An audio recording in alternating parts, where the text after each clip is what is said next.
Hey guys, this is Star What If. How are you all? Please support to subscribe this channel for watching new interesting stories. So in this video, we will see second part what if Harry embraced the grey path to defy Voldemort. Here is short summary. Harry steps away from the rigid lines of good and evil, embracing the grey to challenge Voldemort and reshape the wizarding world. Can he defy expectations and find a path to true victory? But before we start, if you want more stuff like this, then be sure to subscribe and like this video. And if possible share this video with your friends. Now let's start the story.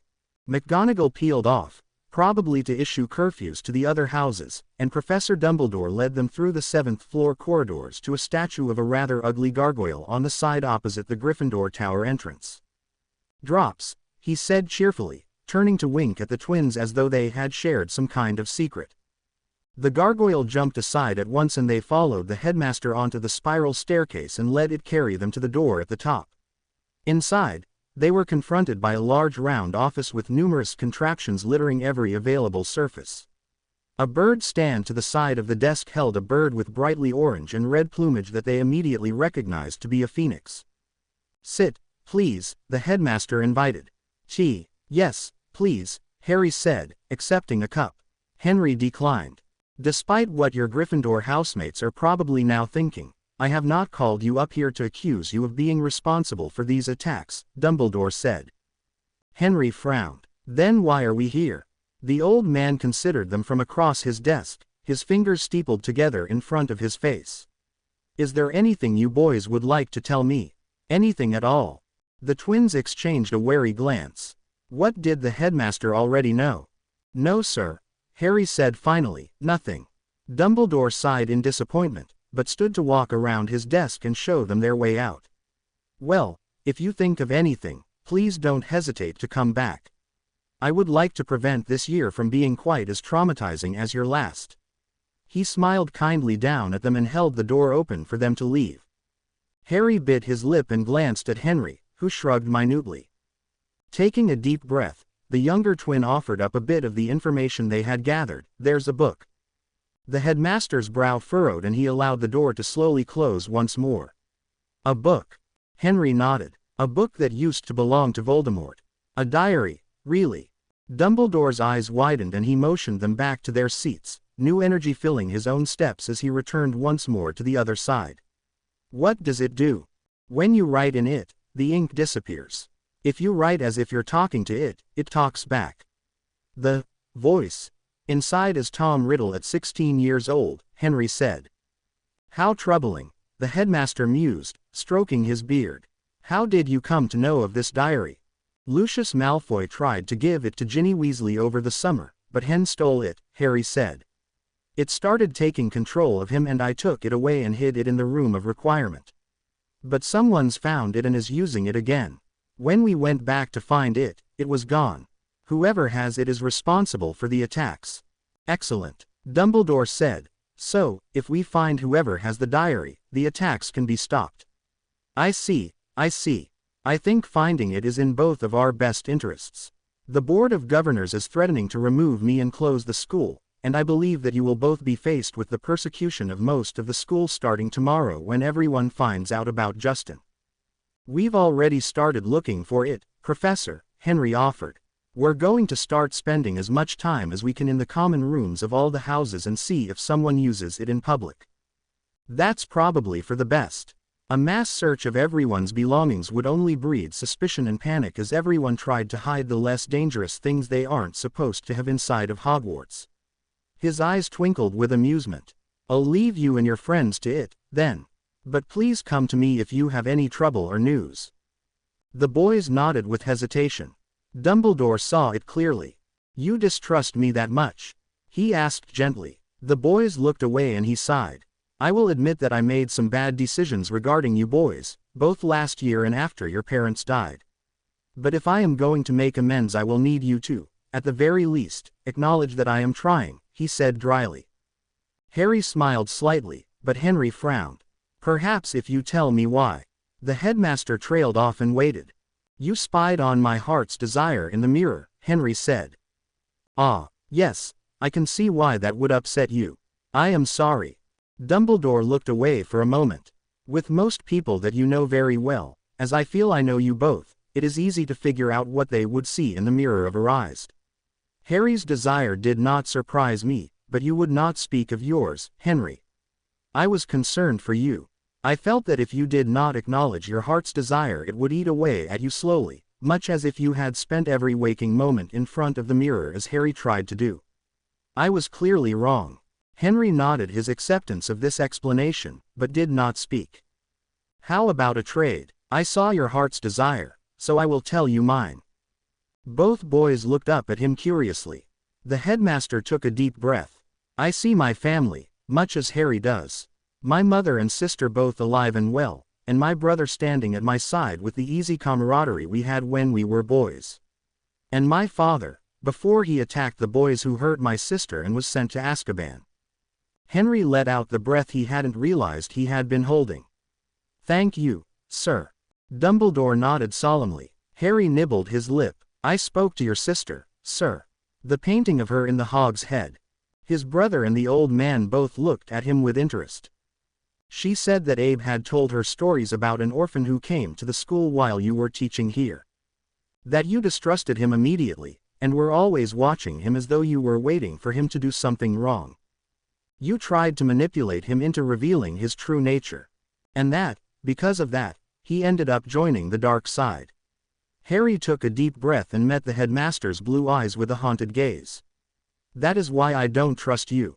I know it's not the same, but Henry and I are orphans, and you keep doing what you think is right for us. But you're not always right, Professor. You've proved it time and time again that you are not infallible. With Grindelwald, and Abe, and Ariana, and that orphan, and us. Dumbledore reeled back slightly as though he had been burned. The greater good, he whispered, a faraway look in his eyes. That was Grindelwald's motto, wasn't it? Henry asked. Why are you still following it even after what he did to your sister, and to you?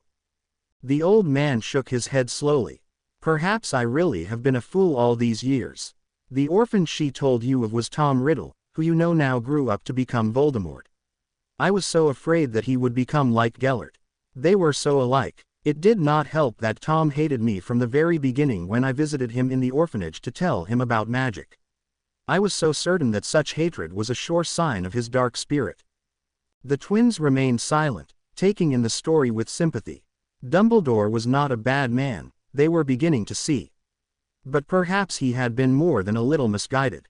Am I responsible? Dumbledore whispered. The red and orange bird hopped from its perch to the headmaster's shoulder and began preening the long white hair while crooning softly.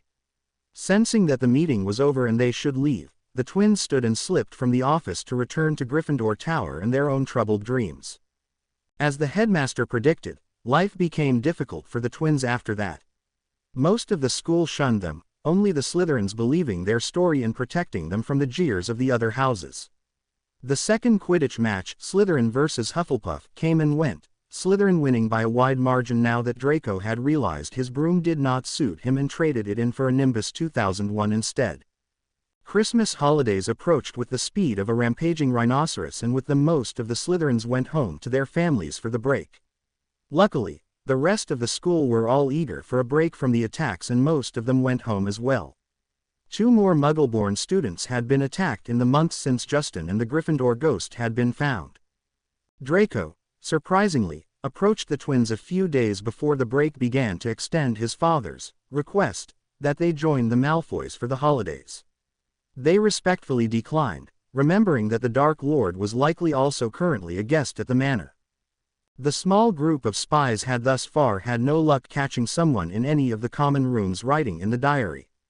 They kept trying up until the last day before the holidays, and decided to take a break since Hermione would be going home to her family anyway. Christmas morning dawned bright and cold with piles of brightly wrapped presents at the foot of every student's bed. Before they knew it, classes had resumed and all the second years were faced with the decision of what electives they would take starting the next year. Ron signed up for care of magical creatures and Muggle studies, Hermione signed up for everything. Henry signed up for ancient runes and arithmancy, and Harry added care of magical creatures and ancient runes to his schedule. In March another student was added to the hospital ward and disastrous news struck the castle. Dumbledore has been removed, Ron asked, panicked. Hermione nodded. I saw Mr. Malfoy come to inform him myself. He's head of the Board of Governors, so it would have to be him who would come. This is terrible, Harry cried. The twins had not spoken to the headmaster since November, but without him there they had no way of stopping whoever had the diary when they were caught. I know, Hermione said. I don't understand why we've had no luck catching the person, either. I would think they would want to write in the diary at every waking moment they possibly could. The only thing I can imagine is that a teacher might have it instead. I was going by the assumption that they would recognize it for what it is and be able to combat it, but maybe Lockhart stumbled across the ROR and that's why he's been such an abysmal teacher this year, Henry said dryly. Yeah, right, said Ron. He was already lousy to begin with. I don't think he'd need the diary to help him. He does seem the most likely to be susceptible to its charm, though, Hermione mused. They had cured her of her hero worship before Christmas. Well, there's nothing for it. Henry stood and prepared to leave the common room where they had gathered. What? Harry asked. Trying to catch them is doing us no good, so I think we should find out where the chamber is and let the teachers or the ministry stop the basilisk directly. But the teachers have been searching for it all year, Hermione argued. Then it won't hurt to have another 4 or 5 pairs of eyes searching as well. Come on. He led them to the library for yet another search among the stacks. He grabbed some books on subjects that might be related to whatever the diary was while he was at it. The end of the year was fast approaching, still with no sign of where the chamber was or of the return of Dumbledore. The governors had agreed to keep the school open so long as there were no more attacks, and it seemed that whoever was responsible had staved off for the moment. Then, in May, disaster struck yet again. Ron, Harry, and Henry were studying in the common room when McGonagall entered. Hermione had rushed off to the library earlier in the evening to research something on the spur of the moment. The head of house came over and looked gravely at the 3 boys. I'm afraid I have some bad news, she said. Ron stood, his charms text slipping from his fingers to land on the floor. It's not Ginny, is it? She didn't suddenly die because the petrification lasted too long. Oh, goodness no. McGonagall grasped her chest at the thought. Your sister is fine, Mr. Weasley. It's Ms. Granger, however, she seems to be the newest victim of the basilisk. Only petrified, of course, she was holding a mirror like most of the victims. All the boys turned white regardless. Can we see her? Harry asked. Well, it's not as though she can hear you, but I don't see why not. The school is going to be closed by tomorrow, I'm sure, and everyone sent home. The mandrakes are almost finished so she'll be home by next month anyway. She led them to the hospital wing and the strange statues that occupied the beds in numerous different poses. Hermione's eyes were wide and terrified where she lay against the white sheets. Another girl, Penelope Clearwater, had been attacked with her, and was holding a mirror in her outstretched hand much like Ginny. We think Ms. Granger saw the basilisk in Ms. Clearwater's mirror, McGonagall explained. Thanks for letting us come, Professor, Ron said softly, visiting with his sister as well as their best female friend. I'll just leave you here for a few moments, she said, and left them at that end of the ward alone. Harry reached out to take one of Hermione's cold and lifeless hands, curling his fingers around hers and immediately feeling something wedged there in the crevices. Hold on, he said, and carefully wiggled it out. The other 2 boys came over and looked over his shoulder as he unfolded it. A blueprint, Henry asked with confusion. It was a page torn from a library book. He was more than a bit shocked that Hermione had dared such a thing under Madame Pance's nose. But it's from the 1800s when they remodeled the castle for indoor plumbing. He stopped and they all exchanged glances as they realized what this meant. Across one corner of the parchment Hermione had scrawled the word, pipes. The pipes, Harry cried, the pieces coming together. That's how the basilisk is getting around. But what about the chamber?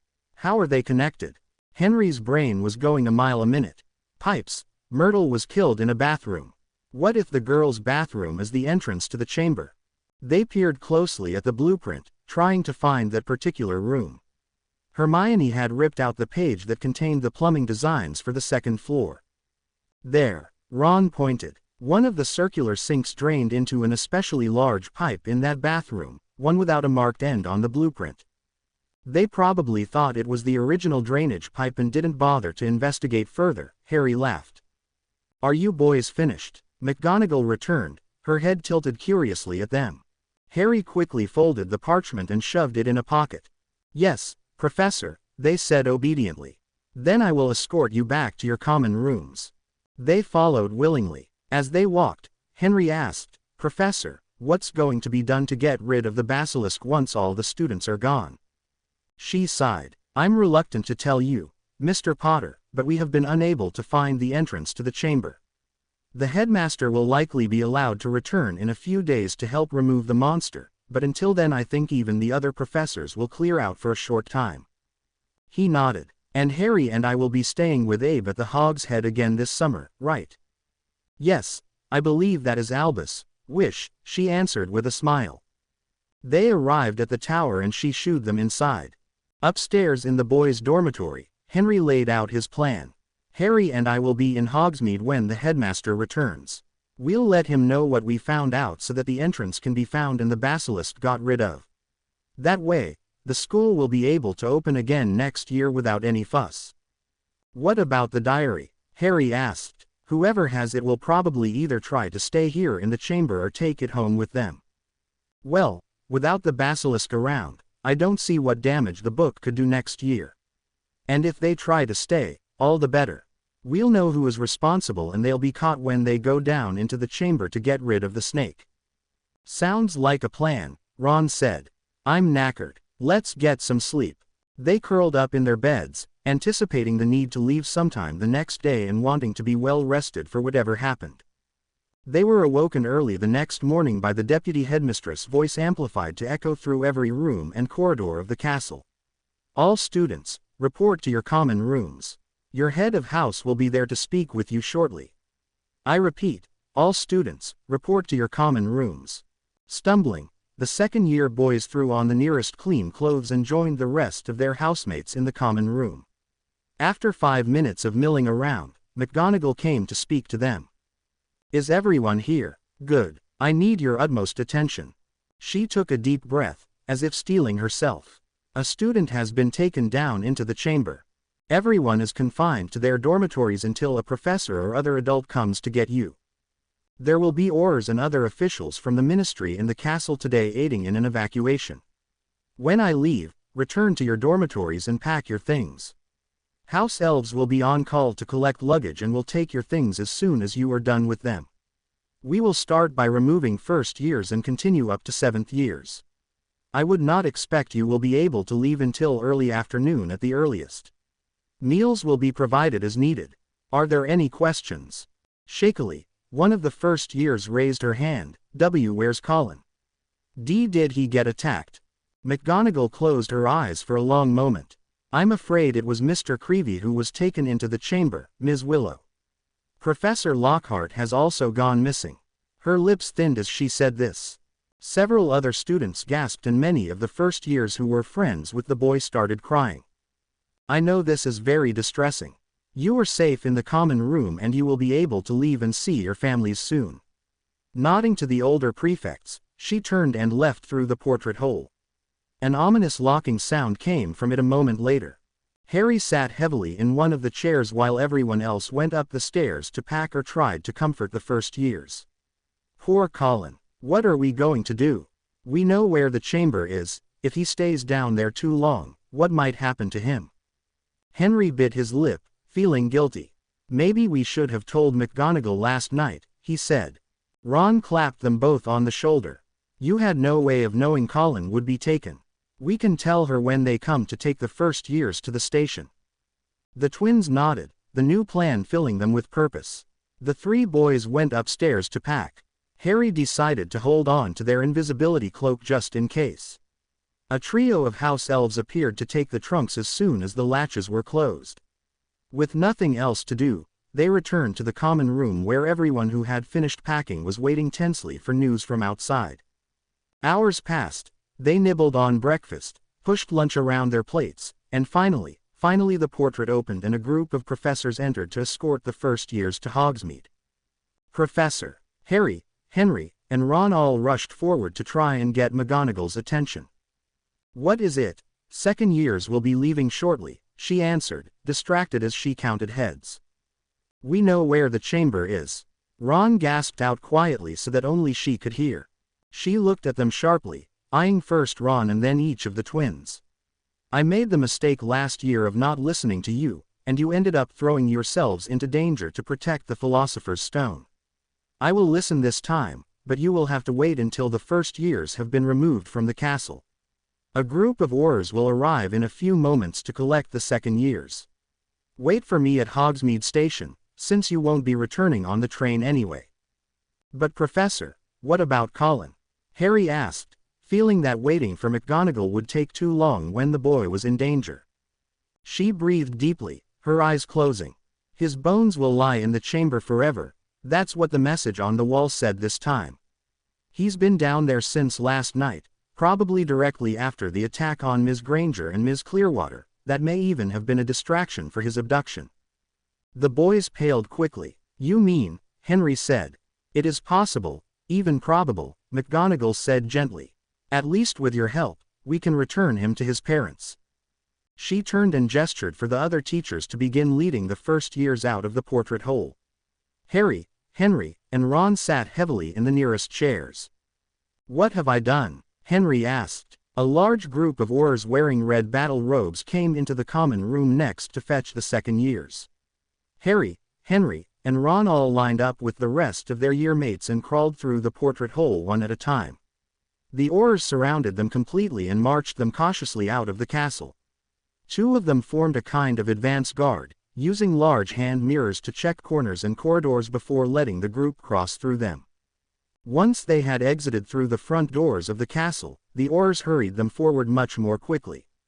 All the way down the path to Hogsmeade Station, where they met the train full of first years. Anyone who had been petrified had apparently been moved to a newly constructed enclosure near Hagrid's hut and the greenhouses. They really weren't taking any chances. The group of Aurors left them at the train, and they were ushered inside by a couple of ministry officials who were guarding the only open door they had allowed near the front of the train.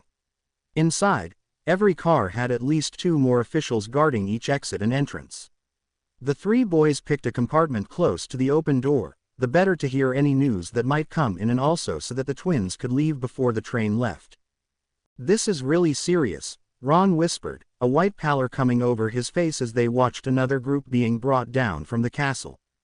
Henry said nothing, having returned to his hunched and miserable appearance. "I'm glad to see that McGonagall isn't taking any chances," Harry said. "I'm not sure Dumbledore would have done all this to get the students out safely." Ron nodded slightly, reminded that if the school had been closed when they first found out what was attacking the students, his sister would not be in the hospital wing for most of her first year. A sudden hiss from Henry caught their attention. He looked at Harry with wide eyes, one hand clutching at the scar on his cheek. "He's happy," Henry said incredulously. "Really, deliriously happy." "He's here?" Harry asked in alarm. Henry nodded. "But that means, if the snake hasn't already gotten to Colin, you know who soon will," Ron said in alarm. Harry stood and quickly looked out the window at the approaching group of students. "Look, McGonagall is with this group. We have to warn her and everyone else." They opened the door to the compartment, and a woman wearing ministry robes quickly came to block the exit, frowning at them. "What's wrong? Need the loo?" Ron, in the lead, thought quickly. She was only one of two Aurors on this car. "Yes please. Can you take me? I don't feel safe going alone. Not with invisible monsters roaming around the castle." Her mouth pinched in annoyance. "Basilisks aren't invisible. Come on then. You two stay here," she told the twins. They let her lead Ron away and held the door open so that it wouldn't close just yet. "Remind me to tell him that he's bloody brilliant," Henry told his brother. Harry just grinned and pulled out the invisibility cloak, throwing it over the both of them. They left the compartment, slowly letting the door close so that it looked like it was just a bit sticky rather than having been held open. The 3 steps leading off of the train were empty, the officials outside standing to either side of them. They carefully crept down them, careful to not make a noise. Outside, they saw that the teachers and what looked like a group of third-year Hufflepuffs were almost at the station. "Come on, let's get to the other edge of the platform. We can stop McGonagall when she's leaving to get another group," Henry said. They stood next to the platform steps and waited for the students to pass them, then went down to wait on the grass below. Moments later, however, the head of house's voice drifted down to them. "I need to speak with Harry and Henry Potter. Can you find them?" "Blast!" Harry cried. They dashed back up the steps and pulled off the cloak. "Over here, Professor," Harry called. She looked over. Oh, the group of teachers came to gather around them. Snape sneered at them. "Minerva says that you know where the Chamber of Secrets is." "Yes, but things have gotten worse," Henry said. "The Dark Lord is here." "What?" McGonagall gasped. "My scar started twinging like it did at the end of last year when Quirrell attacked us.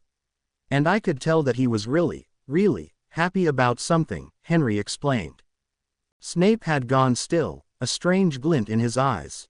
"Minerva," he said slowly. "You and the other teachers continue to evacuate the students. I will escort Messrs. Potter to the location of the chamber and try to see if Mr. Creevey can be rescued safely. If the Dark Lord is here, the boy's time may be quickly running out. I cannot condone this, Severus. Taking 2 second years to possibly face the Basilisk and the Dark Lord, again, I might add, is extremely foolhardy, especially for you. You must realize that they are the only ones who can even open the chamber, Minerva," he argued. "And I am the best choice if the Dark Lord is involved. These boys will be in no undue danger."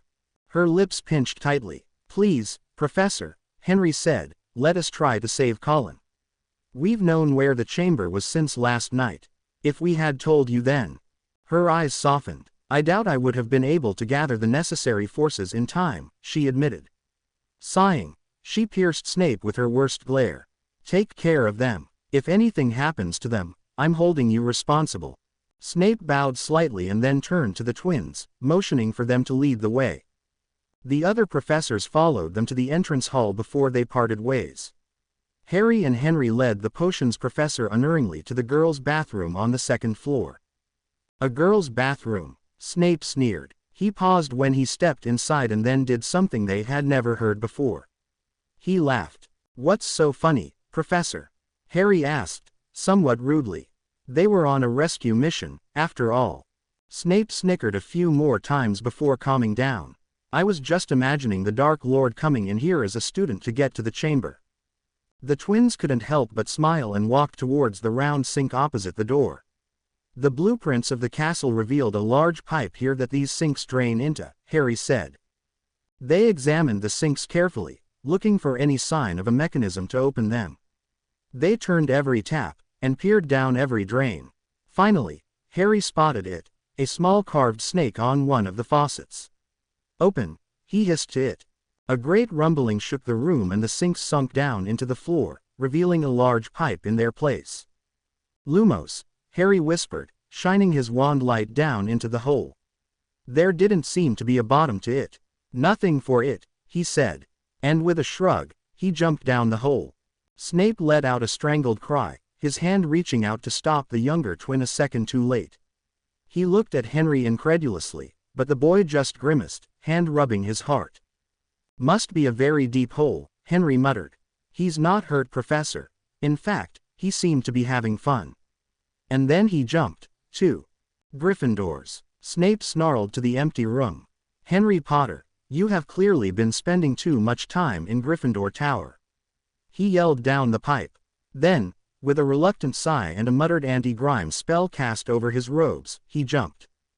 The pipe twisted and turned all the way to the bottom, where he shot out with a lurch and landed on a pile of what felt suspiciously like bones. "Welcome, Professor," Harry said cheerfully. The trio began picking their way through the veritable field of bones, and froze as they entered a new section of the chamber. A giant snakeskin was literally filling every portion of the room. "Whoa," Henry said. "Indeed," Snape returned. "Onward," Harry cried, having the time of his life. They kept going and came upon an ornate circular seal with numerous carved snakes and other designs set into the wall. "Open," Harry said, again. The seal rolled to one side and they entered a much more refined, Slytherin, chamber. This one was covered in uniform gray stones, exactly like the rest of the castle. A long walkway stretched before them, snake carvings and statues lining it on either side. At the end of the long stretch, they saw two figures standing before a statue of the founder, a pale blonde-haired child stretched out on the ground between them. Colin, Henry breathed. Before Snape could stop them, both boys were running forward to rescue the boy. The two standing figures looked over at them as they approached. The older one's eyes lit up as he spied Snape following more cautiously behind the twins. "SS Severus SS," he hissed slowly. Snape approached a little further and then fell to his knees before the man. "My lord. It has been a long time, Severus," the other figure murmured. Snape looked up in surprise, a slight blush suffusing his cheeks. The younger man, no older than 25, grinned. The twins ignored them and knelt next to Colin's still form. "Colin," Harry said, shaking him. "He won't wake," the young man told them. Harry looked up at him for the first time. He looked eerily similar to he and his brother. Tall, with black hair and gray-green eyes. He was wearing black robes in an older style and appeared to be quite poised and aristocratic. Harry's eyes fell on a familiar black book lying on the floor. "You're Tom Riddle," he accused. Memories suddenly came back with a rush. He remembered a conversation that he and Henry had with Snape earlier in the year, when the diary first went missing. Harry turned to glare at Snape as he remembered being obliviated but found that he had more questions than hatred for the man. Henry was remembering too and looked in alarm between Colin and the diary and the very real Tom standing in front of them. He stood. "You drained his life away, using your diary, to bring yourself back to life. So, it really was a Horcrux." The older man cried out in rage, a wand suddenly appearing in his hand to be trained on Henry. "How?" he screeched in a high, cold voice. "My lord." Snape was suddenly on his feet, grasping the Dark Lord's wrist behind the wand. "I am afraid that I am duty-bound to protect them as long as they are under my care," he whispered. The wand slowly lowered, but the eyes that had flashed red in rage stayed trained on Henry with a menacing leer. "Perhaps we should conclude our business before dealing with our guests," Tom Riddle suggested dryly. Voldemort sneered at his younger self, and said, "I do not agree with this joining you or asking me for. I worked too hard to get to this point." Riddle sighed. "You are only 1/64th the man you once were, and you claim that you are better this way. Together we would be more than half of a full person. And I believe," he glanced at Snape, "closer in age to our pet." Harry's mind quickly put together the pieces by combining Snape's story of love after their mother with the conversation now taking place. But he really didn't want to go there right now. Kneeling, he felt at Colin's neck for a pulse. The boy's skin was clammy and cold, his eyes staring lifelessly at the ceiling above them. Gently, Harry closed the lids with his fingers and turned to confront the man responsible. You bastard," he snarled at Tom Riddle. Henry glanced quickly at Colin's still form, and then away. "How could you?" he whispered. Come, Henry, my friend. Surely you cannot fault me for wishing to live once more. He was only a mudblood, after all." Henry whipped out his wand, Confringo. Tom stepped calmly to one side and the reddish-purple curse flew past him to smash a sizable hole in the wall. Harry followed suit with an Expelliarmus which Tom didn't bother to dodge, but as he wasn't holding a wand it did nothing. "Severus, may I ask that you bind these children until we finish our discussion?" Tom asked the potion's master. Snape reluctantly brandished his wand at the twins and cast Incarcerus on them. Neatly trussed and tied, they sat heavily on the damp floor beside Colin's body. Before the two Dark Lords could continue arguing, Snape turned to Voldemort and said, "My lord, please reconsider. Dividing your soul so many times caused you to lose your sanity piece by piece, and your ideals with it. Please." Voldemort frowned dangerously, considering his younger self. "We will create more Horcruxes if you are wrong," he asked. Tom nodded. With a sigh, the Dark Lord nodded. He closed the eyes of his borrowed body and as they watched, a dark formless shape began to exude almost from the man's skin. A moment later the body he had been using fell to the floor, dead, and the dark shape of his soul floated across the room to join with the younger Tom Riddle. Tom stiffened as it struck him, clenching his teeth for a few moments before a long and agonizing scream was torn from his lips. His skin bubbled and reshaped over muscles and bones, the scream continuing as the pieces of his soul combined once more. The twins and Snape watched on in horrified fascination as he grew older and taller until at last, a new Tom stood in his place. Harry estimated him to be around 35 years old. Tom sighed in relief as he flexed his new arms, hands, and fingers. Finally, I feel almost like a real person again.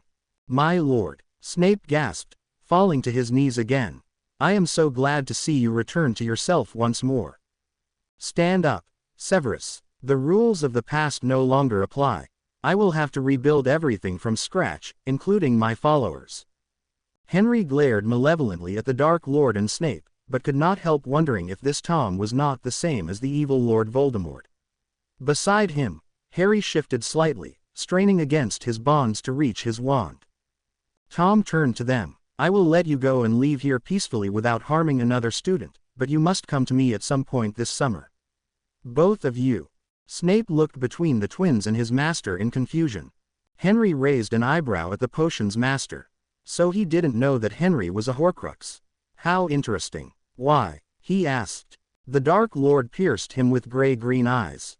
I think you know why, Henry. You will not be harmed while under my care. He paused. Much.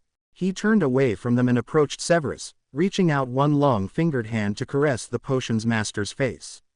I have missed you, Severus SS. The name held a seductive hiss that caused their professor to close his eyes and lean his cheek into the hand. And I, you, master. Tom keyed the other man chastely and turned to walk away towards one wall of the chamber. I will contact you when the time is right, he promised.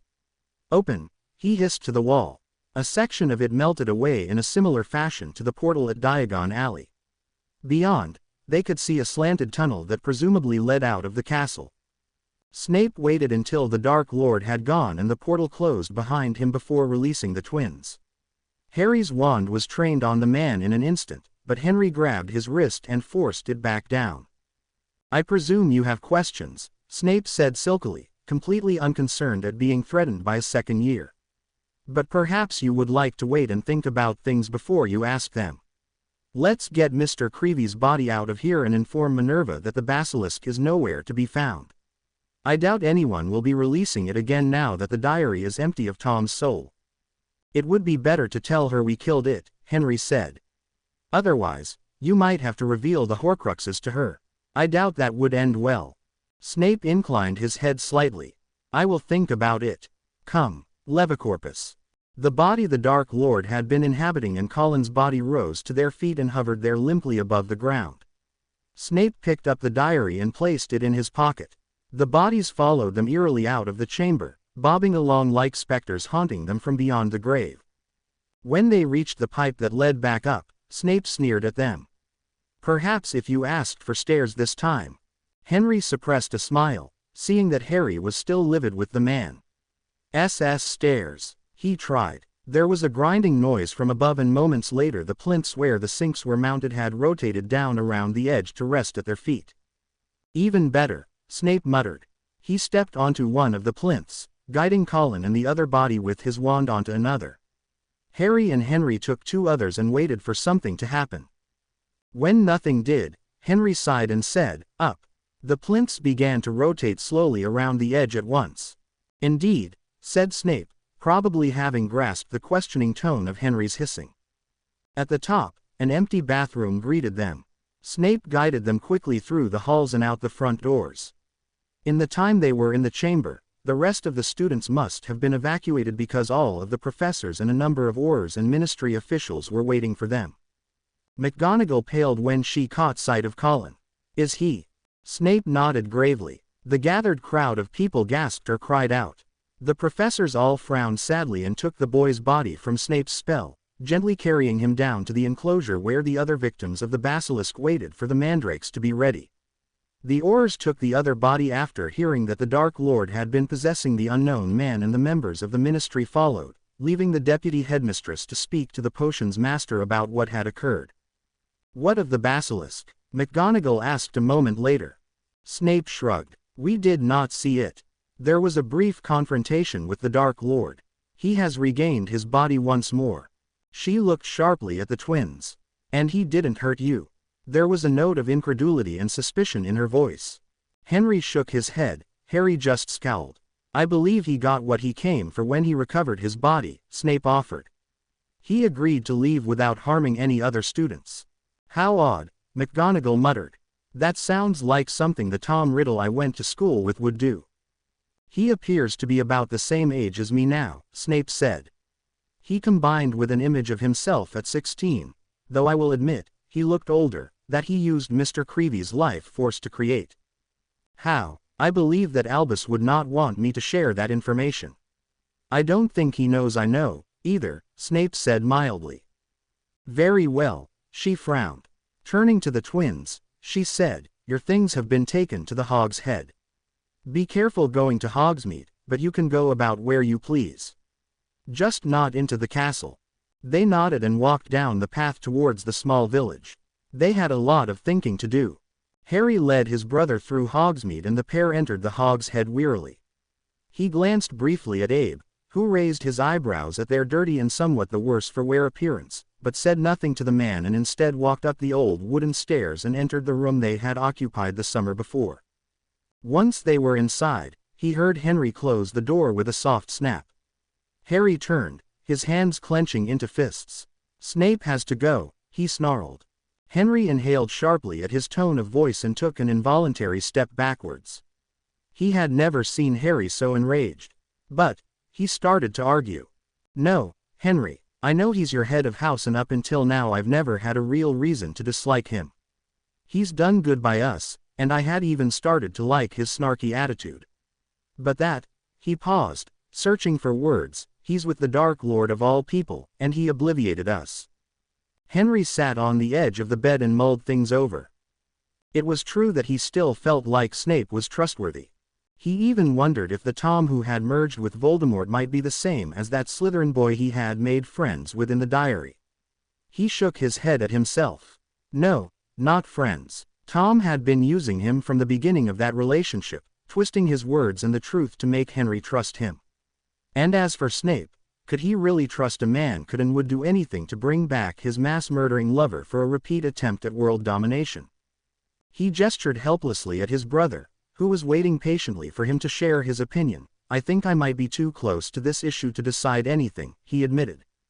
Harry nodded. He knew he was asking a lot of his brother, but they needed to decide where they stood now, before the Dark Lord got hold of them, for he had no doubt that if they did not come willingly to hear what the newly reborn man had to say, they would be brought forcefully.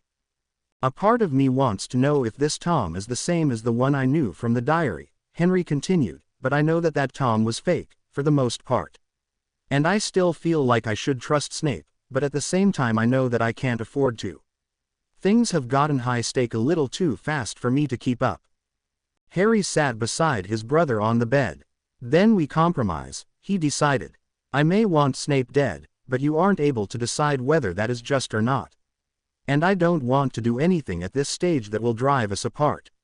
I'm getting the feeling that we're all each other is going to have for a long, long time. Henry leaned against his twin's shoulder and sighed. What do you have in mind, then? We get rid of him, Harry said promptly. Having someone so close to the Dark Lord in the school near us is a really bad idea. So if we can't kill him, let's get him sacked. It shouldn't be too hard to convince Dumbledore that it's in his best interest to get rid of him, not once we lay out all the evidence. Okay, Henry said softly, sadness creeping into his voice. His house wouldn't be the same without the dour man. He had worked hard over the years to ensure that Slytherin remained united. What are we going to do about Voldemort? Snape mentioned something about a prophecy before he obliviated us, Harry mused. His memories were still a little fuzzy, making it hard to remember the conversation. He also said that neither we nor the Dark Lord could live while the other survived, Henry stated. But what does that even mean? It might be something from the prophecy, Harry said. So it seems we have another reason to talk to Dumbledore. The real question is, whose side are we on? Henry lifted his head to look at his brother. Surely you aren't suggesting we join Voldemort. He killed our parents, Harry.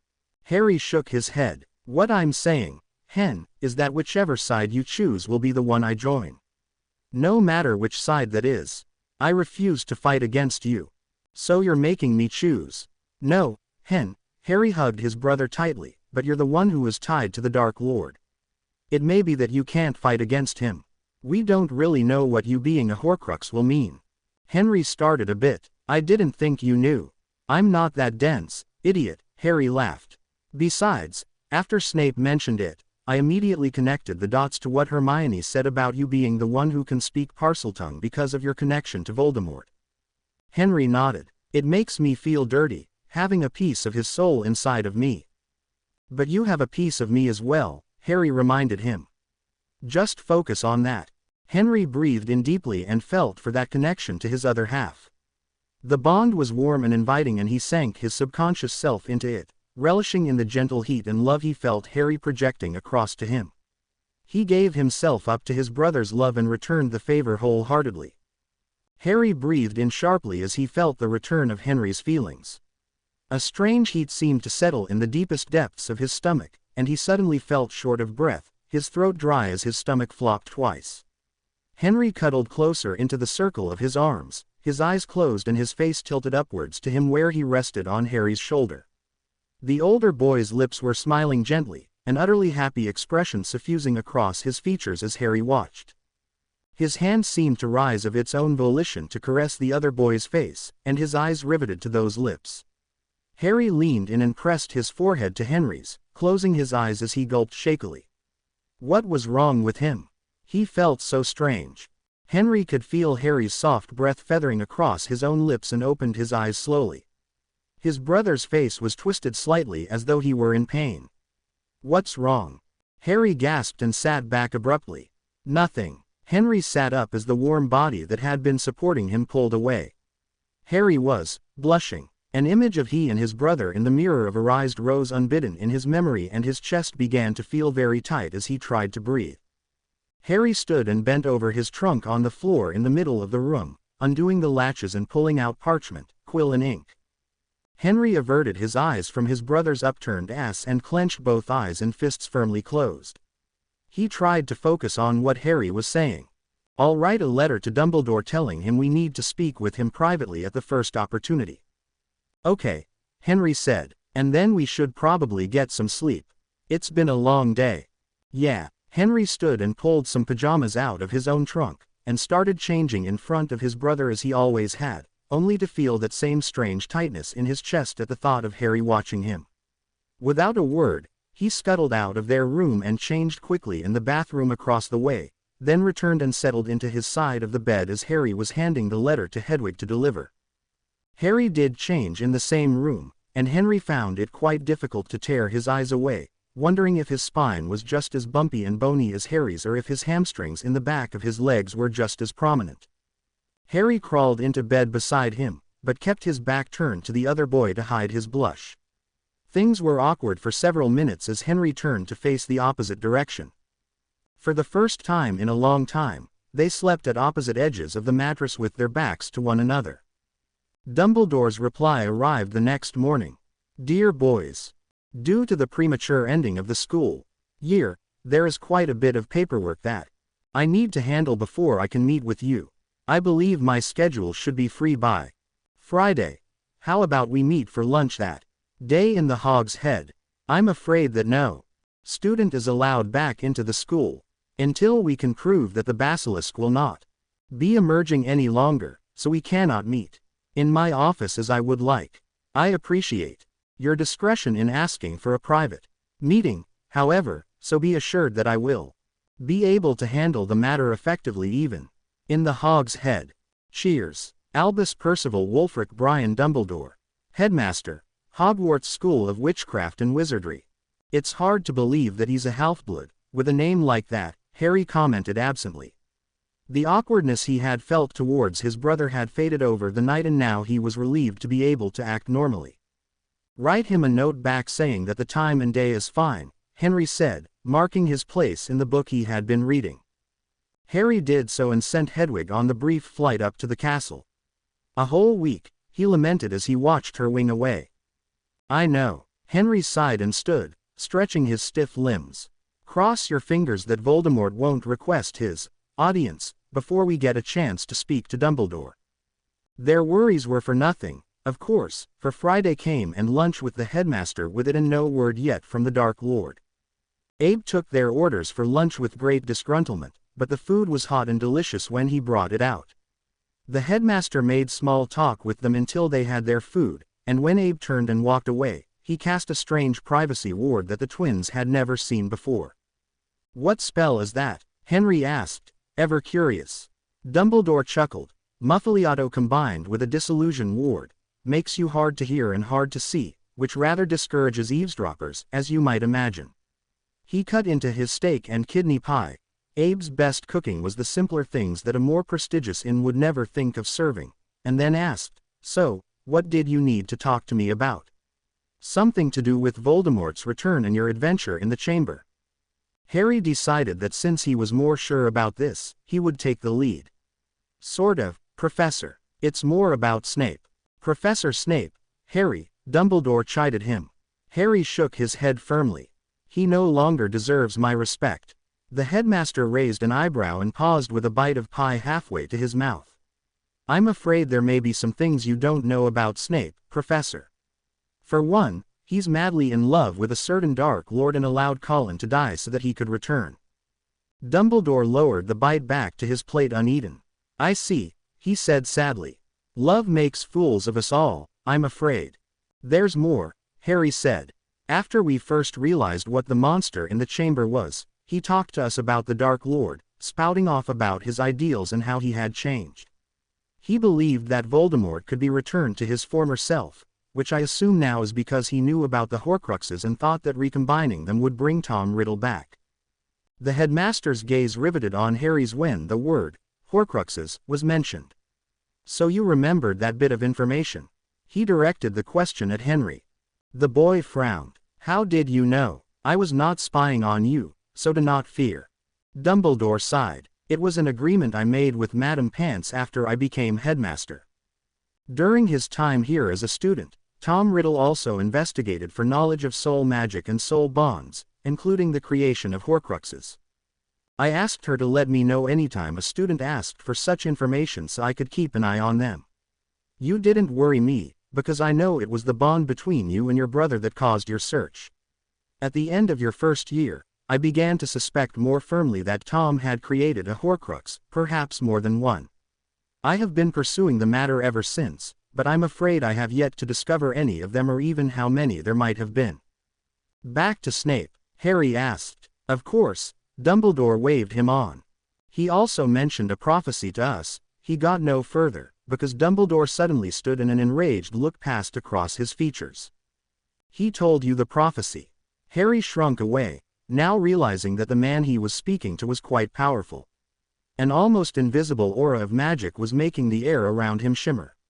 And no. Dumbledore calmed immediately and sat again, taking a deep breath and closing his eyes. Forgive me, he said finally. That is one piece of information I would have liked to keep from you. Why? What does the prophecy say? Henry asked, his eyes narrowing. The headmaster ignored the question. He shouldn't even have been able to tell you about the prophecy. I made him take an unbreakable vow. Ah, of course. He shook his head sadly to himself. What? Harry asked. I tend to forget that Severus is a Slytherin at times. I fear my affection for him blinded me. You see, the vow stated that he could not tell anyone the prophecy, but not that he couldn't speak of the prophecy. How very short-sighted of me. Harry made a small noise of impatience in the back of his throat. So to summarize, he told us about the Dark Lord's former goals, how he could change, and about the prophecy, and then he obliviated us. Dumbledore stared at them in surprise. Then how? He must have put a condition in the spell, Henry offered. I was wondering how we could have remembered right when we confronted Voldemort again, but I did some reading, and that seems the most plausible explanation. Ah, I cannot believe that he would risk such a thing with students. Dumbledore shook his head in confusion and sadness. Which brings me to my point, Harry said, leaning forward to impart the importance of his words. Snape cannot be allowed to remain in Hogwarts. He is completely loyal to the Dark Lord, despite any affection he might feel towards you or his students. What's more, Voldemort has requested that we meet with him sometime this summer. If Snape is in the school next year, I don't know what will happen if the Dark Lord suddenly decides he wants to kill us or see us or whatever. Bright blue eyes closed slowly as though in pain. You are right, of course. I think I will be able to find a suitable replacement for both the potion's position and the Slytherin head of house, especially now that Voldemort has returned. I have already filled the Dada position for next year as well. Good, Harry said firmly. Now, tell us about this prophecy. The headmaster's eyes popped open in surprise. I cannot. Can't or won't? Henry asked stubbornly. The old man's lips thinned. Won't. Why? Both twins asked together. Dumbledore sighed. It was my wish that you have as normal a childhood as possible. I would keep the prophecy from you until you graduate if I could. But things have changed, Professor, Harry argued. Voldemort is back and is interested in us. We don't just want to know, we need to know. Those blue eyes darted between their determined faces for several moments before he sighed again. The one with the power to vanquish the Dark Lord approaches, born to those who have thrice defied him, born as the seventh month dies. And the Dark Lord will mark him as his equal, and he will have power the Dark Lord knows not. And either must die at the hand of the other, for neither can live while the other survives. The one with the power to vanquish the Dark Lord will be born as the seventh month dies. Twin green eyes became puzzled as they mulled over the words of the prophecy. So, Henry said slowly, you think that the prophecy means that one of us has to kill the Dark Lord or be killed ourselves? Yes, Dumbledore nodded, and I haven't a clue which of you it means. You were both marked. Those scars on your cheeks, but the prophecy specifically states that only one of you will be the one to finish the job. Have you ever considered, Harry said dryly, that the prophecy does not speak of either of us, but someone else? The headmaster blinked, then inexplicably started laughing. Wouldn't that just show me? He crowed. There was another boy born at the end of July that year, Neville Longbottom. I assumed that it would be the child Tom attacked who would end up vanquishing him, but perhaps you are right and I am wrong, again, I might add. He continued to chuckle, but I think it is more likely that one of you was the Dark Lord's true target, and the other was marked either because of the nature of your bond or because of residual power from the killing curse. Then it would be Henry, Harry stated with quiet assurance. Both his brother and Dumbledore looked at him curiously, so he elaborated. I've been thinking about it. Henry is the one connected to the Dark Lord by their traded souls. And yes, Professor, we have already realized that Henry is a Horcrux, we just aren't sure what that will do to him. Anyway, he picked up the salt and pepper shaker from their table and reached over to the one next to them to grab a second pepper shaker. If you think of Hen and I as the pepper, and Voldemort as the salt. Quote. He positioned the peppers next to each other, and the salt across from it. He plucked the toothpick from his sandwich and gave it to the salt shaker in place of a wand. The Dark Lord aimed his spell at Henry, and hit me as well. A small piece sailed across the short distance between the salt and the pepper. But from what I have gathered about the creation of Horcruxes, they're intended to be inanimate objects. So what happens when you use a living being as a vessel for part of your soul? Henry and Dumbledore both shook their heads, they didn't know either. I think, and this is pure theory based on what I know, that no one can have more than a full soul in their body at any one time. So if you use a living being to hold your Horcrux, by necessity, they would have to lose a piece of their soul to hold on to yours. So not only does Voldemort's soul reside in Henry, part of Henry's soul is in Voldemort as well. Dear Merlin, Dumbledore gasped, looking at the tableau in horror. But there's also the bond that was created between Henry and I at the same moment, Harry continued, and prepared the pea to make the journey from the salt to the pepper again. So, Henry was the primary target and bore the brunt of the curse, but I was hit in the same moment. Now, and this is more conjecture, theoretically when you are hit with the killing curse your entire soul is separated from your body instantly. So both my soul and Henry's were out of our bodies for a moment. And because he was trying to create a Horcrux at the time, so was Voldemort's. So in the instant that Voldemort's soul was being split for whatever vessel he had in mind, the spell on us backfired and smashed him into vapor, but he survived because of his Horcruxes. But the bit of split soul had to go somewhere, and without direction it tried to find the thing most similar to where it should have been, Henry's body. But Henry didn't have room for it, so his own soul split, and a bit the same size as the bit from Voldemort went to the Dark Lord as he was vaporizing, and probably as the reason he didn't instantly die and was trapped as a spirit, because Henry was still alive. The salt shaker was toppled over and returned to its spot on the table. Harry took a deep breath. By all rights, we still should have died. After all, our souls were outside of our bodies. But whatever it was that rebounded the curse also did something else. After all, the Dark Lord and Henry had traded souls, but I don't think that the killing curse is responsible for our soul bond. As far as I know, that spell does not split the soul of the victim, else this sort of thing would happen all the time. So somehow, whatever protected us bound us together, and I got the half of Henry's soul that was not connected to Voldemort, and he got half of mine. Dumbledore was nodding with excitement. Of course. Your mother's love. The twins blinked at him. The thing that I believe protected you was your mother's sacrifice. From what I understand of that night, she refused to back down from the Dark Lord and offered up her own life to save both of you. Love, despite what you might think, is a powerful thing. Not only did it deflect the Dark Lord's curse, it also continued to protect you when you might have died. I don't really know why that meant your souls should be bound together, but it's the only explanation I can give you. Henry gripped Harry's hand with his own.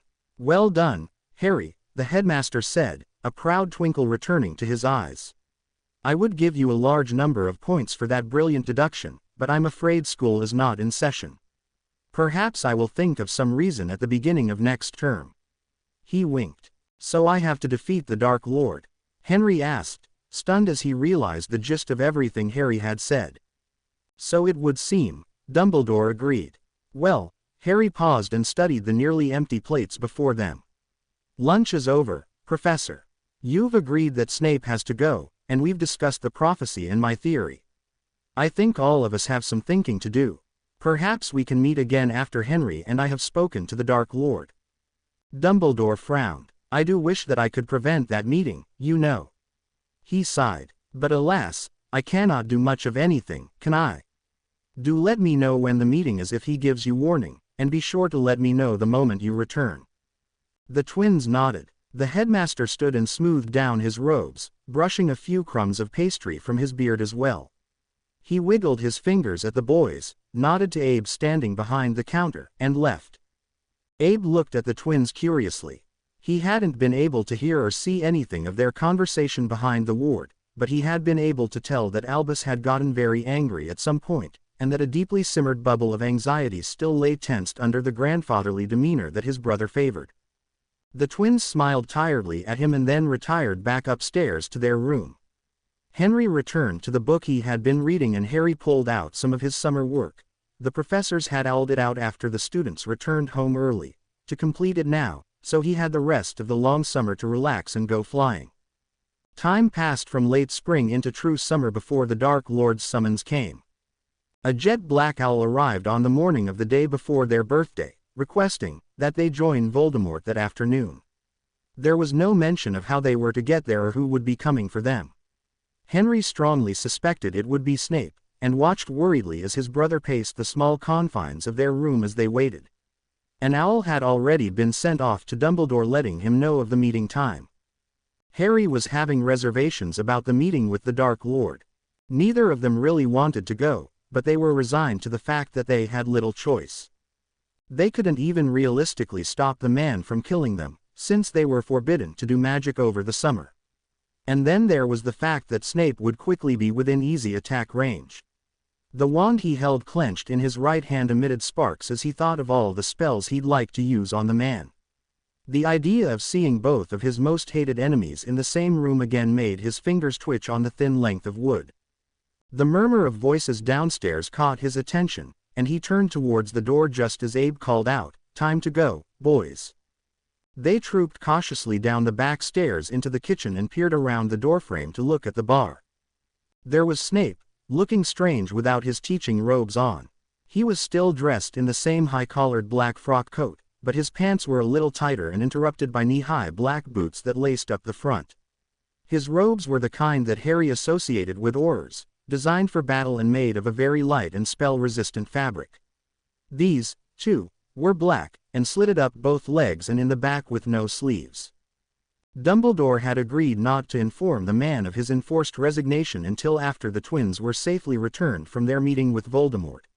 Snape merely raised an eyebrow at Harry's wand and turned to lead the way outside, nodding to Abe. Outside, the dark man grabbed one of each twin's arms and made a short spin in place, pulling them with him. They experienced the strange sensation of being squeezed through a tube that was entirely too small for them and then appeared quite suddenly in what appeared to be an elaborately decorated foyer to a mansion. Henry immediately recognized the peacock crest hanging above the front door and asked Snape, "How is Draco?" Snape frowned slightly, looking up and to his left as though he could see through the wall to find the boy. "He is fine. Lucius has kept him largely confined to his room after certain events that occurred earlier this summer. But he will return to Hogwarts in the fall with the rest of his year mates." Henry grimaced worriedly, but fell into step with the older man and his brother as they were led through Malfoy Manor. The room they ended up in was a small sitting room close to the entrance hall where they had arrived. The Dark Lord was already within, sitting in a wing-backed chair in one corner and sipping a cup of tea as though he were a perfectly normal human being. Even Harry found it hard to equate this man with the mass-murdering megalomaniac they had heard so much about from their elders. "Ah, the Potters." Voldemort somehow managed to smirk pleasantly at them. "Welcome. Please have a seat." He waved to the chairs across from him, and the twins sat with some trepidation. Their fear was rewarded a moment later when ropes sprang into existence and tied them tightly to the chairs. Snape smirked, putting away his wand and sitting in the remaining chair beside Voldemort.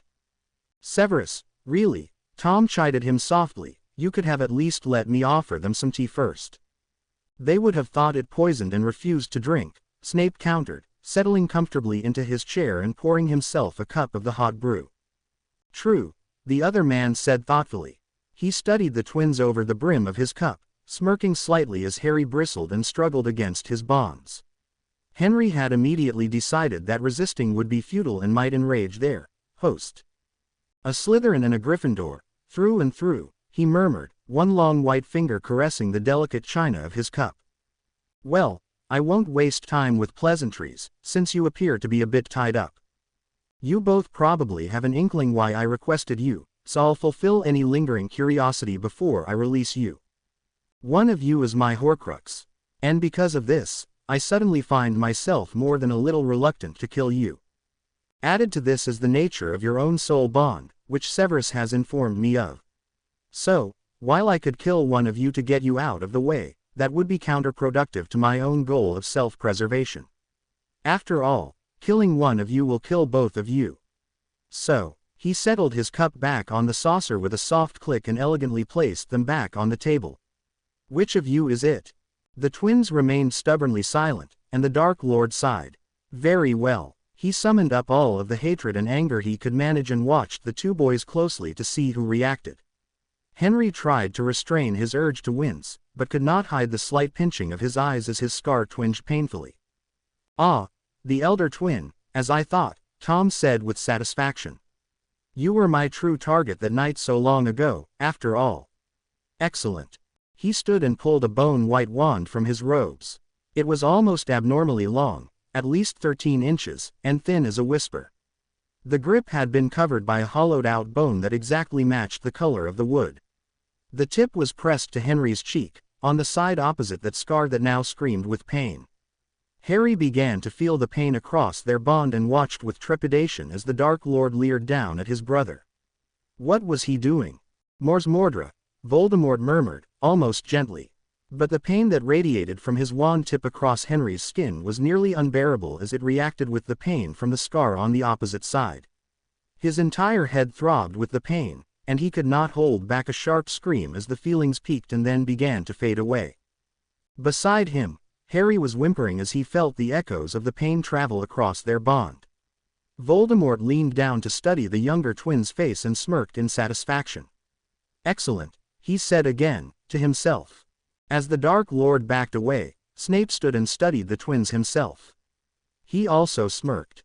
"You may return them to that old fool now, Severus," Tom said, waving his hand carelessly in their direction before he walked out of the room through a door in the back wall. The ropes disappeared and Harry jumped up to hug his brother, studying his face with true horror on his own features. On Henry's right cheek was the black pitted mark of a skull and snake, the symbol of Voldemort's followers. Henry looked up at him in shock and touched Harry's left cheek. A faint outline of the same mark was there, red now as though it were newly healed, and raised and white like the scar on the opposite side of his face. Snape escorted them, unresisting, back to the foyer and apparated them back in front of the Hog's Head. "Have fun at Hogwarts next year," he smirked, and then disappeared with a sharp pop. Inside the Hog's Head, the headmaster rushed forward to ensure that they were all right and gasped as he saw their faces. "No," he whispered. Abe came over to check on them and inhaled sharply as he saw the dark marks. "Merlin," he breathed. Something stung the newly made mark on Henry's cheek and he realized belatedly that he was crying. That was his last thought before darkness claimed him for the rest of the night. Harry awoke to find his brother curled tightly against his chest. The newly created dark mark stood out like a blackened brand in his skin, though the healing ointment Abe had provided the night before had healed it. Gently, he extracted his limbs from the tangle and crawled out of the bed. Abe had reluctantly allowed the headmaster to stay in one of the inn rooms the night before and Harry had been in too much shock after Henry fainted to tell him much of anything about what had happened at the meeting. A quick glance at the clock showed that Abe would be serving breakfast right about now, so he changed into some clean clothes, washed his face and teeth in the bathroom, and trotted downstairs. Sure enough, there was Dumbledore sitting at the bar and nibbling slowly on a piece of toast while he conversed quietly with his brother. He sat next to the old man and gratefully accepted the bowl of porridge that Abe handed him.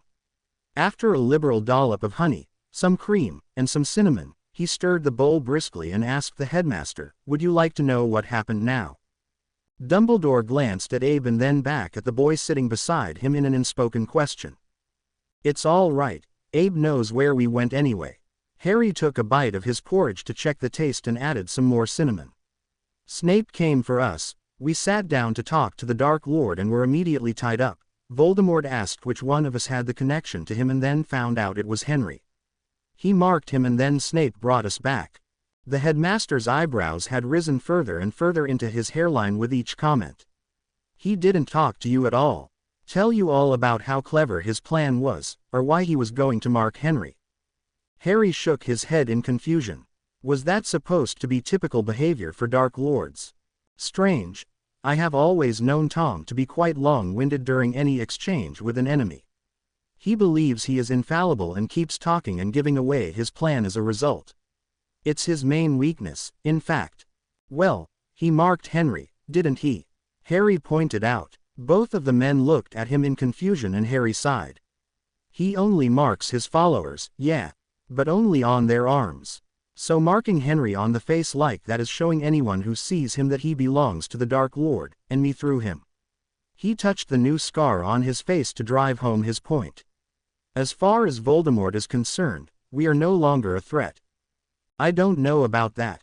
He might feel that there is little to fear from you if he claims you instead of fighting against you, but he is not fool enough to forget that you both have every reason to hate him," Dumbledore said.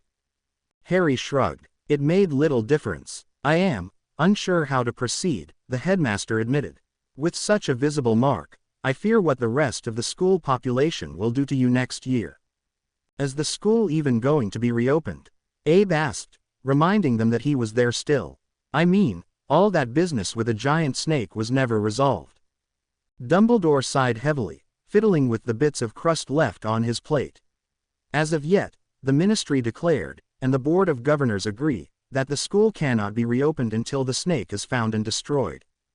Harry swallowed a bite of his breakfast and said, "Henry and I can let you into the chamber. There's a second entrance that goes somewhere outside the castle, and the one we know how to get to will require us to go with them to a certain point. There's a second seal inside that requires Parseltongue to open. Perhaps I will give them that option, then," the professor said thankfully.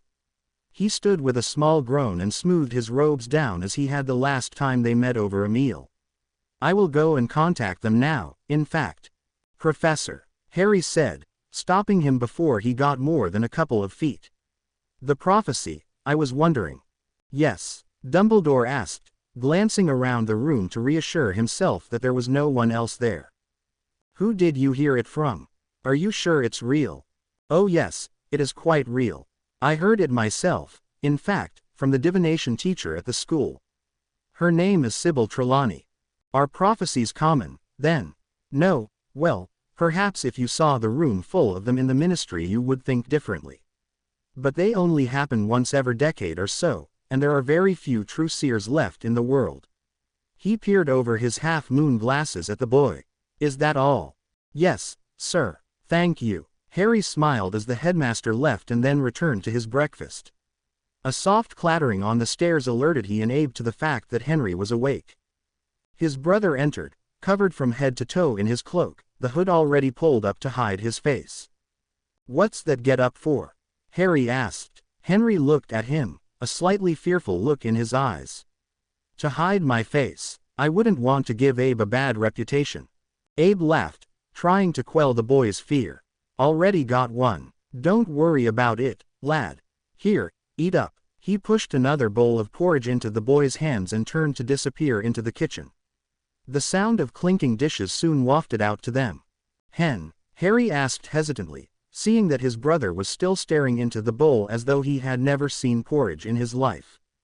Glassy green eyes looked up at him with no curiosity. It was just a blank stare, completely empty and lifeless.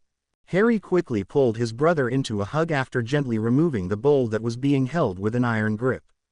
Shish, it's okay, he murmured, beginning to rock gently from side to side as the physical closeness made the feelings coming through their bond easier to sense. He sent wave after wave of love to his brother to combat the despair and hopelessness he was feeling. Henry slowly put his hands around Harry's waist. I'm here, Harry whispered. I'm here and I'll never leave you. That seemed to be the key that was missing. Harry was suddenly flooded with every nuance of emotion Henry was feeling. Hurt led to hate led to anger led to fear led to worry, on and on as the wall between them crumbled into nothing. Even as he sorted through the mess of emotions, Harry became conscious of the heart-rending sobs that Henry was making into his shoulder now. His brother who never cried, who was the strong one, who always took care of Harry when he was upset and who always put his own emotions to the side. All this, because of Voldemort and Snape and the dark mark that was now branded into his face. Deep, deep beneath the seething turmoil was another feeling that was quickly growing in intensity. A self-loathing that Harry could not even imagine feeling, and with it a desire to end their suffering before it escalated into unknown proportions due to the mark they both now bore. No, Harry cried, shaking his brother even as he still held him and disrupting the gentle rocking he had continued with. No, he said firmly, pulling Henry's chin up with one hand. I won't let you. Henry's eyes streamed tears and his face was red and puffy from crying. Even now he was trying to stifle his sobs, but they only broke free more broken and wretched than before. Shaking his head, he tried to deny that any kind of future might exist for them now. What was there? How could anyone see past the dark mark and remain close to them now? Even Ron, even Hermione, couldn't possibly want to be near them lest they be tainted with the same hatred and fear that every other person would feel when they saw Henry's face. No, Harry murmured, gently stroking his twin's face. You still have me, Hen. I don't care about that mark, I just care about you. Please don't leave me, you know I cannot live without you. Henry shook his head and pulled back a little to beat his fists on Harry's chest. Why? He sobbed. There were 1,000 questions in that one word, but Harry focused on the one he could answer. Because I love you. And he leaned forward and took Henry's face in both of his hands and brushed his lips ever so gently across the other boy's. It was warm and soft and left a tingling trail that traveled straight into the core of him and pushed back all of Henry's harsh feelings and left only that love and that warmth for him to cling to. It lasted merely seconds before Henry pulled away as though burned.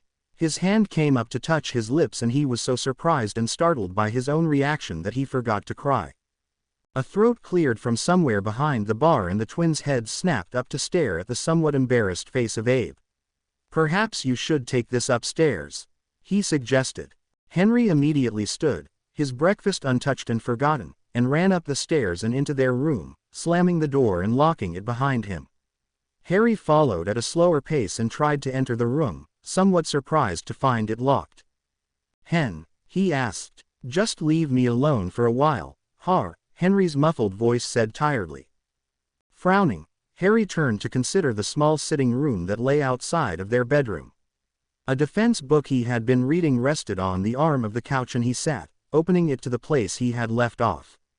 For a long time he stared at it, occasionally turning the page as his eyes finished passing over each sentence, but he was not actually reading a single word. It was an hour into this that he realized that it was their birthday. Henry sat on the edge of the bed, his cloak discarded on the blankets beside him. The feelings coursing through him now were worse, far worse, than the anger and despair that had haunted him the moment he awoke. The love was the hardest to face. He could still feel the warm embrace of his brother's feelings, and even worse was that he, at least, had no illusions about that affection being brotherly. Harry loved him, well and truly loved him, with all of the attraction, desire, and need inherent in that emotion. And he was also utterly innocent of that fact. But Henry knew, could feel it, because it was the same way he felt whenever he thought of the mirror of her eyes. The same way he felt when he thought of that chaste key downstairs, just a fleet brushing of the lips before he had ended it. And it had felt right. And it was so very, very wrong. He slowly fell back onto the bed, his legs dangling over the edge, and he threw an arm over his face to block out the early morning sunlight streaming through the window behind him. What in the name of Merlin had possessed Harry to do such a thing? This changed everything between them. Most alarming was that something had changed about their bond, now. With the barest of efforts, he could now reach out and sense not only his brother's feelings, but also the lowest murmur of his very thoughts. He knew without trying that his brother was confused and worried about him, and thinking about asking Abe to magic the door open the longer Henry stayed holed up inside. It took a monumental effort to block him out, mostly because the idea of having to do so was completely new. Before this, the bond had blocked out everything unless one of them was upset or suffering from other especially strong emotions. He envisioned a sturdy brick wall between them and sighed as he felt the last vestiges of Harry's emotions fade away. But perhaps this didn't change everything. Harry was still ignorant of his own feelings, and hopefully had no idea that Henry felt the same way. If he could keep him blocked out, keep that connection closed, and find some way of displacing his own or Harry's feelings onto someone else, then the situation might be salvaged. Even better if both of them found a significant other to shed these terrible feelings that were growing between them. Harry would subconsciously resist doing just that, he knew. So it was up to Henry to set up his brother with someone suitable and then let nature take its course. And then, of course, the other half of the problem reared its ugly head. The mark both of them now bore would preclude the chances of finding suitable matches in the coming school year. If there even was a school year. There was, as yet, no sign that the Board of Governors would allow the school to reopen until they had proof that the basilisk was gone for good. He wondered what Dumbledore was going to do about that. No one he knew had even received letters detailing the needed school supplies for the coming year. Henry tentatively reached up a hand and fingered the mark. It was smoother than he expected, sort of like a tattoo but pitted into the skin instead of slightly raising it. Harry's mark was much closer in appearance to a scar and much less noticeable. Perhaps there was some way of removing it, but he sincerely doubted anyone would find out if there was. If Voldemort had a means to remove the dark mark, then any operatives he put into undercover positions would have been better served to have the mark either removed or placed somewhere less obvious than their left arms. Faced with that observation, he decided to squash any hope that the mark could be gotten rid of short of killing the man responsible for the magic. And he was the one who was supposed to do that, apparently. That was a bit of news that had been disturbing him ever since his brother's brilliant explanation of his theory behind the Horcruxes and the night they both were attacked. The prophecy rang through his head, as though the seer who had spoken it were standing in the same room and whispering it in his ear. The one with the power to vanquish the Dark Lord approaches, born to those who have thrice defied him, born as the seventh month dies. And the Dark Lord will mark him as his equal and he will have power the Dark Lord knows not. And either must die at the hand of the other, for neither can live while the other survives. The one with the power to vanquish the Dark Lord will be born as the 7th month dies. He sat up as he had a sudden and violent realization. The Dark Lord will mark him as his equal. But now that he bore the dark mark, he was anything but Voldemort's equal. He was at best a servant and at worst a prized piece of property. Had Snape somehow circumvented Dumbledore's oath and told the entire prophecy to the Dark Lord? Is that why he had been marked in this way for no obvious reason? And if that was the case, then was the prophecy now broken? Or had it turned to someone else as a means to completion? Launching himself from the bed, Henry pulled out ink and parchment and scribbled a quick note to Dumbledore. "Headmaster, I need to speak to you urgently. Henry Potter." He crooned softly to Hedwig, who was napping, and she glared at him briefly before clacking her beak and taking the short missive and gliding out of the window he opened for her. Turning to the closed and locked door, he took a deep breath and strode across the room to face his brother. It was time to lay their plans for the future. Harry startled to his feet as he heard the bedroom door unlock and stared for several long moments at his brother before he blurted, "I didn't mean anything by it, it just happened." Henry visibly gathered himself. "Never mind that, Harry. I just sent a letter to Dumbledore telling him we need to talk. I think I might have figured out why Voldemort did this." He pointed to the mark on his face as explanation. Harry was sure his relief was nearly palpable, but was too glad that his brother seemed to have gotten over the incident downstairs to care. "Why, then?" But Henry shook his head. "Not here. I know we're staying under Abe's protection and all, but I haven't forgotten that little conversation he was holding with Snape last summer. It's possible that he's a dark supporter, especially given the nature of most of his customers." Harry opened his mouth to argue, but his brother cut him off. "I like him too, Harry. But we don't know what his motives are. I'd like to think that it's simply safer for him to support the dark, but he could just as easily be a true sympathizer to their cause. Especially if he's been that way since the First War when Voldemort was more sane." Nibbling his lip, Harry refrained from pointing out that Dumbledore obviously trusted his brother to protect them. Despite the restoration of their relationship with the headmaster, neither of them felt as though they should give him their blind faith as so many others in the wizarding world had. Finally, he nodded and Henry answered him with a smile of satisfaction. "Good. Let's walk up to the castle and see if we can meet Dumbledore on the way here or as he's leaving." Harry bit his lip again. But he hesitated to point out the obvious flaw in this plan. Henry cocked his head in inquiry. Inhaling slowly, Harry pointed to his own cheek where the white scar of his dark mark was barely visible. "Damn and blast," Henry cursed. "I forgot already. Yours is hardly noticeable, so I tend to forget that I have one too." With a sigh he sat down on the arm of the couch and tried to think of a solution. "I wonder if a glamour would hide it." "We could ask Abe to try," Harry said unsurely. "Or we could just wait here for Dumbledore," Henry admitted reluctantly. "I know people will find out about the mark eventually, but I don't exactly want to rush towards all of that prejudice and hate with open arms." Harry sat beside him on the couch with his own sigh. "I know. Word will probably get out if the Ministry allows us to guide a team into the chamber to kill the basilisk anyway, though." "What's this?" Henry asked, having not been there for the conversation with Dumbledore that morning. "Oh, the headmaster was here this morning and I told him they'd have to have our help to get into the chamber anyway. They will probably take us up on the offer, too, otherwise no one will be able to return to school next year. And the new term is fast approaching," Henry observed. A loud popping noise from downstairs was followed by Abe yelling, "By all the 9 circles of hell, Albus! Never apparate directly into my pub ever again. I'm sorry, Aberforth, but I received an urgent missive from Henry and I was worried that the Dark Lord might be involved. If you will excuse me." Moments later a pair of booted feet clambered quickly up the old wooden stairs and a rather flustered-looking Albus Dumbledore appeared in the living room. "You must have run all the way from the school to the edge of the wards to get here this fast," Henry said, grinning. Puffing a bit, the headmaster nodded instead of answering and took a seat in one of the comfortable armchairs across from the twins. "I'm glad to see that you're unhurt," he gasped as he caught his breath. "For now, anyway," Henry answered. He heard a faint creak on the stairs and narrowed his eyes in that direction. "Would you ward the room, Professor? What I have to tell you is rather sensitive information." Dumbledore nodded his agreement and waved his knobby old wand through the air several times before stowing it in his sleeve again. "Now, what is so urgent that I had to run here at full speed?" he asked, a twinkle in his eyes. "It's about the prophecy," Henry said. He took a few moments to rearrange his thoughts and what he needed to say before speaking.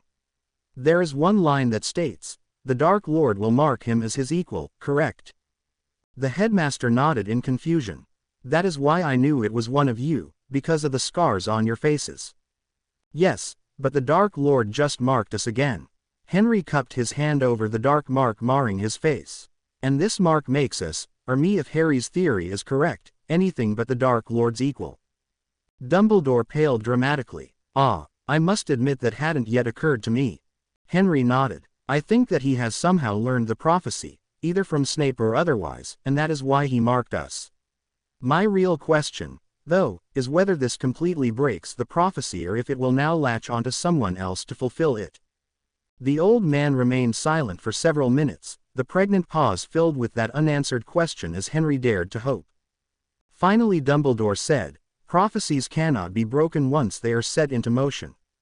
And marking both of you as children started this one down its current path.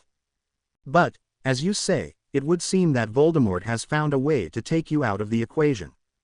It is possible that he thinks marking you like this will end the prophecy and therefore end the chance that he will be defeated. But I am afraid that is not the case. And, unfortunately, I cannot begin to tell you how the prophecy will carry out now that you are not a part of it." He laced his fingers together and rested his elbows on the arms of his chair, peering over his knuckles at them with a somewhat disappointed gaze.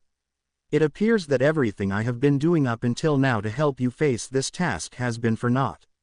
Ironic, considering how hard I tried to give you both a normal childhood and now you can actually live it, at least as well as you can given the dark mark on your faces." Henry reeled back slightly. "Normal? You think our childhood has been normal? It was you who placed us with the Dursleys in the first place, and you let us face the trials for the Philosopher's Stone alone. I even think you would have done the same with the chamber, had we not all learned our lesson the year before." He slid down off the arm of the couch where he had been sitting, leaning over the small coffee table that separated the headmaster from them. "And now you're just going to discard us because we aren't the ones who will fulfill the prophecy.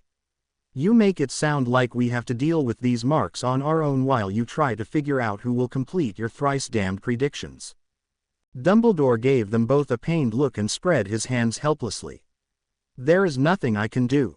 The dark mark cannot be removed, it cannot be hidden, and no matter what I tell the school next year you will be ostracized. What would you have me do? Train us. Help us at least learn to protect ourselves from the other students if we need to, and against Voldemort if it comes to that. I am under no illusions, Professor. He will call one or both of us to him, and he will either treat us as unwilling followers or as the property he has now made us. So at least help us to survive." But the headmaster was already shaking his head. "You're too young to join the light, my boys." He sighed and visibly prepared himself to share a secret. "I am the leader of an organization known as the Order of the Phoenix. We banded together in the First War to fight the Dark Lord, and we are reassembling the remaining members even as we speak. But no one can join until they come of age at 17. Then don't let us join. Just train us," Harry cried, jumping to his own feet as he realized that the headmaster really had no intention of helping them with this. The old man closed pained blue eyes. "I cannot. You are a weapon in Tom's hands now. Bad enough the things he will probably force you to learn. If I teach you anything, how am I supposed to know that he won't place the Imperious Curse on you and use you to attack the students where he cannot reach them? How am I to know that he will not use you to get to me, or to ministry officials who have relatives and children at Hogwarts? I'm of half a mind to simply expel you both to protect the rest of the castle. As you are now, you are dangerous, whether you choose to be or not." Harry stared at the headmaster in shock and felt his knees give out so that he fell back into his seat with a thump. "But," Dumbledore shook his head once more and stood, gazing at them with a reluctant and hurt expression. "I know what I am saying is harsh, but it is my duty to protect the school from the Dark Lord, and that is what I am going to do. You will be allowed to remain as long as Voldemort does not use you to attack anyone inside the school. If I catch you doing anything of that nature, you will have to be expelled. For the greater good, right, Professor? Henry asked coldly.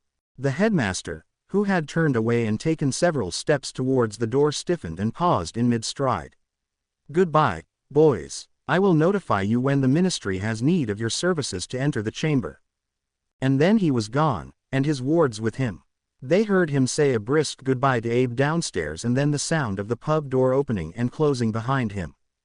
Now what? Harry asked dully. Now, we find our own side in this war, Henry muttered. I just wish I knew how. That thought was interrupted a moment later. Henry's head snapped up as he felt a vague stirring of premonition before the pain erupted through the mark on his cheek, multiplied 1,000-fold by the Horcrux scar on the other side. It hurt so much for the first few moments that he couldn't even scream, couldn't get his vocal cords to do anything more than clench in agony, and then a wail of pure suffering erupted from somewhere inside of him, and he was too far gone to even recognize the voice as his own. Merciful blackness took him within a few minutes, but Harry, screaming beside him at both the real and reflected pain, was not so lucky. And then suddenly Henry was not there in the Hog's Head anymore, but standing alone and invisible beside the Dark Lord as he looked over a room full of black-robed and white-masked individuals, Severus Snape standing a little behind and to the right of his throne-like chair. Voldemort surveyed his followers with blood-red eyes, some vestige of a smile lurking at the corners of his mouth as they fell to their knees one by one as they saw that he had truly returned. Standing, he gathered his power about him like the mantle of a king, and passed his inhuman eyes across the gathering. He made sure to rest his eyes on each and every person there so that when they left him, each would feel as though he had met and held their gaze, and only theirs. Let each man think he was the favored one, let each man know that just by being here, they were more loyal than any other. Only when he had passed his eyes over them all did Voldemort speak. Welcome, Death Eaters. 11 years since we last met. Yet you answer my call as though it were yesterday. He turned sideways to the crowd of followers and paced slowly to one side of the throne and back, drawing eyes as he did so to Snape standing in the favored position beside the ornate chair. Yet I know why you have returned to me. Not out of loyalty, but fear. A shiver raced through the crowd, his calm tone doing more to induce terror than if he had been screaming his anger at them. Voldemort smiled at their terror. Though much of his sanity had been returned to him, he still enjoyed this play of power, the use of emotion to rule men who might otherwise have considered him weak and easy to overthrow. Yes, I know, he whispered, just loud enough for them to hear. I know your fear. He made a soft hissing sound that darted his tongue into the air, almost but not quite Parseltongue. I can taste it. One man standing close to the slightly raised dais threw himself to the ground and cried out, Forgive me. Forgive all of us, Master. Crucio. Voldemort screamed, and relished the man's agony for several long moments before he ended the curse. Cowards, all of you. Too afraid to seek me out all these long years, too afraid of losing yourselves when you have pledged your eternal loyalty to me and me alone. He shot the pain curse randomly into the crowd a few more times and let the screams die down to whimpers before he spoke again, his tone still barely above a whisper. You ask for forgiveness. I do not forgive. I do not forget. 11 long years of suffering. I want 11 years of repayment before I forgive any of you. But Severus, my dear Severus has already begun to repay that debt that you owe me. Voldemort turned to his lover and walked a slow circle around him, allowing one hand to rise and stroke one side of his face as he turned. He not only returned me to my body, he restored my mind. Towards the end of my first reign, I took my measures against death too far, and I fear that some of my sanity was lost to me. But no longer, and for that, he will be rewarded. Snape fell to his knees as they had orchestrated this, and gazed devotedly into the Dark Lord's eyes. I live to serve you, my lord. Rise. Voldemort cried, standing before the throne so that all in the room could see the dark man beside him. No longer shall you be forced to kneel, Severus. Such devotion, even in the face of my spirit's anger, shall be rewarded the highest honor I can grant. You will be my right hand, higher in rank than any other Death Eater and master of them all. Give me your left arm. Snape unbuttoned the sleeve of both his frock coat and white undershirt with no hesitation and bared his dark mark to Voldemort's wand. Regius Mors Mordra, Voldemort cried, knowing that none of the Death Eaters had ever heard such a spell before. Snape visibly gritted his teeth against the pain, and then the tip of the wand was removed and the pain with it. He studied the mark in open surprise, and then Voldemort gripped his arm and raised it into the air so that his followers could see the difference. There, perched on top of the skull on Snape's old dark mark, was a crown that paid a passing resemblance to the Muggle Queen's. It was as black as the rest of the mark and appeared to be made of bones. "Kneel, Death Eaters," Voldemort cried ecstatically, "and greet your new lord." As one, the congregation fell to the hard stone floor of the room and gazed upon Snape's arm in shock. Voldemort cackled his laughter and Snape smiled triumphantly at his side. Invisible beside the throne, Henry watched what was happening with horror and was relieved as well as frustrated when the vision began to fade away now that the Dark Lord's anger and exultation had died down. He awoke in his bed above the pub with Harry beside him and Abe sitting worriedly in the chair beside them. "What happened?" the auburn-haired man asked as soon as he realized Henry had come to. "A gathering," Henry whispered, "and Snape's promotion." The twins were woken the next morning by raised voices down in the pub. Pounding footsteps quickly followed, and they recognized the speakers with some surprise. "Severus, don't blame this on them. Albus would have figured things out on his own eventually. But not so soon," their former professor growled darkly. "It was essential to our plans to be within Hogwarts this year, and now we will have to make new arrangements." The door to their room was thrown open, and they scrambled out of bed as Snape glared at them, his dark ebony wand held in a deceptively light grip. Time seemed to pause for a moment as they all stared at one another, and then the wand was raised and leveled at them, as Snape cried, "Crucio."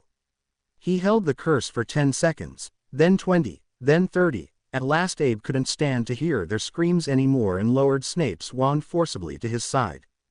"Enough," Abe roared, "you have punished them, now leave them be." The twins clutched at each other and stared up at Snape from where they lay, limp and exhausted, on the floor. The dark-haired man calmly pulled the chair away from the small table in the room and sat, crossing his legs and staring at them. "Leave us," he ordered Abe. "But, now," with a sigh, the bartender gave an apologetic glance at the twins and then left the room, closing the door behind him. "So he is a supporter," Henry croaked softly. Snape sneered. "You brats have cost me my job, and a position of much influence to boot. The Dark Lord has decided to use you where I would have sufficed. You may consider his orders further punishment for your transgressions." Harry sighed and shakily pulled himself up into a sitting position, leaning heavily on the edge of the bed. "Dumbledore will expel us if the Dark Lord uses us inside the school." Snape's lips thinned. "That is why you must not get caught. My master is not foolish enough to order either of you to murder or harm the students or the old fool. What he wanted me to do is far simpler, and something that you will actually have an easier time doing than even I." Harry helped his brother to sit up as well. "And what is that?" he asked. The man smiled nastily at them. "Recruit the students to his cause. I have been molding the Slytherins for years. We have already won the majority of them, but the other houses are still strongly under Dumbledore's thumb. You will work on them, wear them down, and turn them to the Dark Lord." "And if we don't?" Henry asked defiantly. "Crucio," Snape answered calmly. When the curse was released again, Harry raised his chin defiantly at the potion's master. "No matter how much you torture us, we won't do as you ask." "Then I will have to try something else, won't I?" Snape decided. "Imperio." Harry suddenly felt all of his worries fly out the window. The thin early morning light coming through the window into their room was especially pretty this morning.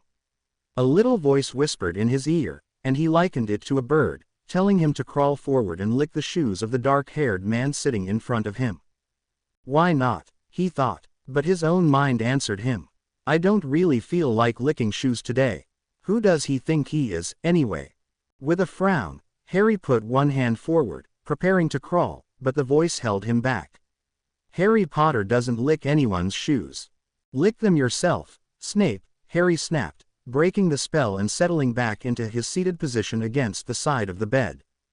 The man's eyes widened in disbelief, before he closed them and shook his head. "Unbelievable," he muttered. "Only you could break the imperious curse at the age of 13, Mr. Potter." He sighed and stood. "I will have to discuss your resistance with the Dark Lord, you realize." "He will not be pleased." Henry nodded silently, knowing that their days may be numbered or that they would soon be called to visit Voldemort. "Sir?" Harry asked as Snape turned to leave. He paused, and half turned to raise an eyebrow at them. "You said that we could ask our questions when we had had time to think about things. When are you going to allow us to do so? I am surprised you still have questions, considering how free Albus recently seems to be with information. Abe told us that you know of the prophecy.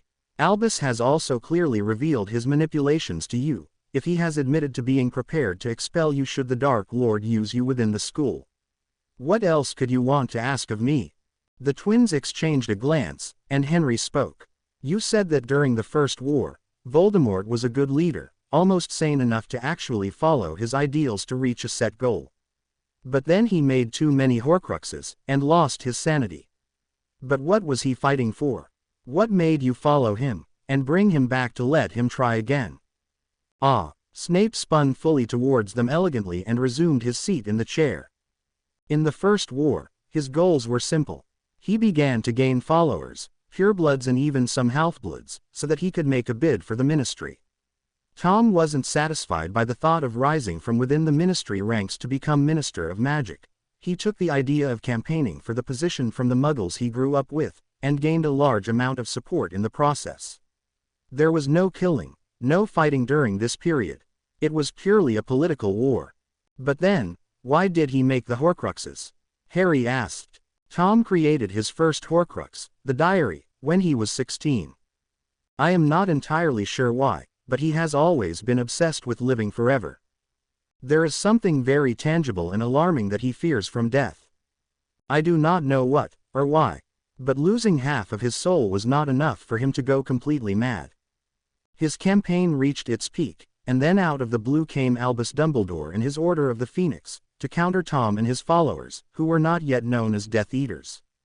With one speech, Albus undermined the years of hard work that Tom had put into his political career.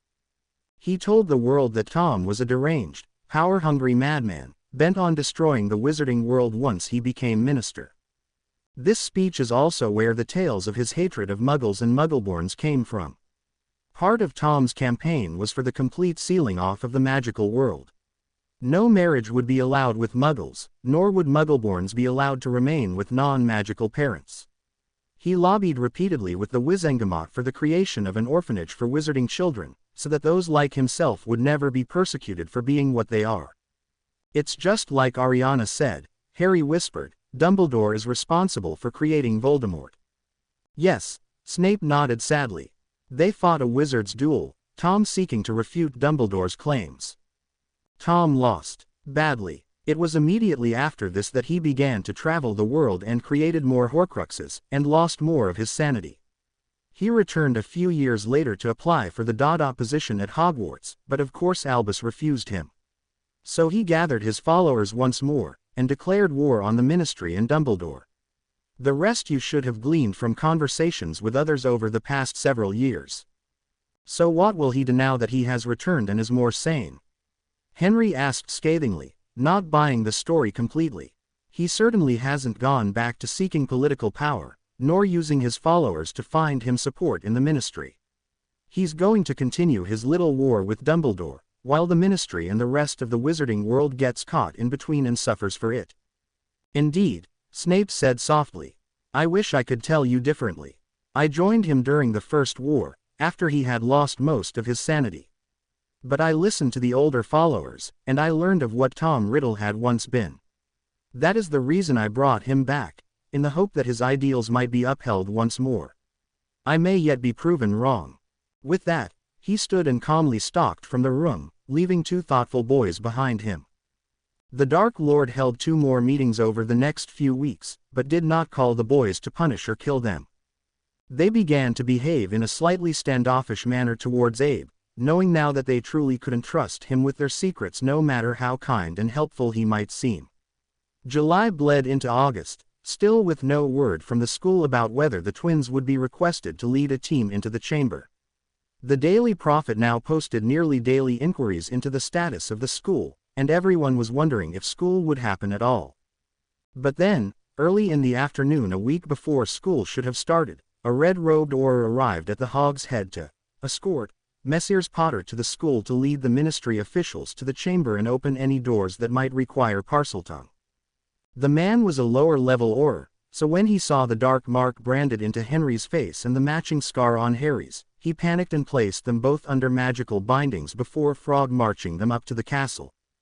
A very tall woman in the same red robes, this time with a thick band of black around the collar, sleeves, and hem, watched them approach and immediately berated the Auror in question as he led the twins to the group.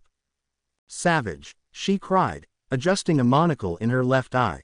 "What is the meaning of this? I told you to escort them, not bind them and bring them under wand like prisoners." Savage grimaced and motioned them forward with his wand so that this woman, who was clearly in charge, could see the mark on their faces. "Dear Merlin," she breathed, and the monocle fell down on its chain as her face relaxed too much to hold it in place. The other Aurors chose that moment to gather round, and there were many shocked faces and many filled with fear, but a few held anger and betrayal. One man stepped forward belligerently and pointed at them in accusation, "But you're supposed to be the boys who lived. The chosen ones who will fight he who must not be named. How could you join that murdering traitor? How did you even get the mark?" "It wasn't by choice, I can assure you," Henry said dryly. "Not helping, Harry hissed out of the corner of his mouth. Dumbledore had, of course, been attempting to spread word that the Dark Lord had returned, but not many had believed him, least of all the ministry. The woman in charge looked at them with speculation, and held up a hand for silence when the man took breath for another rush of blame. "Perhaps we should actually hear how this happened before we go pointing any fingers, shall we?" It was phrased like a question but was unmistakably an order. "Release them at once, Savage. They're children, not monsters." There was a general muttering of denial behind her, but one piercing glance over her shoulder shut them all up.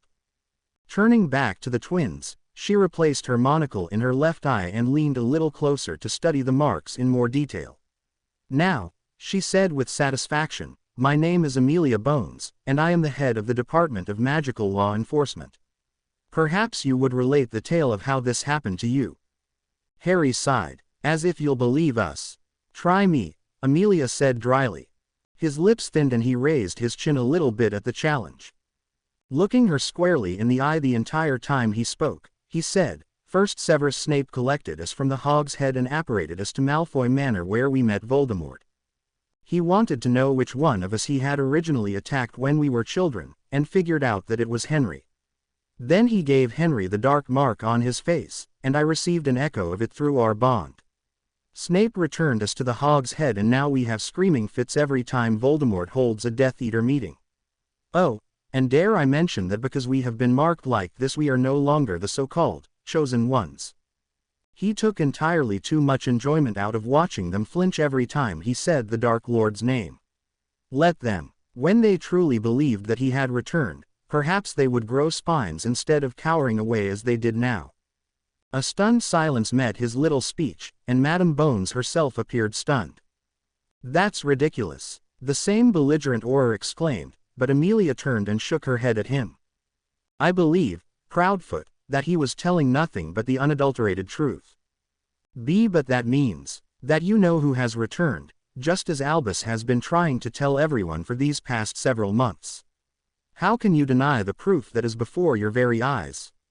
Neither Harry nor Henry Potter was sporting a dark mark on their face before the end of the school year. You helped escort them from the school yourself.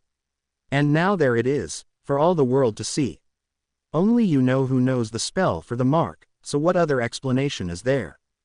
One of the Death Eaters could have learned the spell and is trying to cause a panic by making everyone think you know who is back." "That sounds like a question, Proudfoot," Amelia said sternly. "And if you are that unsure of your answer, then even you, stubborn as you are being, believe that I am right." She turned back to the twins. "So, I will deal with the details of you-know-who's return later. Right now we have a job to do in a school to make safe. There is only 1 week until term begins and no one has even been able to buy their supplies. Please, Messieurs Potter, do show us the way. Savage, Proudfoot, you will form an advance guard and use your mirrors to check that the hallways are clear before we pass. The 2 Aurors and the twins glowered at one another for a moment before Henry spoke.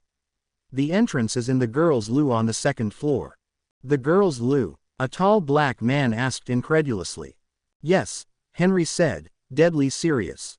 Oh, they made their way by taking the large double staircase at the back of the great hall and followed the long hall that led to the door to the girls' bathroom. Hang on, a young-looking witch with pink hair exclaimed, we're not going to Myrtle's bathroom, are we? What do you think killed her 50 years ago? Harry asked sarcastically. Hagrid's acromantula. Her jaw gaped open for a moment before snapping shut abruptly. For that was exactly what the Ministry had thought at the time, and the half-giant had been expelled for it. The armed group swarmed into the bathroom, and Harry approached the sink that would reveal the entrance. Open, he hissed, ignoring the sharp gasps from the assembled Aurors. Honestly, you'd think they would have been briefed to expect the snake language before coming here. After the various pieces of the sinks had separated and sunk down into the hole, he pulled Henry onto one of the plinths with him and directed the Aurors to do the same. When everyone was ready, he hissed, down. The pink-haired Auror squeaked as the plinth she was sharing with the tall black man started to move and almost lost her balance before he managed to catch her. Watch her, Tonks, he murmured. Thanks, Kingsley, Tonks answered shakily, peering over the edge to view the black depths of the pipe as they descended. At the bottom, everyone stepped off their plinth and out into the bone-strewn cavern beyond. Madame Bones had her monocle up to her eye once more and was eyeing the litter with a raised eyebrow. Any idea how big this snake is, boys? Henry shrugged. We've never actually seen it, only heard it in the pipes of the school. Judging by the snakeskin in the next room, it's barely big enough to squeeze through that pipe we just came down. She nodded as though she had been expecting this, though several of the Aurors began to look a bit pale. No one really knows how long basilisks live, but if this snake was placed here by Salazar Slytherin as the stories say, it would be the oldest basilisk ever recorded, and therefore the largest. If you don't mind my asking, Henry said respectfully, how are you planning to fight it? From inside a bag carried by one of the Aurors, Madame Bones procured a rooster that had clearly been struck in mid-crow by a Petrificus Totalis spell. This is our main line of attack. We will seek to blind the snake first, then use one of the roosters. Should that fail, we will attack. All of us have vials of phoenix tears should we be struck by the venom. You boys will remain outside the lock that Dumbledore told me of, and leave if the worst happens and our plans fail. The twins nodded seriously, and led the way past the snakeskin in the next room, which the Aurors studied fearfully, many of them gripping their wands in clammy hands. They approached the lock and Henry motioned the Aurors forward to stand near the door. Madame Bones gave them some sort of signal and they visibly prepared for battle, tensing in preparation to attack the moment the door opened. This is it, Henry murmured, then faced the door. Open. The twins dodged back as the ancient gears began to turn in the door, and stood to one side of the entrance where the basilisk's killing gaze would not be able to reach them. The doors parted, and the Aurors made to dash forward, only to stop with many gasps of surprise. Lying there with her face to the door was the basilisk herself, eyes closed in sleep. Their gasps caused her to stir, and everyone in the doorway quickly lowered their eyes, two of the senior Aurors stepping forward before the basilisk could truly awake and shooting several vicious cutting curses at the eyes. The great snake screamed in pain, fully awakening and rearing back to strike at her tormentors. It's blinded, the man named Kingsley told the others. Fall back, Madame Bones ordered quickly, it's too big to come through this door. The Aurors retreated through the door quickly and the snake's attack crashed into the frame behind them. The head of their group removed a rooster from the bag and waved a quick finite over it, letting the bird finish its frozen call. Instantly, the great snake dropped dead on the floor, a large drop of venom falling from one fang to smoke on the floor. Harry and Henry realized that they had hardly been daring to breathe, and took shuddering breaths as the Aurors stood down from their attack formation. Well, That was anticlimactic, Madam Bones said with satisfaction, garnering a few chuckles from some of the veterans on the squad. Let's get out of here. The twins led them back to the sink and ordered the plinths to rise once more to the second-floor bathroom in the school. The oars then escorted them out of the front doors and past the wards to the apparition point. Most of them disappeared with small pops, but Madam Bones turned to speak with them one more time. I thank you for your assistance today, boys. Your help was invaluable. It was nothing, madam, Harry said sheepishly. We just want to go back to school and see our friends again. She smiled down at them. Yes, I can understand that. If you boys need anything at all, you get in touch with me first. There are those in the ministry who might try to undermine you, especially once word gets around about those marks. And word like that will happen quickly, knowing some of the juniors on my staff who saw you today. She closed her eyes and shook her head. I will see what I can do for you, but I only have control over one department. But it is one of the most important, Henry said wisely. We have been claimed by the dark, abandoned by the light, and we belong to neither. Would you be willing to help us find our own way in the war to come? She considered them seriously, looking past their 13-year-old shells to the men that they would become within. With a nod, she promised, I'll be in touch. She backed away and disapparated, leaving the boys to walk slowly back to the Hog's Head. Do you think she can help us? Harry asked. It's like I told Snape. The war is between Voldemort and Dumbledore. Aside from the one in the prophecy, no one can hope to intervene. Everyone else is going to get stuck in the middle and suffer for it. We both know Dumbledore is going to be searching for the new subject of the prophecy. Maybe we can help the ministry to protect people, to get everyone else out of the way of their fight. Harry nodded slowly as they walked into the pub.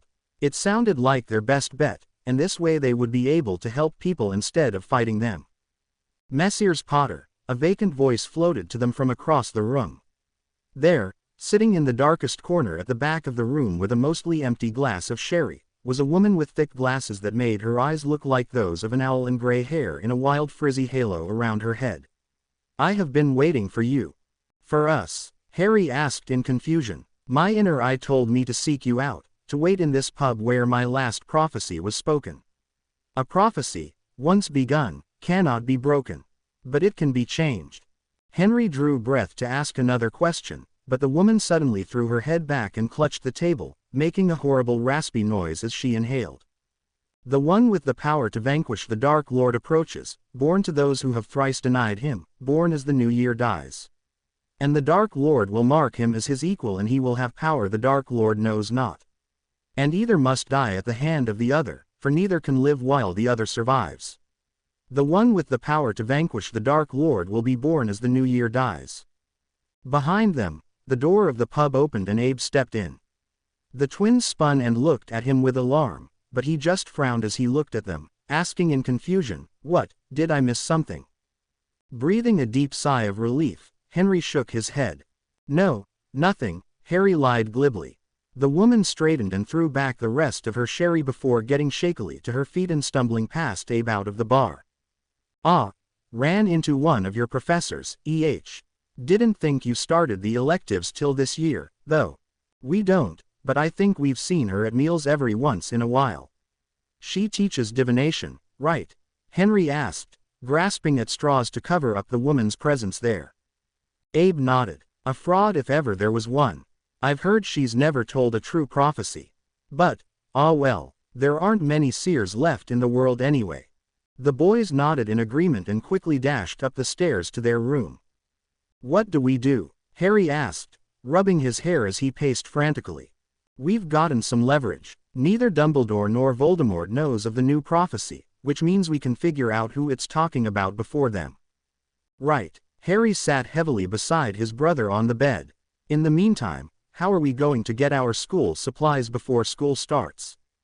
Henry laughed, shaking his head. Let's just wait for them to send us our letters, all right? Oh, right. Harry smiled sheepishly. I'll make a prefect of you yet. Henry threatened. Harry blanched. Deep below the stony island fortress of Azkaban, below the sea that crushed against the rocks above, Sirius Black calmly unfurled the newspaper he had begged off one of Minister Fudge's bodyguards. Out of the corner of his eye, he saw the man gape at his casual position, and couldn't hold back a small smirk. "Dog got your tongue, Minister?" he asked, not even really looking at the paper before him. Shouldn't that be, cat?" Fudge seemed to recover slightly. Sirius laughed. "I don't think so." For some reason, this seemed to calm the minister down somewhat. "Well, you seem to be doing all right, then. 11 years in here and you're still ticking, so you must be getting enough care." "Right." Fudge looked at his escort and motioned them to continue down the hall before Sirius could refute his care. Moving on. With a snort, Sirius turned to actually read the paper in his hands. Once a year the current minister was required to take a tour of Azkaban to ensure the proper care of its inhabitants. Not that anything ever changed. Only remaining in his animagus form for much of his 11 years here had allowed him to remain sane around the Dementors. Perusing the front page, an article jumped out at him. "Potter twins take the dark mark." "What?" Sirius screamed, standing and pacing around his cell as he read the article quickly. Already he could feel a Dementor moving closer in reaction to his despair and pain. Inside sources in the ministry reveal that Harry and Henry Potter have been seen with a dark mark on their faces, in relation to Albus Dumbledore's recent claims that the you-know-who has returned. This news is most troubling. Ministry sources have long maintained that no one but the Dark Lord himself was capable of marking someone. Yet those same sources have as yet refused to admit that the wizarding world's greatest enemy has returned.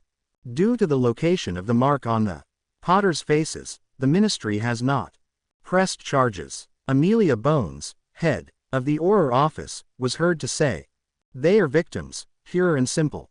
You know who would not mark a true follower on their face? It would be too obvious. They are clearly victims of that madman's return to power." Albus Dumbledore also backed these claims, saying that Messrs. Potter will always be welcome within the walls of Hogwarts. "I know they would never join the man who murdered their parents."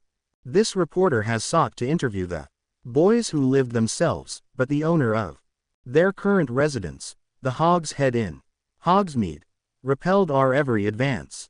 Learn more about the history of the boys who lived on page 3.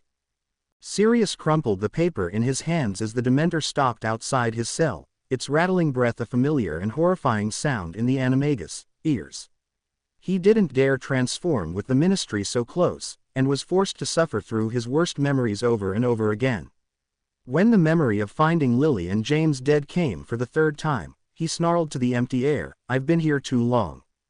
When the patrol came through the next morning, the cell was empty. "Dear Messrs. Potter, due to the abbreviated notice before the start of term, Hogwarts will be allowing students to order their supplies from Diagon Alley. Third years and above will also be able to visit Hogsmeade on the weekends. An especially early visitation date is being made available so that those students needing to being studies for their owls and newts can gather their materials without the hassle of waiting for an owl order to arrive. Flourish and Blots in Diagon will be making a visit to the school on the first morning with a selection of used and new texts from our list. If you desire additional reading materials, you will have to place the order separately. The supply list and the permission form for Hogsmeade weekend are attached. We look forward to welcoming you back to a new school year.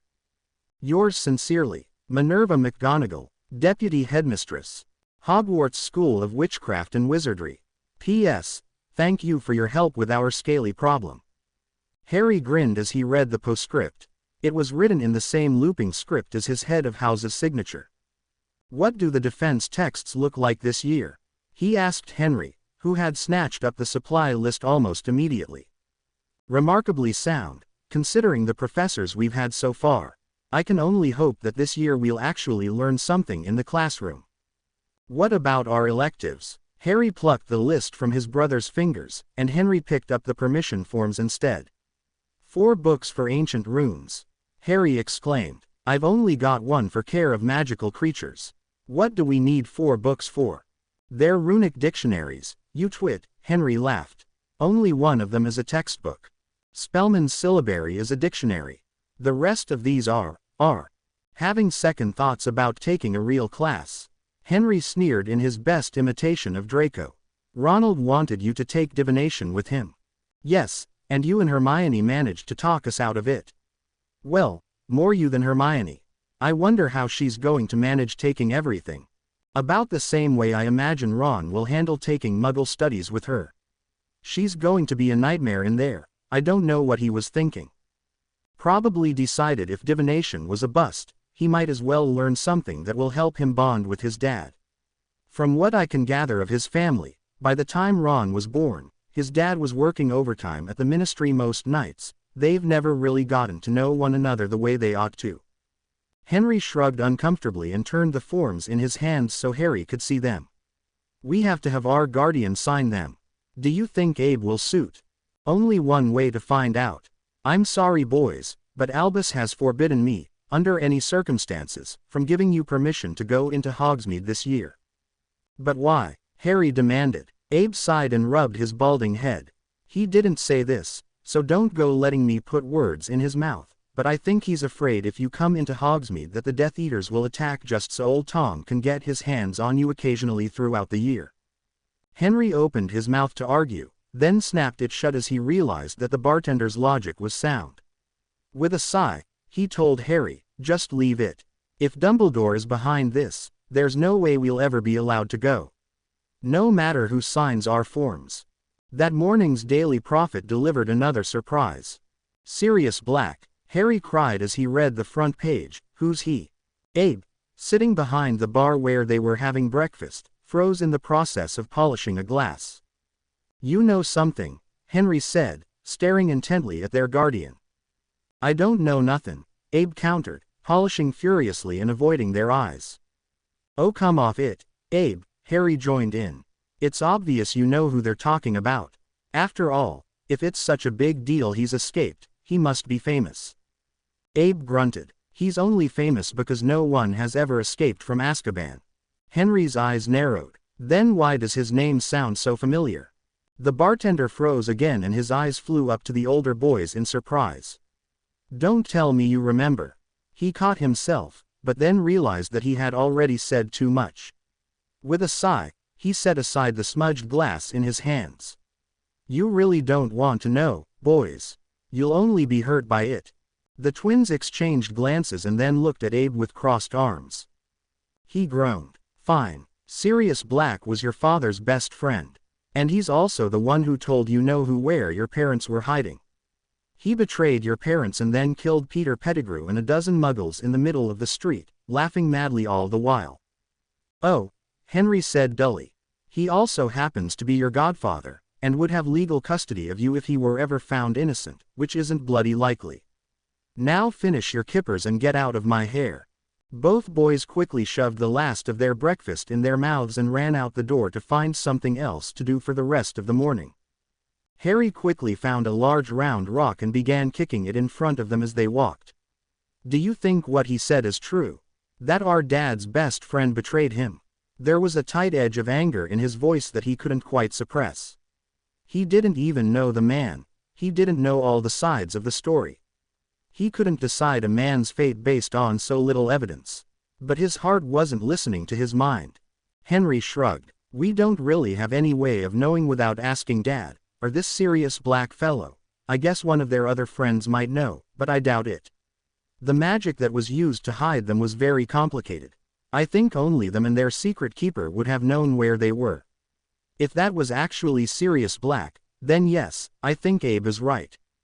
But if it wasn't, Harry kicked his rock and watched it disappear into the bushes beside the road. Then I don't blame him for escaping. I just wonder why he waited 11 years to do so. Out of the bushes where Harry was looking, a large black dog suddenly burst forth and sat in the dust at their feet, its tongue hanging out the corner of its mouth. It was very skinny. Most of its ribs were showing clearly through its dark shaggy coat, and covered in dust. Hey, boy, Harry said gently, squatting so that he could extend a cautious hand to the large animal. What's your name?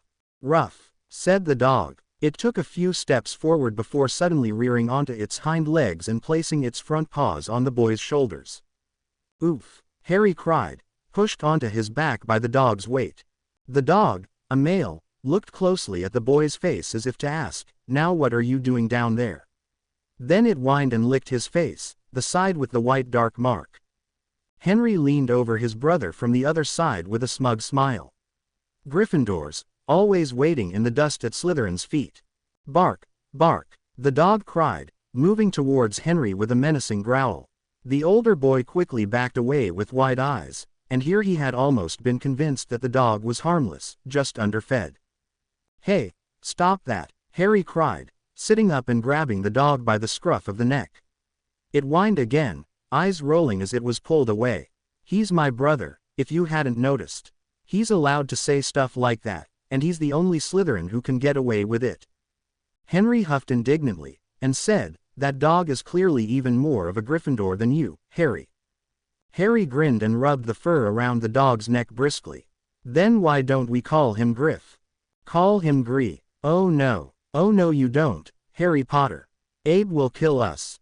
We can keep him outside when the bar is open." Henry crossed his arms over his chest. "Oh come on, Hen. Look at him, he's half-starved. Can't we at least keep him until he fattens up a little bit or until someone comes to claim him?" The older twin suddenly found himself confronted by two sets of puppy dog eyes, one set green and one blue.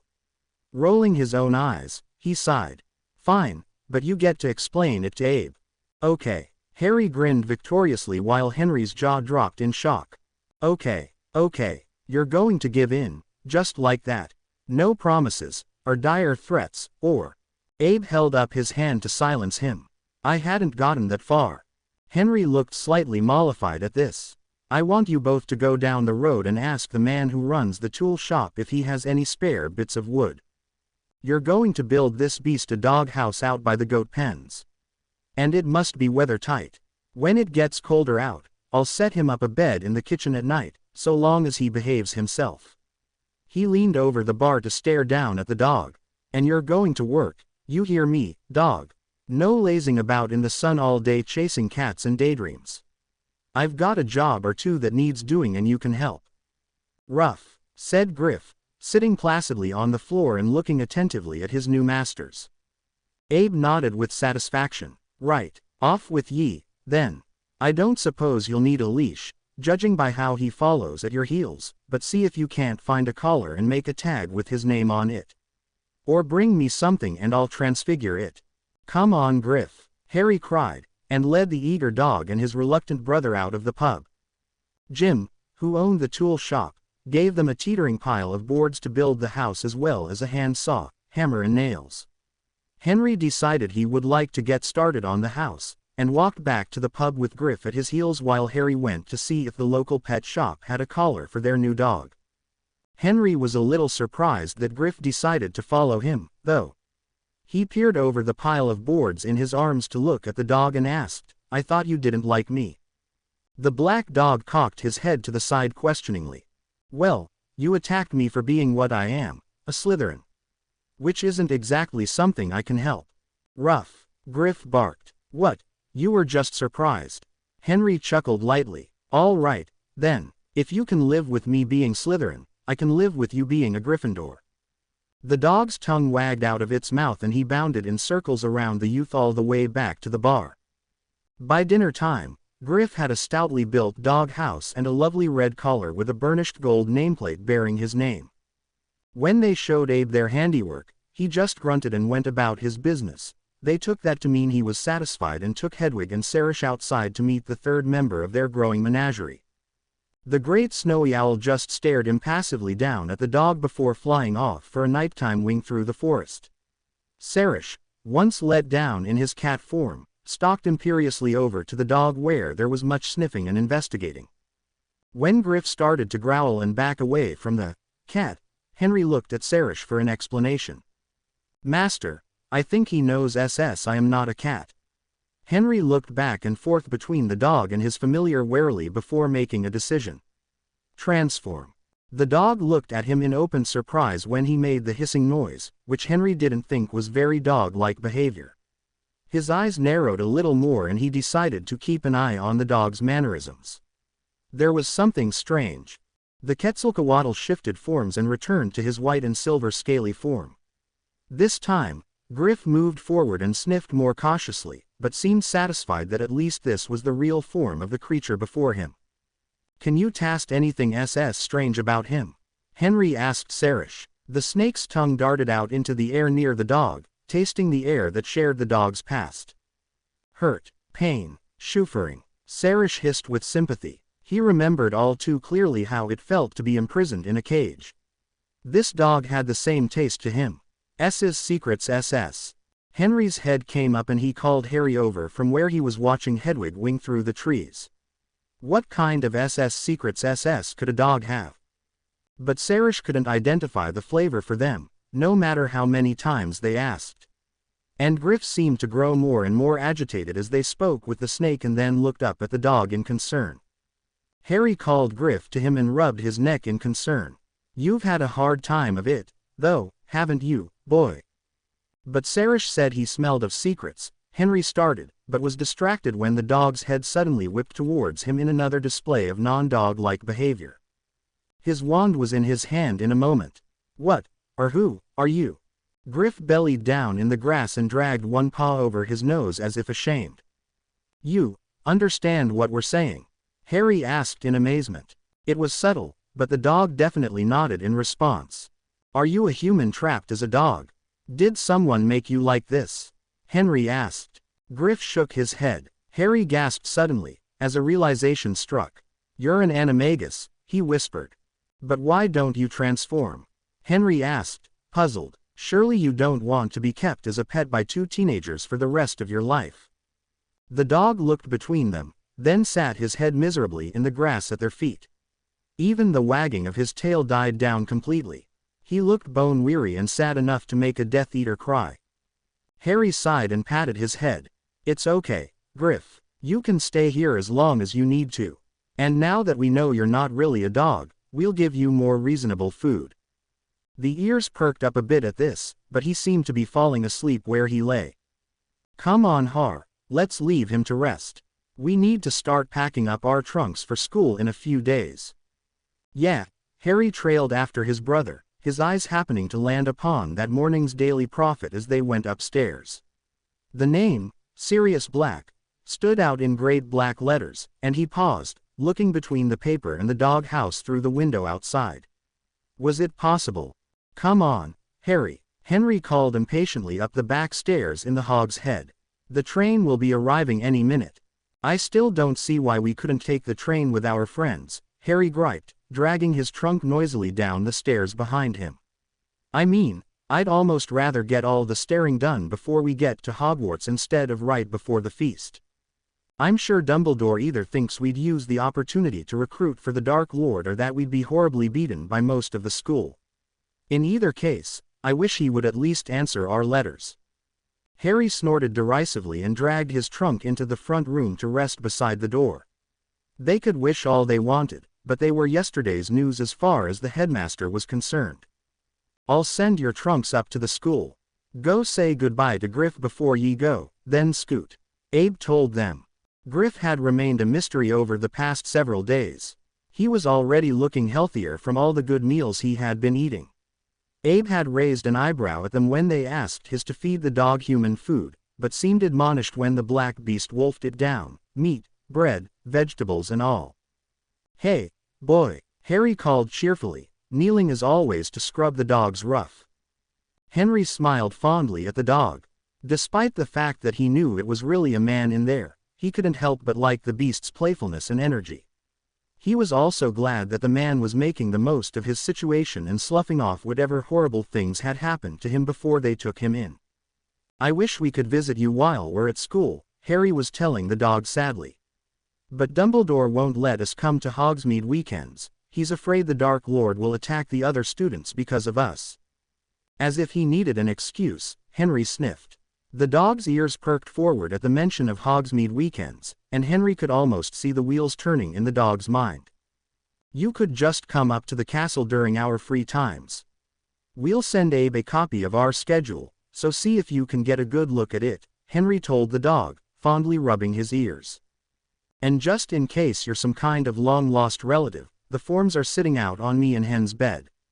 But I have to warn you, I doubt even having a signed form would be enough for Dumbles." Griff's tongue wagged in a dog laugh, and the two boys laughed and waved to him as they took off down the path to the school. "What was that long-lost relative bit about?" Henry asked, curious. "Oh, you know, the fact that he came to us and is staying with us made me think he might have at least known our parents. So it didn't hurt to let him know where the forms were." Harry also still harbored a secret suspicion that their dog was their godfather. And if that was the case, he was willing to suspend disbelief until he knew what had really happened the night their parents died. In the meantime, why not take advantage of that possible fact and get the forms signed? "Right," Henry said dubiously. Sirius Black was having the time of his life. Not only had he found his godsons and learned that the Dark Mark was a result of their victimization, he was also about to play the biggest prank in Hogwarts history on one Albus Percival Wulfric Brian Dumbledore. With a flourish, he finished signing the forms in the twins' room and penned a brief and irate letter to his old headmaster. "Dear Albus," Harry and Henry were the first to enter the Great Hall, and they took seats at the Gryffindor table so that they would be able to speak to their friends first thing. As the older students began to file into the room, however, they wondered if they would have been better off to sit with the Slytherins. Dead silence rang through the hall as everyone got their first looks at the dark marks on their faces. Most of the Gryffindors sat as far away from them as possible. Only once Ron, Hermione, Neville, Ginny, and some of the other students in their own year had created a buffer did anyone sit nearby. "What happened?" Hermione whispered frantically as soon as everyone had surrounded the twins. "I should think that would be obvious." Henry sneered. Hermione jerked back as if slapped. "Hen, it's not their fault," Harry told his brother.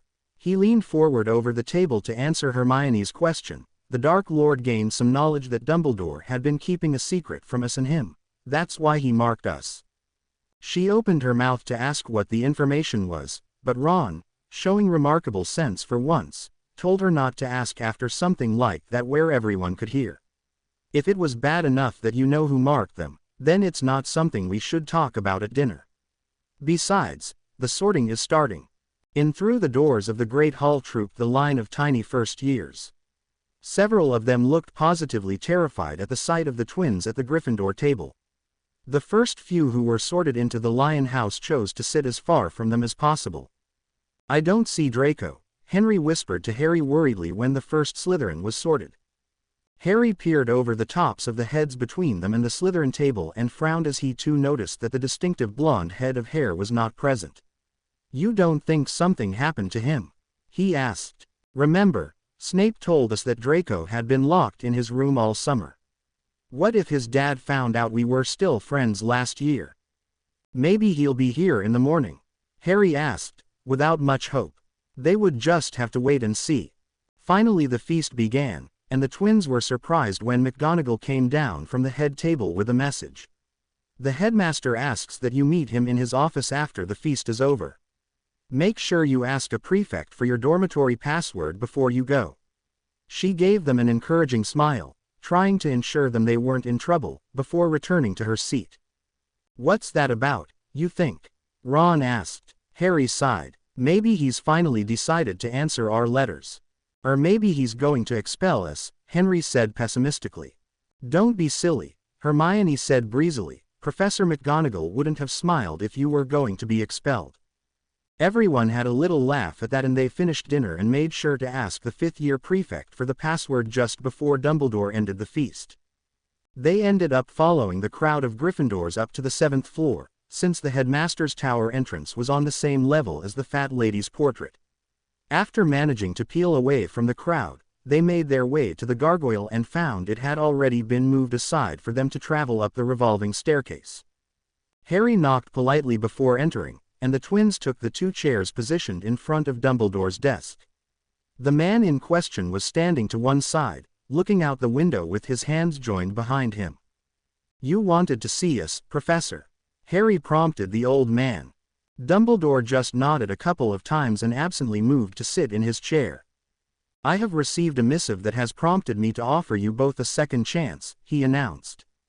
"Pardon," Henry said. The man had been ignoring all of their letters, What could have changed his mind? I find it most curious that an escaped criminal such as Sirius Black would somehow get his hands on your Hogsmeade permission forms, much less have access to an owl that I know to belong to you both. Henry looked confused, but Harry blushed furiously and looked down at his hands. You mean, Sirius Black signed our forms?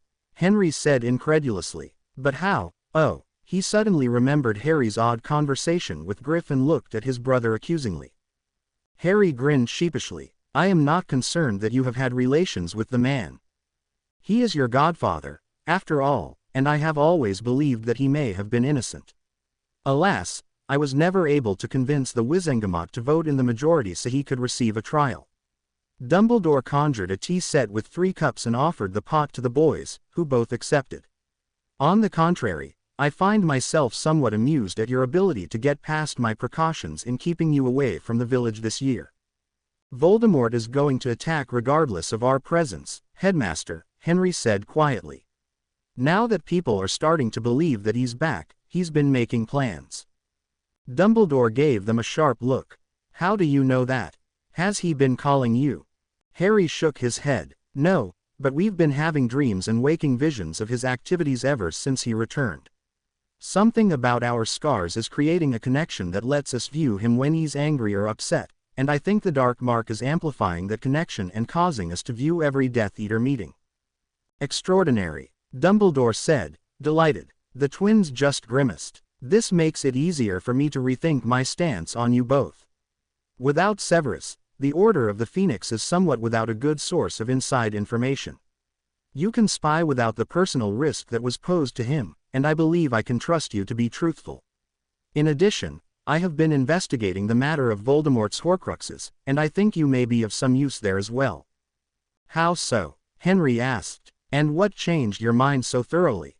The headmaster chuckled a little and pulled a scrap of parchment out of the pile of papers on his desk. I received this letter of dire warning from Sirius along with your permission forms. It says, Dear Albus, you must be a complete and utter wanker if you think my godsons are a danger to anyone, much less to a school full of children. If you don't do something to help and protect them, I will earn my title of fugitive by kidnapping the children and teaching them horrible pranks to play on you and the rest of the professors until you capitulate. Alternately, I'll just enlist the Weasley twins. From what I've heard the boys say about them, they would be worthy successors to the Marauders. I hope you live in fear of your pride and your life.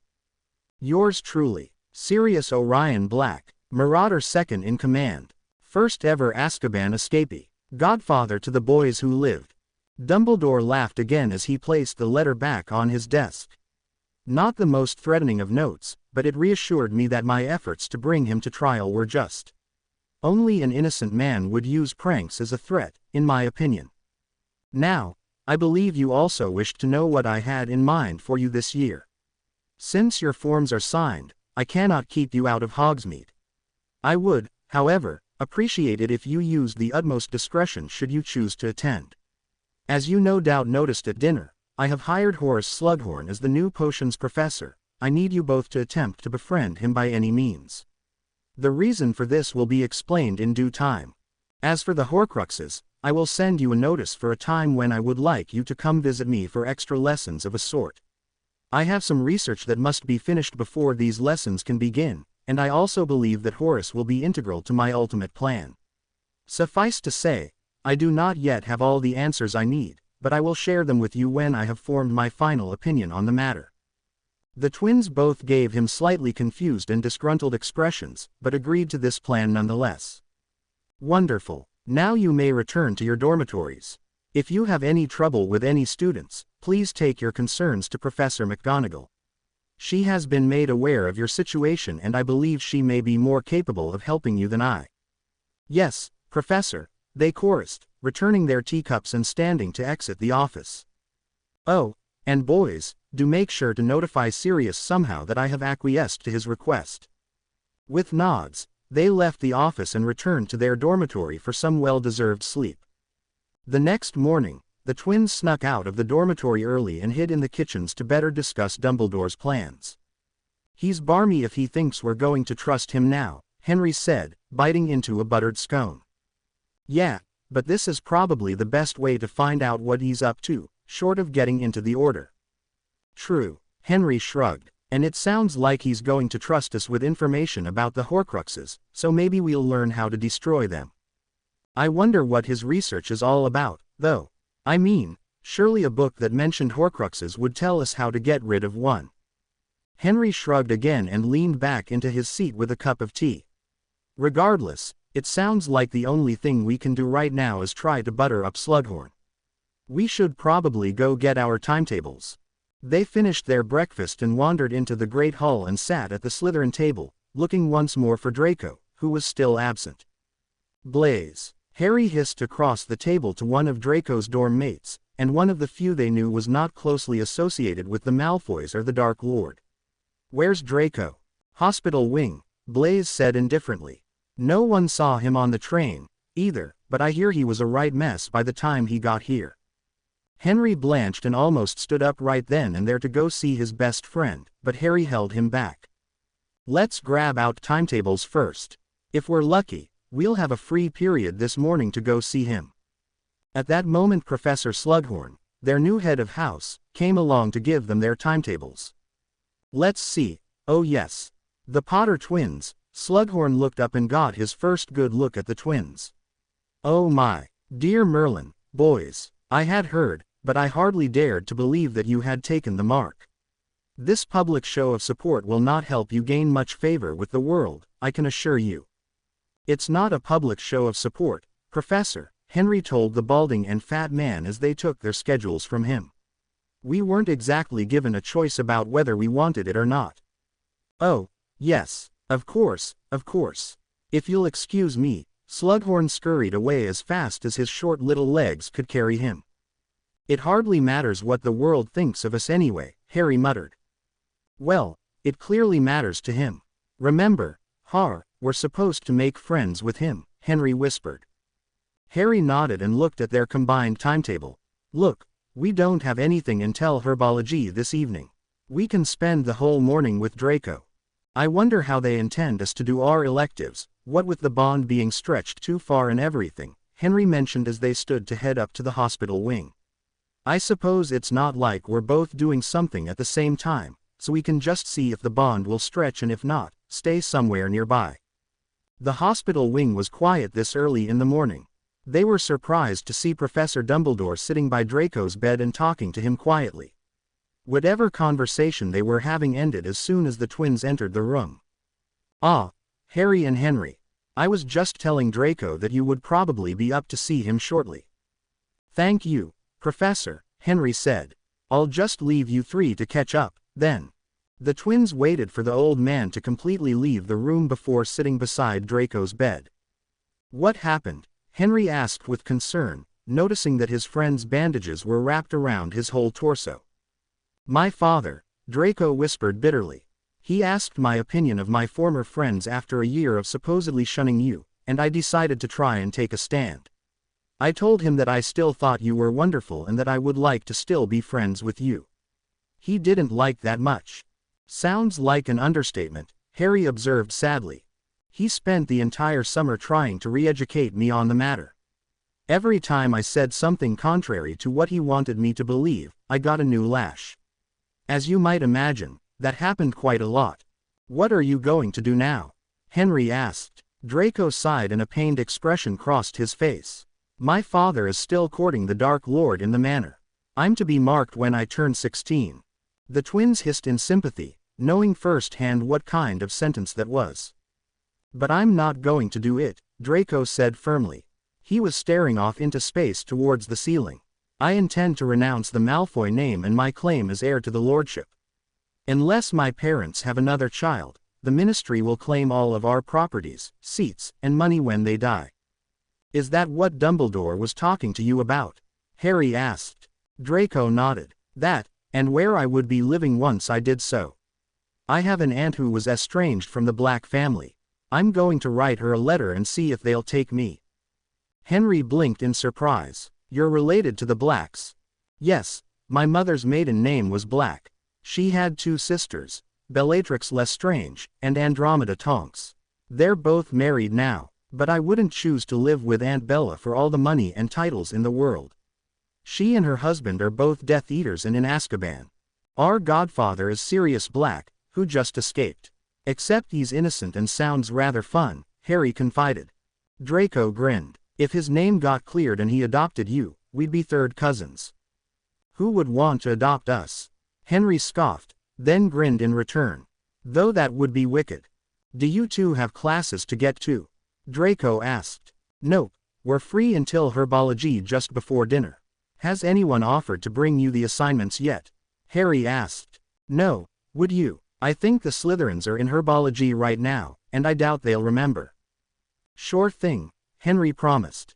We should let you rest some, We'll come back after lunch to chat some more and stay until class starts.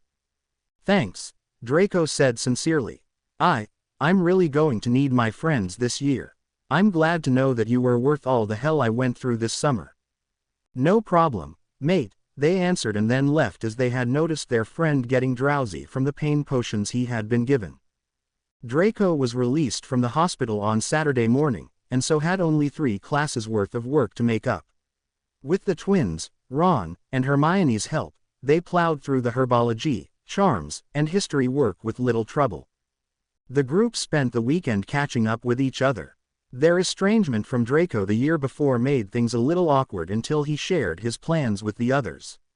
Ron told them on Sunday that his mother had offered Draco a home if Andromeda wouldn't or couldn't take him. On Monday morning, Henry had arithmancy without Harry and they tested their bond to see how it would handle the distance if Harry remained in their dormitory. After the hour of class was over, they were both feeling a little sore but it was otherwise a success. That afternoon they had first potions and then defense, both with an unknown professor. Slughorn started class in a much different manner than Snape ever had. On a table at the front of the room, he had 24 different potions set up that he was using for every class that week. The third years recognized a few of these, having brewed them during their first 2 years. The professor had prepared several of the potions from the third-year curriculum to test their knowledge and to see who had been reading ahead. To no one's surprise, Hermione earned most of the points for the first half of class, which somehow made Slughorn like her a great deal. To the twins' surprise, considering the task Dumbledore had set them, the professor studiously avoided their tables or even looking at them. Of course, most of the class except their friends was doing this, but it did make things difficult when you had a question. It was almost like Snape all over again, ignoring Hermione's quivering hand every time he asked a question.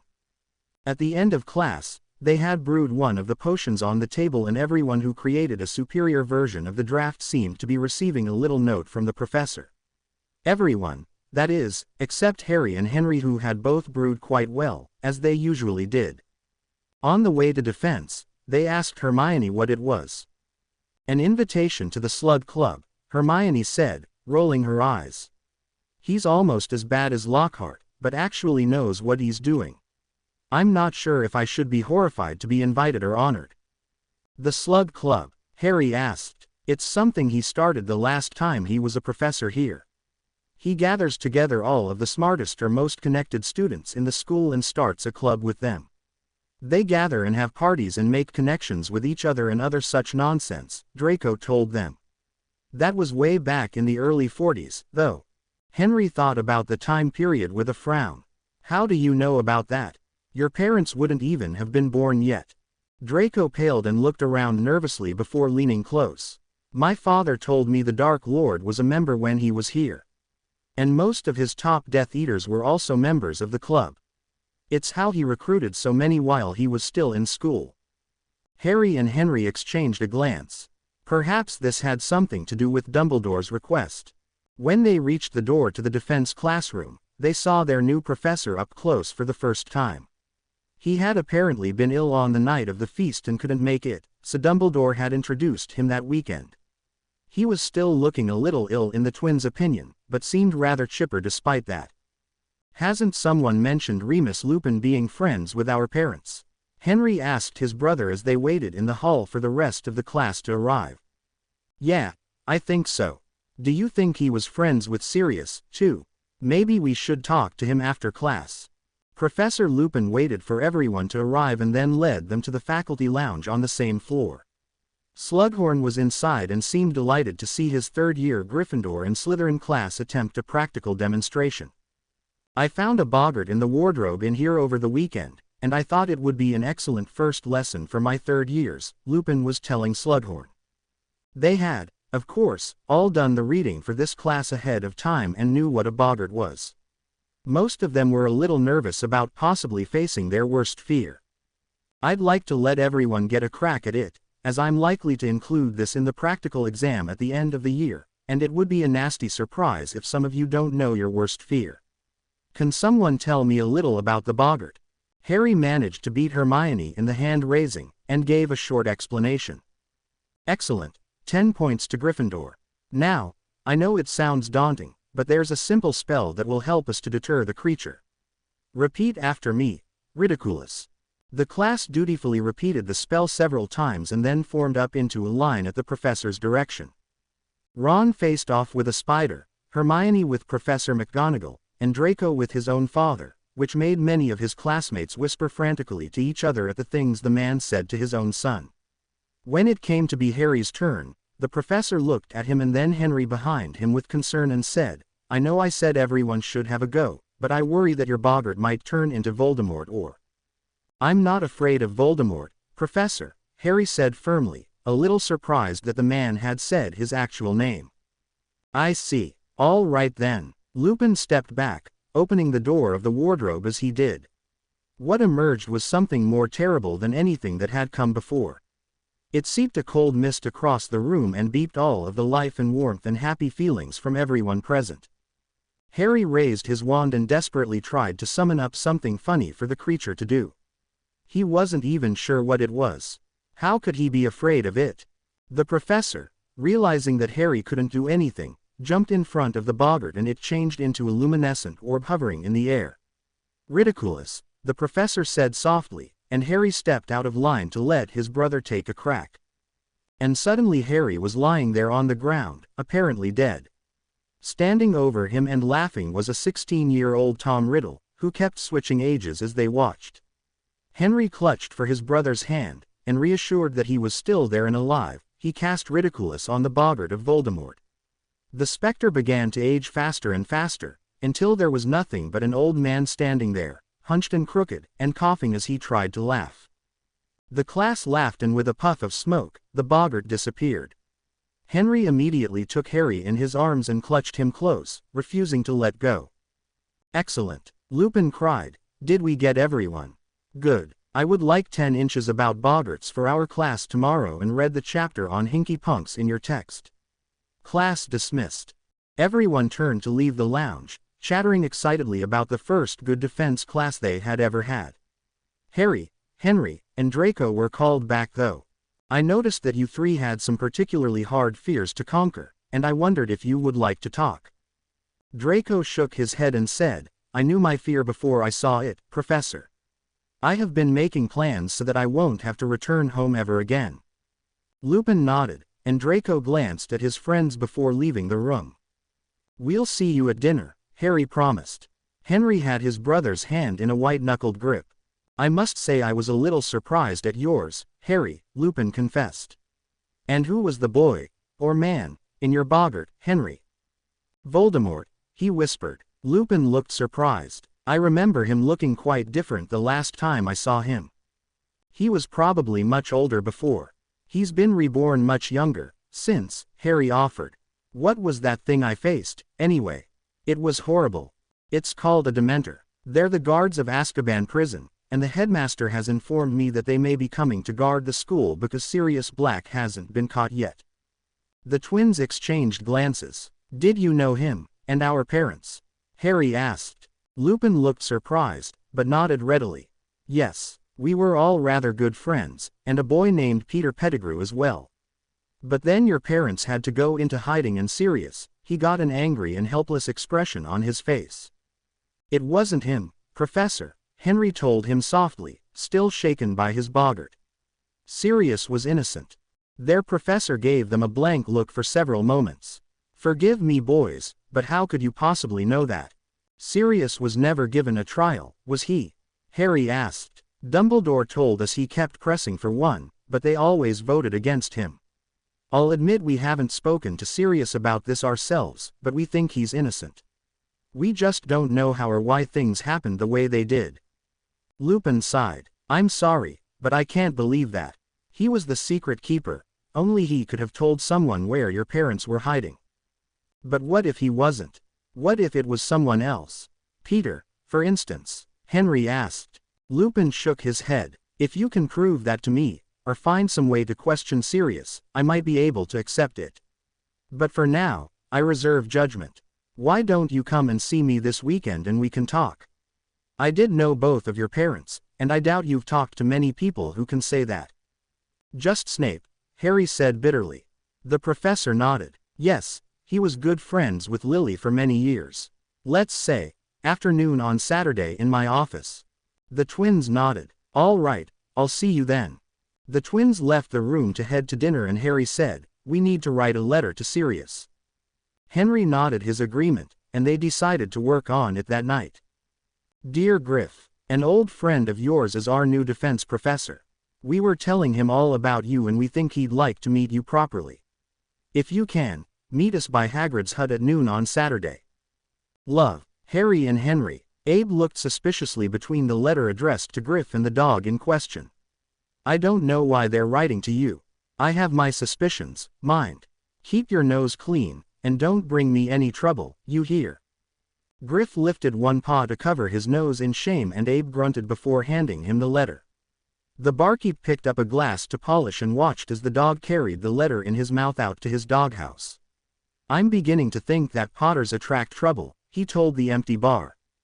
By the end of the week, the third years were bogged down under an unprecedented mountain of homework. Hermione was especially harried. The rest of their group kept finding her in odd places or not at all, and she kept disappearing and reappearing in the middle of conversations without remembering what they had been talking about.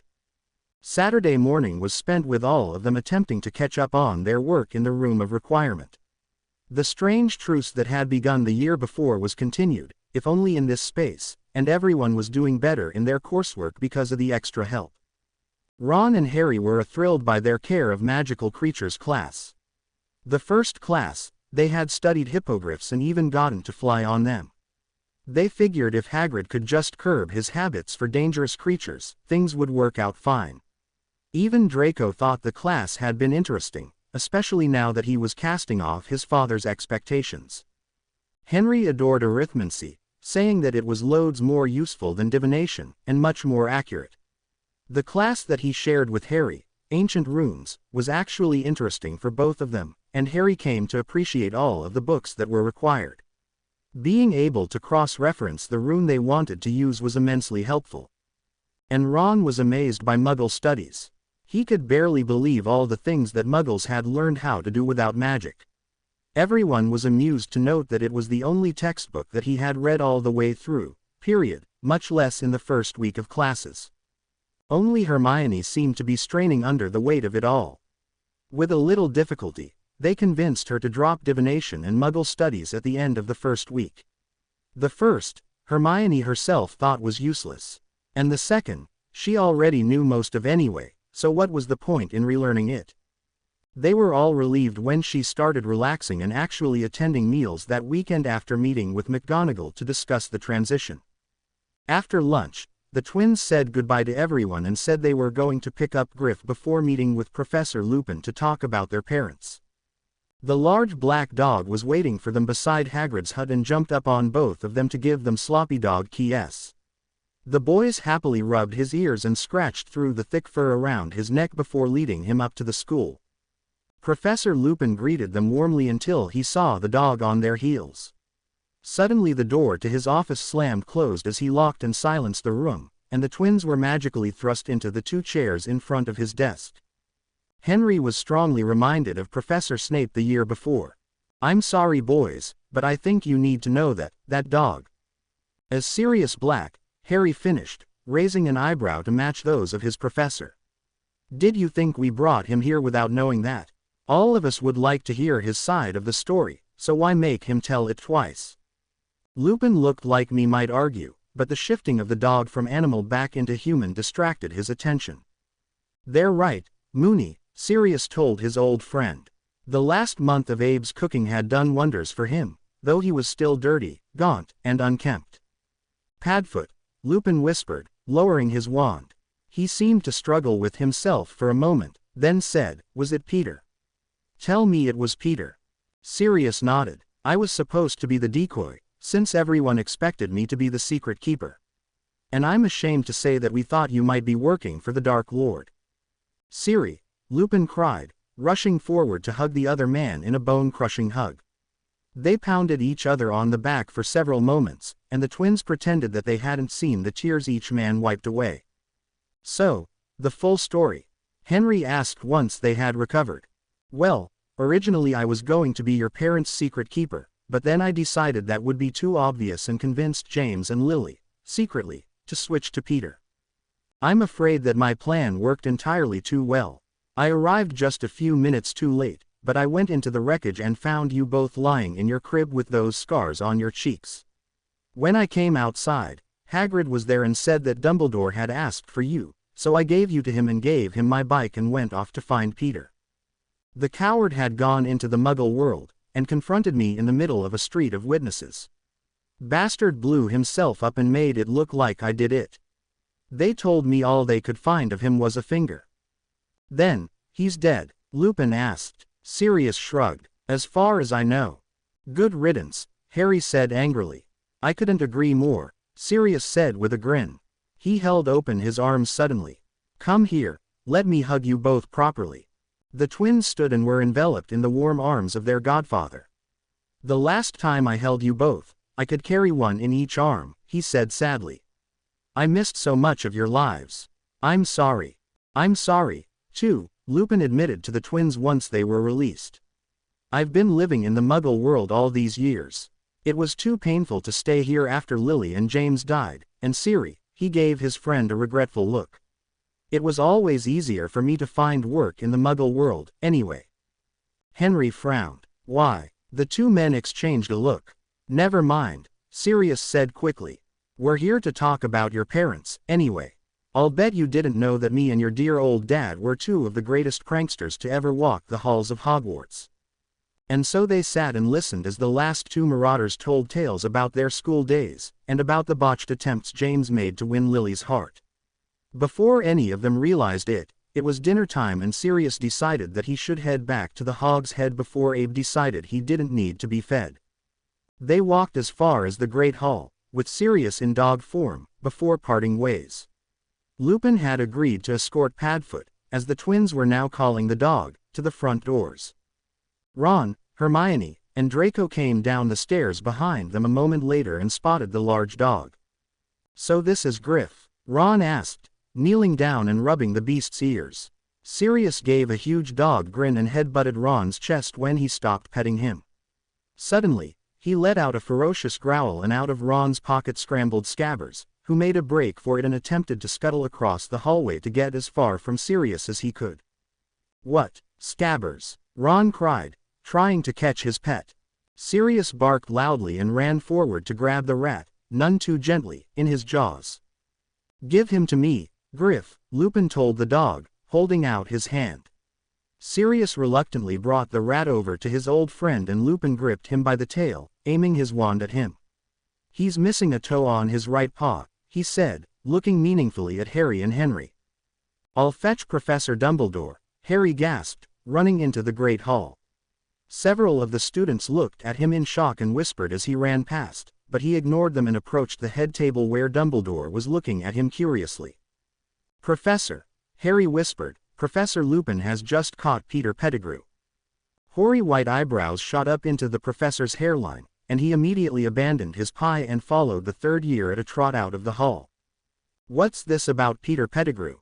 he asked in surprise, seeing Professor Lupin holding a rat by the tail while its owner, Ron Weasley, protested the treatment. "He's just a rat, Professor."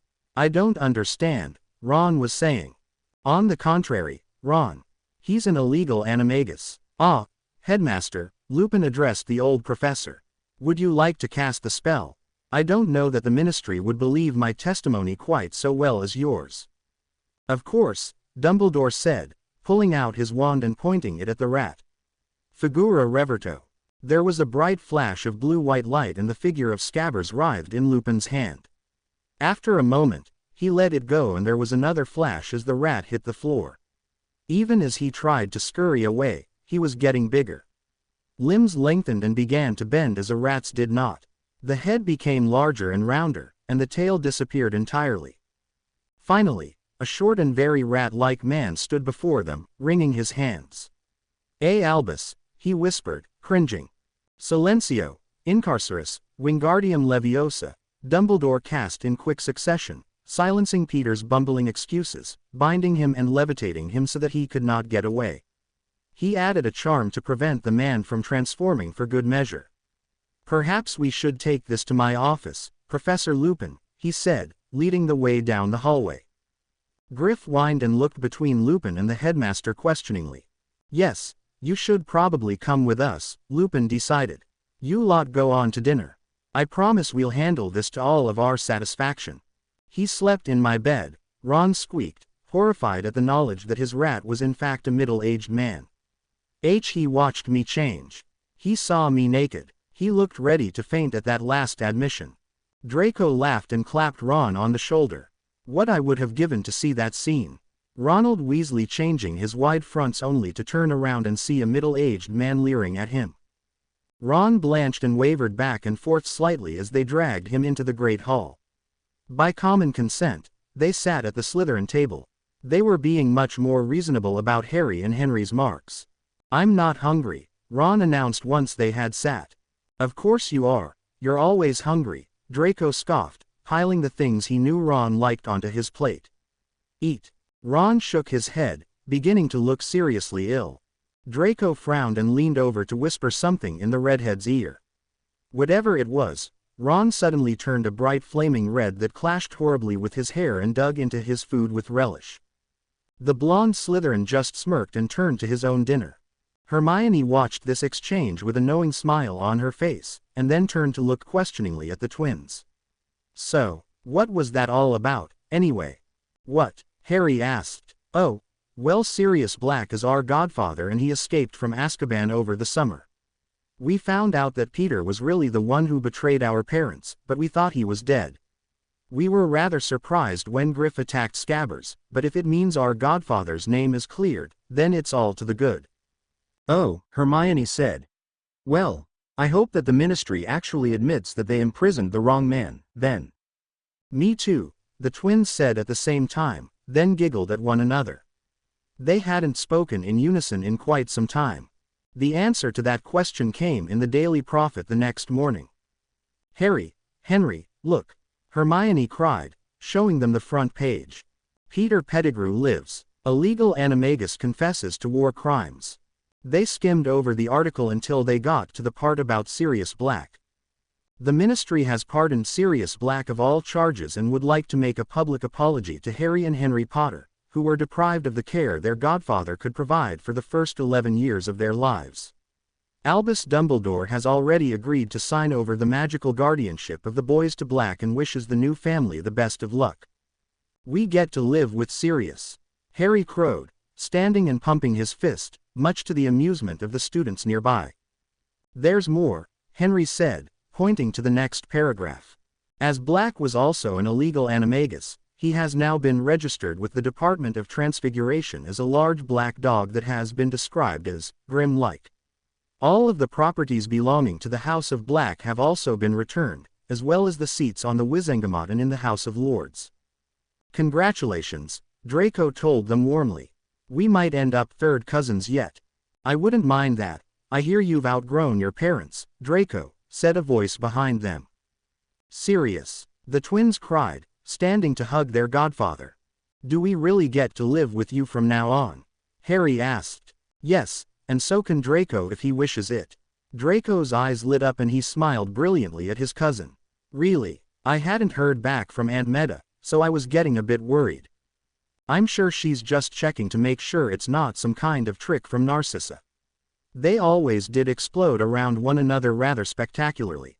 Besides, I can actually protect you from your father, since I'll also have the boys who lived under my roof. Albus is going to help me to renovate the wards on one of the black properties to suit." The three boys exchanged glances. "Brilliant. I'm actually here to have lunch with Mooney, though, so I've got to run," Sirius admitted, rubbing their hair and then dashing out of the room.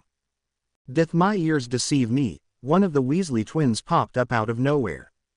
"Or did he just say he was going to speak to Mooney?" asked the other. Yeah, Professor Lupin's nickname from when they were in school is Mooney. Sirius was Padfoot, our dad was Prongs, and Pettigrew was Wormtail." Fred and George exchanged glances and then looked after the retreating form of Sirius.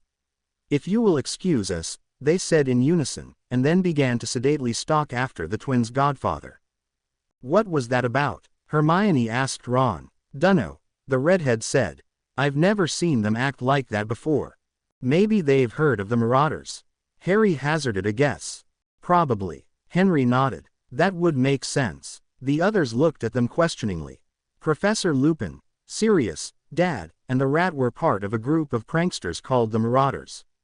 If the twins got wind of them, they would probably want to meet their heroes or some such nonsense. The prank war which followed caused the list of banned items on Filch's door to triple in length and required several special dispensations from the Ministry to repair damage done to the third-floor hallway. Even still, a corner of swamp remained. "Dear boys, glad to hear that you'll be out of my hair next summer. Can't say I won't miss having you around, but I'm glad you'll get to be with your family at last. Say hello to Griff, for me. I always knew he wasn't really a dog." Abe. September bled into October and the small group of friends grew accustomed to their workload. The twins were still having no luck in making friends with Slughorn, which wasn't entirely to their dismay. From the expression of misery that Hermione sported every time she received a Slug Club invitation, they were considerably lucky. Dumbledore left the school for several weeks towards the end of the month, and returned only for the Halloween feast itself. This year the twins decided to stick close to their friends to prevent any of the trouble that had happened the year before. But that night they snuck down to see Professor Lupin as he was catching up on grading in his office from being sick the day before, with Sirius trying to distract him at every turn, and the four remembered Lily and James together. At the beginning of November, Dumbledore disappeared again and the twins began to wonder when they would be called for their extra lessons. To work off some of their excess nerves, they asked Lupin and Sirius to start giving them extra defense lessons. "But why?" their professor asked. "Well, first there was this prophecy hanging over our heads, but now we've got the Dark Lord's mark branded into our faces. We really need to know how to properly defend ourselves," Harry explained. They had told Sirius and Remus, as they now called him in private, all about the prophecy and Voldemort and Dumbledore. Henry had even revealed the bond that connected them, and didn't miss the sharp glances both men had shown him or the looks they exchanged when he sat too close to his brother or they were too affectionate. But Remus agreed to at least test them and see what sort of extra lessons he could cobble together in his free time. "You're both really quite advanced for your age," he admitted. "Though Harry is just a touch further than you, Henry. If you can meet me 3 times a week, I could probably get you up to Newt level at least on spells by the end of the year." With the promise of extra lessons in defense, their normal schoolwork, their constant attempts to flatter Slughorn, and the inevitable waiting for Dumbledore to summon them, Henry found it hard to enact his plan of finding himself and Harry suitable dates for even an hour of the day, much less someone to see regularly. In the end, he decided that waiting another year could hardly hurt anything. Harry was still too innocent to know where things were going between them. Henry just hoped he would be able to push his brother away when the time came. Finally things began to look up just before Christmas. Although Sirius had invited them to see his home, they had decided that it was safer to stay at Hogwarts for holidays and that spending it with Remus and Sirius together at school was just as good as going home. 1 week before the holidays were to begin, they received an owl from Madame Bones, inviting them to tea on Christmas Eve.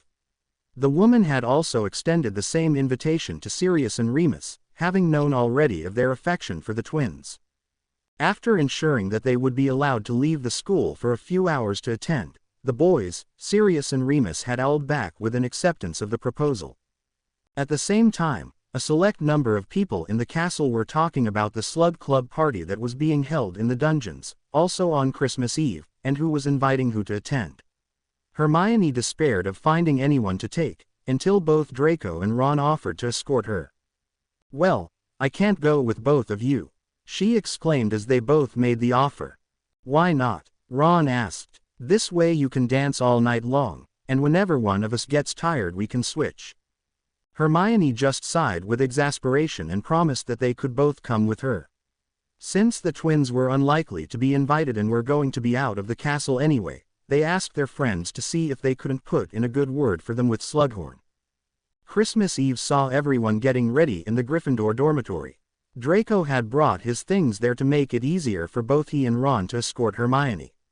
Even Harry and Henry were getting dressed up, having been assured by Sirius that tea with the head of the Department of Magical Law Enforcement was a formal occasion. They had all had to order dress robes, Draco buying Ron's as a Christmas present. Harry and Henry had opted for simple black robes in a nicer fabric and lined in green to match their eyes. Ron had managed to avoid the dreaded maroon that his mother always forced on him and looked quite nice in his dark blue robes. Draco hardly needed the practice, and had simply picked something from his wardrobe that would suit, and that incidentally complemented Ron's robes of choice. When the four boys emerged from the dormitory, they were all gobsmacked at Hermione's appearance. Her hair had been tamed, at long last, and was swept up on top of her head in a cascade of curls that framed her surprisingly long neck. She was wearing a lovely powder blue dress with a light robe over top that was such a pale blue it was nearly white. Draco, in his element, swept forward with a large square jewelry box and presented the Muggleborn with necklace of lapis lazuli stones in a silver setting. "Oh, Draco, I can't," she tried to refuse. "Nonsense. I bought Ron robes as his present, and I bought you this necklace." "Happy Christmas, Hermione." She smiled happily as he put the necklace on her. "Happy Christmas." "Oi, where are our presents?" Henry asked, raising a sardonic eyebrow at his friend. "You two will get them tomorrow like everyone else. Tonight is special, so I had to give theirs early." Draco sniffed haughtily and offered Hermione one arm and Ron the other. Together, they made it as far as the portrait hole before dissolving into giggles as they realized they couldn't stalk imperiously from the room since the exit was too small. Harry and Henry shook their heads and followed behind them, intent on meeting their godfather and honorary uncle in the entrance hall. "Boys, you look fantastic," Sirius cried when he saw them. Having grown used to their godfather's theatrics, they looked to Remus for confirmation. "You look wonderful," Remus assured them, while Sirius pouted. "Shall we?" They entered the great hall, where Professor McGonagall was waiting for them with a pot of flow powder. Each of them took a handful and threw it in the fireplace, calling out, "Bones Manor, receiving room," as they went. The room that Harry stumbled into was more ornate than any home he had seen thus far in the wizarding world. It was clearly much older, with wooden molding around the tops of the room, and warm golden wood panels around the bottom. The wallpaper was tasteful, which was more than he could say for the Dursley residence. "Messrs. Potter, welcome. Mr. Black, Mr. Lupin." Madame Bones entered the room at the sound of the flow and shook everyone's hands before leading them into the adjacent parlor. "Please, pick a chair. I've been looking forward to talking to all of you for the past couple of weeks." She poured the tea herself, rather than relegating that duty to the house elf who brought it, and fixed everyone's cup to their liking before handing it over. "I know I had promised you boys that I would keep in touch after meeting you this summer, but then Mr. Black here escaped from prison and I was unfortunately detained in trying to catch him." Sirius grinned sheepishly. "Good to know you don't hold that against me, madam," he said. "Please, call me Amelia, all of you. I have asked you here as friends and I simply can't have you calling me madam constantly."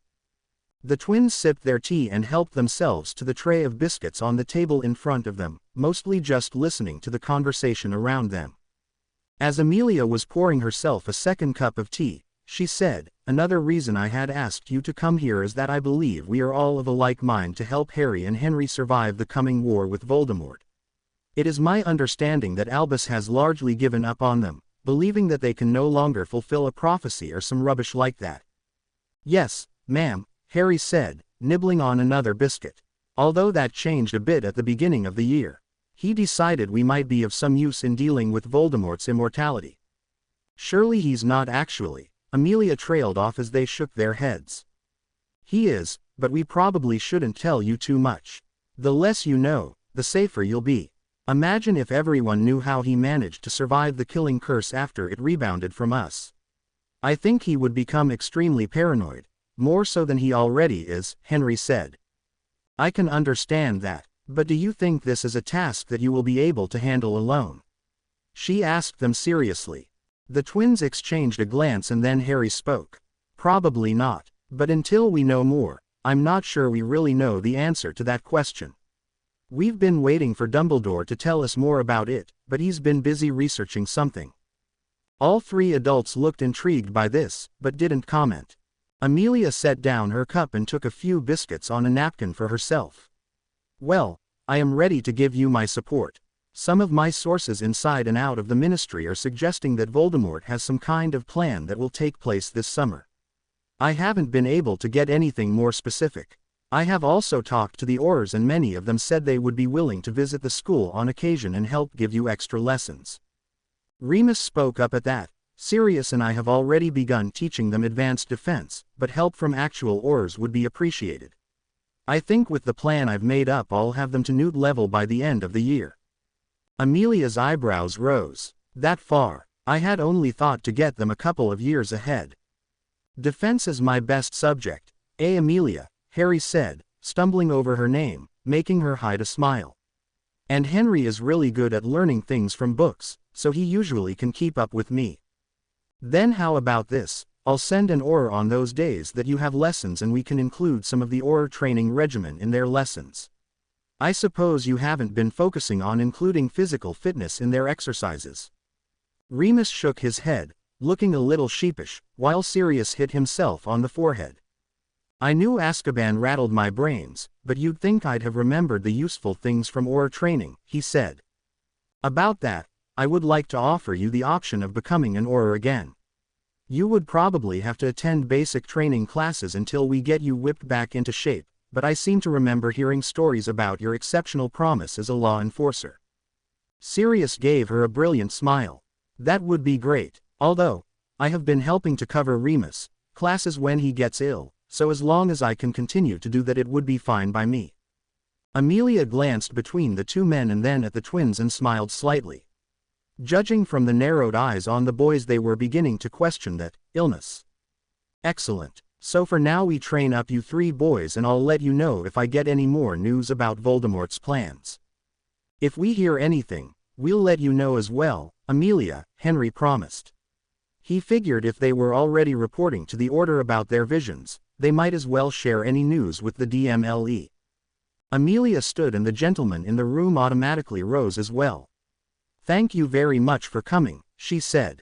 I'll be sure to ask you back this summer if things go according to plan. Thank you, Amelia, they all said in various ways. Then they each took a handful of flow powder once more and returned to the Great Hall at Hogwarts where dinner was just about to start. We're going to go rack our brains about Auror exercises and adjust your training schedule, Remus told them. Sirius hugged them goodbye and they turned to sit at the Slytherin table alone, since all of their friends were at the Christmas party in the dungeons. Well, looks like we're about to become even more busy after the holidays, Harry groaned. A girl who looked to be Ginny's age with white blonde hair and wearing Ravenclaw robes came over to them then. Excuse me, I have a message from Professor Dumbledore. Her voice was rather dreamy and vacant as she handed them the slip of parchment before skipping over to take a seat at her house table. Who was that? Harry asked, looking after her. No idea, Henry answered. But I think she's in Ginny's year. They looked at the note and groaned again. Dumbledore had finally contacted them and had asked for their first meeting to happen on the evening of January 3rd. Now they really would have no time at all to themselves. Draco's presents for the twins were just as nice as the robes and necklace he had gotten for Ron and Hermione. They both received very nice heavy wool cloaks that had deep hoods, the better to hide your faces with, if you want, Draco told them. Hermione gave them some books on advanced charms and transfiguration since you can't very well learn nothing but defense spells. No one actually duels that way, and if they do they must be sorely outclassed. Ron, having been badgered somehow by his mother into learning how to knit, he promptly learned well enough to do so magically, gave everyone matching silver, white, and gold hats and scarves, to display their inter-house unity. Now everyone will know better than to mess with any of us, because we're welcome in 2 houses and have as many people to back us up. Predictably, Hermione practically burst into tears at Ron's noble actions. The first day of the new term arrived wet and cold as all of the students slushed their way through the icy snow to return to school and the warm dinner waiting for them in the Great Hall. Dumbledore had returned, at last, but his left hand was a blackened and withered piece of flesh that appeared to be quite useless to him now. And then, halfway through the meal, Voldemort decided to call a meeting of his Death Eaters and doubled the pain by extending the invitation to the twins. Harry and Henry found themselves close to one another, sharing a pair of eyes as one looked out the left and one the right. A hand was stroking their scales, oh so deliciously, and they could smell the pain from the master's mate leaning against the arm of the throne beside them with his arm bared. The master was holding the tip of his wand against the mark on the man's arm, and rolling the narrow point against the skull in a caress. They hissed, pleased, when the master's mate finally allowed a gasp of pain to pass his lips. Through the doors at the front of the room, men in dark cloaks and wearing full-face white masks emerged and took predetermined spots to kneel to the master and supplicate themselves before him. As the taste of fear filled the air, they hissed again in satisfaction even as the master's chest rumbled with a darkly pleased chuckle. Only when the room was so quiet you could hear each man's breath as it whistled, slow, fast, or panicked through thin pale lips, did Voldemort speak. Death Eaters, he called, just loudly enough for his voice to reach the back of the room without echoing. Soon, the final obstacle in our path to victory will be removed. One final death and we will ascend as the masters of our brethren, and rule them with an iron fist. He stood and swept down the stairs of his dais, his snake familiar still draped around his shoulders. Voldemort passed among his followers, straightening a cloak here, or squeezing a shoulder there. Little touches just so he could enjoy the gasp of fear or the shine of pride in their eyes as they decided, depending on their current favor with him, whether they would live or die tonight. Tonight, he cried, standing behind all of the gathered men and watching with glee as they jumped, you will receive your final orders until the day of reckoning. The order has been too informed about my doings as of late, so you will be informed separately. You will not breathe a word of your task to anyone, lest you wish that I would simply kill you to spare you the pain. He stalked through the center of the gathering and back up the stairs to his throne, and slowly sat as he brushed his gaze over every man present. And whatever task I give you, you will focus only on it until we have succeeded. Beside him, Severus crossed his arms over his chest and Voldemort smiled. His plans for Severus were the greatest of all. The twins felt themselves fading away from their snake self as the meeting came to a close. Mentally clutching at one another, they welcomed the blackness of the void. Luckily for the twins, they didn't remember much more than falling out of their seats at the Slytherin table, but their sore throats attested to the fact that they had been doing a lot of screaming. Aside from the frightened white faces of their friends in the hospital wing later that evening, they also had to suffer through the pinched and terrified glances from the rest of the students the next morning. On the plus side, they did earn many more sympathetic glances than they had been getting before the Dark Lord's attack. Another note came from Dumbledore by way of the blonde Ravenclaw at lunch, reminding them of the meeting that night and asking that they use their invisibility cloak to come to his office. They were a bit surprised when they arrived to find that the girl who had delivered the message was already there. "Ah, Harry, Henry. Welcome," Dumbledore said with a smile. He offered them tea, which the girl was already sipping, and then motioned them into the 2 chairs waiting for them in front of his desk. "I took the liberty of asking Ms. Lovegood to join us for a few minutes. Her mother was a true seer and it has come to my attention that she has inherited the gift, though it is still untrained. I wanted to make sure there wasn't some hope of either of you still being the subject of the prophecy." The girl looked at them with a dreamy smile, her eyes somehow staring at them and through them at the same time.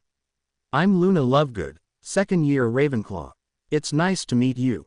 "Likewise," Harry said with a smile, thankful to finally know her name. Henry just nodded. "Ms. Lovegood, If you would. Dumbledore asked. Of course, Professor. I was just enjoying my tea so much I didn't want to put it down. She set the cup on the edge of the desk and turned in her chair to face the twins and held out her hands. Unsure what to do, they each took one, only to have them turned palm up as she peered intently at the lines crossing their palms.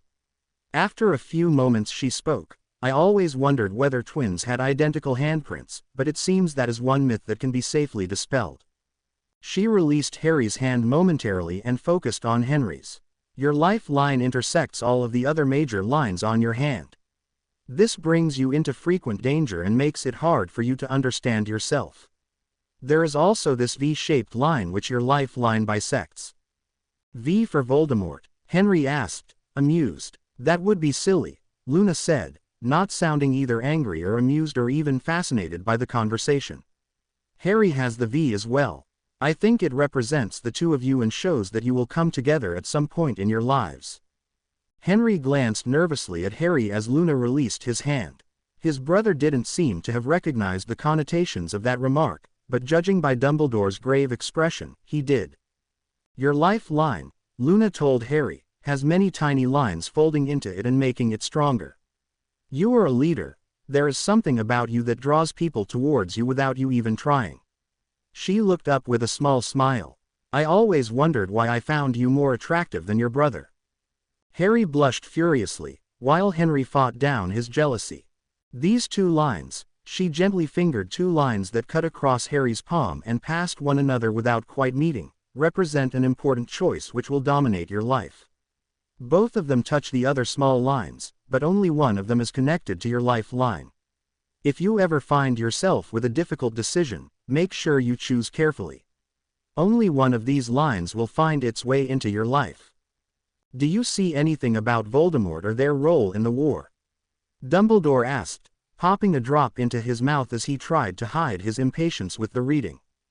Oh, that, Luna said dismissively. They will both face Voldemort many times, but neither of them will kill him.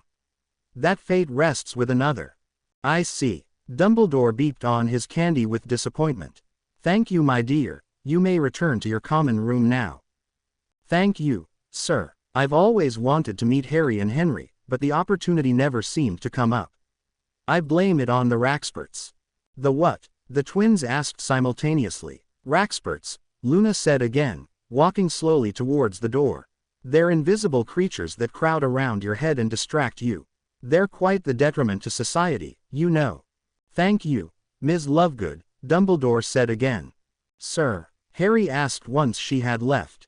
Was that really necessary? I had to be absolutely certain that there was no hope that either of you were the one from the prophecy. The information and subsequent mission that I am about to detail to you will place you both in grave danger. Were either of you the chosen one, I would not have felt right letting you attempt this until you were older and stronger. But even as it is, I do not have much choice in the matter.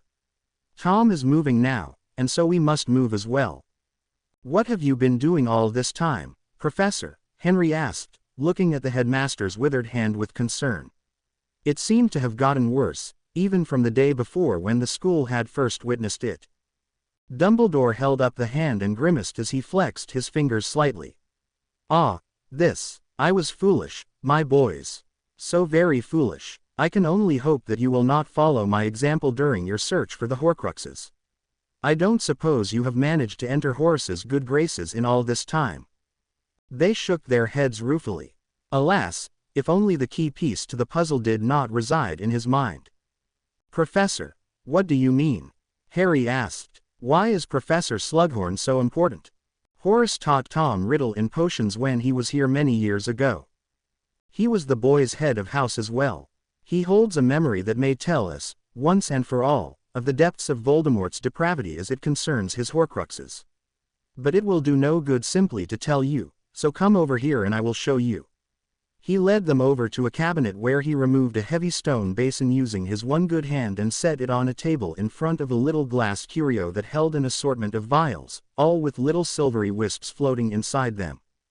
This, he motioned to the basin, is called a pensieve. It is used to view memories, like those you see there in the case. There must have been hundreds of memories in the case, but the professor only removed 3, carefully pouring them one after the other into the empty basin and swirling them with his wand. "After you, boys. Just place your face into the memories and you will be pulled into them." They did as he instructed and were surprised to find themselves, moments later, standing on a dirty London street outside of a building labeled as Stockwell Orphanage. Beside them stood the headmaster, and a much younger red-haired version of himself staring up at the sign. The younger Albus moved forwards and they followed him into Tom Riddle's history. July 15, 1942. Tom had never taken well to strangers, much less strangers entering his bedroom with the matron. It was probably the main reason he had never been adopted. He just didn't open up to people willingly. But the strong scent of gin on the matron's breath made him even more wary of this man wearing a ridiculous plum-purple suit. "Tom, this is Mr. Bumbledore. He's come to talk to you."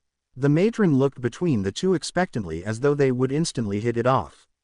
"Oh, well, I'll just leave you to it." She beat a hasty retreat, closing Tom's bedroom door behind her. The two continued to stare for several more moments before Bumbledore came to sit in the wooden chair beside Tom's bed. "Tom," began the purple-clad man, "my name is Professor Dumbledore." "Professor," Tom interrupted, "like a doctor. Have they decided to send me to the crazy farm at last?" He scrambled off of the bed away from Dumbledore. "You're here to take me away, aren't you? Tell the truth." Tom forced a bit of magic into his last words, making them ring forcefully in the air. "No, Tom." Dumbledore spoke softly, and a little sadly. "I am a professor at Hogwarts. It is a school of—" "Right, a school," scoffed Tom, "a school for delinquents, right? Well, I'll have none of it. You can't make me go." "Hogwarts," Dumbledore spoke sternly, "as a school of magic." There was a long silence. "Magic?" Tom asked. "It's magic, what I can do." "What is it that you can do?" Dumbledore asked, piercing Tom with an almost hungry look. "All sorts," Tom breathed excitedly. Then he hesitated. The things he was using the magic for now would probably not be acceptable to this man. "I used to practice on a spinning top. I could make it keep spinning when it was about to stop. And once, I made it float. I can also make animals do things I tell them to, without training them." Dumbledore frowned. "And what of the things the matron has told me of? An incident with a rabbit, perhaps?" "Lettuce," Tom asked cautiously. "I didn't mean to hurt her, sir. Billy just made me so mad when he wouldn't let me hold her. I wouldn't have done anything to her, but the children here are all afraid of me, because of what I can do." Tom forced himself to sound sad, even managing to force out a few tears for show. Accidents of these sorts happen to many children as they grow into their powers. "I'm sure you didn't mean any harm to the rabbit, Tom, but you still caused the death of an innocent creature. Acts like this will not be tolerated at Hogwarts." Dumbledore smiled pleasantly at the misunderstood boy in the bed. It seemed that the stories told by the matron were caused by his wayward magical abilities and not founded in fact. "I understand, sir." Tom hung his head and pretended to be chastised, but he was shaking with excitement. "I knew I was different. I knew I was special. Always. I knew there was something." "Well, you were quite right." The man smiled genially down at him. "You are a wizard. Are you a wizard too?" "Yes." "Prove it," Tom demanded, forcing a little magic into these words too. Dumbledore looked taken aback for a moment, but then pulled his wand from inside his suit jacket and pointed it at the wardrobe in the corner and gave it a subtle flick. Within moments the wardrobe was a blazing tower of flame, and Tom stood up angrily, yelling, "No!" Everything he owned, precious little that it was in that wardrobe. How dare this man, this wizard, destroy his things? But with another flick of his wand, the flames disappeared and the wardrobe was left untouched. Tom turned to stare at the man, and found his eyes being held for several long moments. Little crinkles appeared around the man's eyes, and his expression grew concerned as he held Tom's gaze. "I think there's something trying to get out of your wardrobe." The boy's head snapped around as a small rattling noise came from the closed doors of the furniture in question. "Do you have some things in there that are not yours, Tom?" Dumbledore asked. Tom looked at the wizard again and held his gaze. Something told him he would be caught in a lie this time. "I suppose so, sir." "Pull them out." He opened the doors of the wardrobe and saw his box of treasures was rattling on the shelf. Gingerly he pulled it down and dumped them on the bed for the man to see. They stopped quivering as soon as they were released from their prison.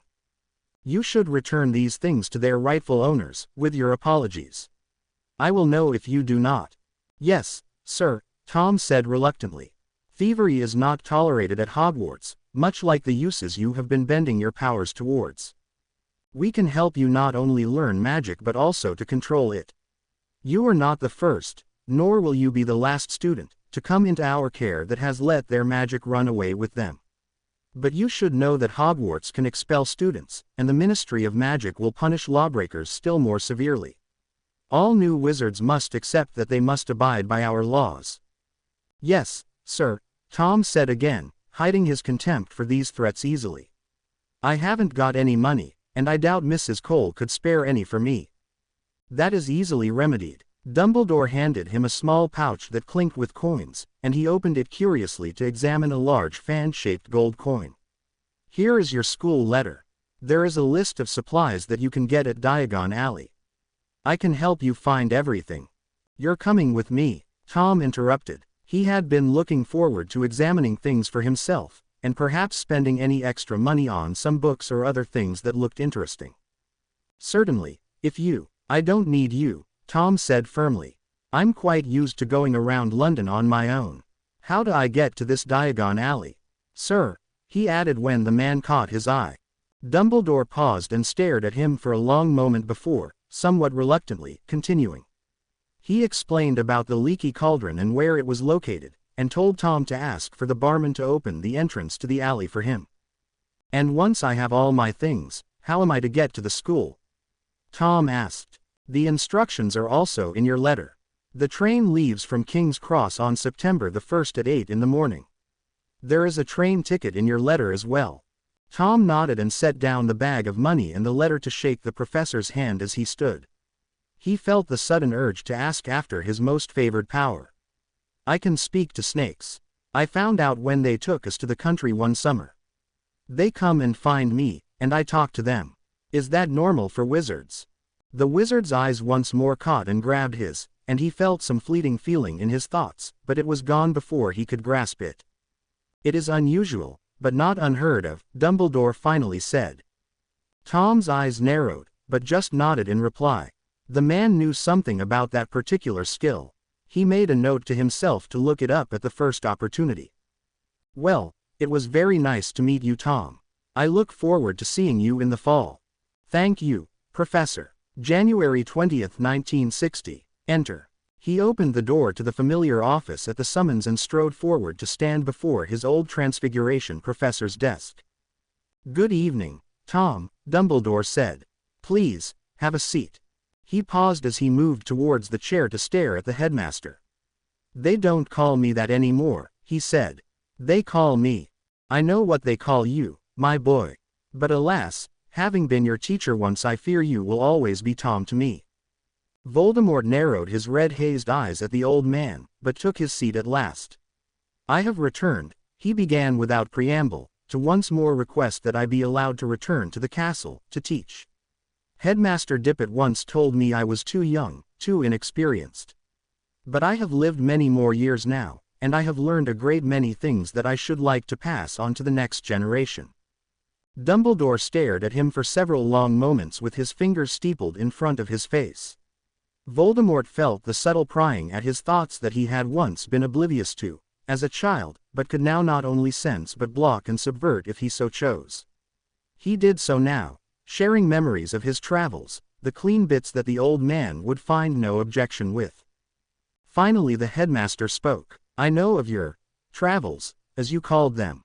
Words of your deeds have traveled far. I should be sorry to believe even half of them. He betrayed nothing of the anger he felt at the man's words. But it didn't matter. His true reason for coming to the castle tonight would remain a secret.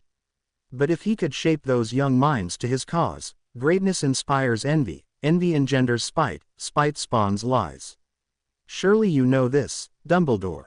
You call it greatness, what you have been doing, do you? Dumbledore asked indignantly.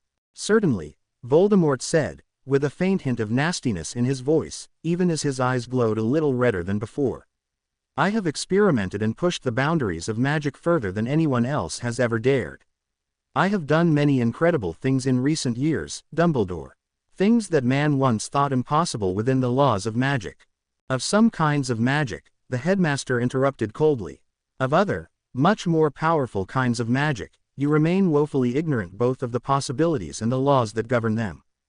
Voldemort sneered, but Dumbledore continued. Why are you here tonight, Tom? To apply for the position of the Defense Against the Dark Arts professor. As I said already, Voldemort snapped, losing patience with the old man's games. No, that is not the right answer. You came here, with your henchmen sequestered in the Hog's Head waiting for you, for some other purpose tonight. Because surely you must know that I would never offer you this position. Indeed, I fail to see why you are requesting a job you do not want. On the contrary, Dumbledore, I want the job very much, Voldemort said frostily, standing and gathering his black cloak around him like a mantle. But if that is your final word, it is, then I take my leave of you, for I believe we have nothing more to say to each other. He turned and strode towards the door, pausing to listen to the old man's parting words. No, the time is long gone when I could frighten you with a burning wardrobe and force you to make repayment for your crimes. But I wish I could, Tom, I wish I could. Voldemort stormed from the office and glanced towards the other end of the corridor where the tapestry of Barnabas the Barmy was hanging. Good humor somewhat returned, he left the castle for what was likely the last time and returned to his friends in the Hog's Head pub. And while there, he propositioned the barkeep for a bargain. In return for protection and a small amount of money to upkeep the shabby bar, Aberforth Dumbledore would report on the comings and goings of his clients, and keep an eye on his brother. April 11, 1944. Sixth year. Tom Marvolo Riddle glanced coyly at his head of house as the Slug Club laughed at one of the fat man's jokes. Sir, he said during a lull in the noise, is it true that Professor Merrythought is retiring? Tom, I knew you would find out, Slughorn said, in high good humor. I'd like to know where you get your information, boy. More knowledgeable than half the staff, you are.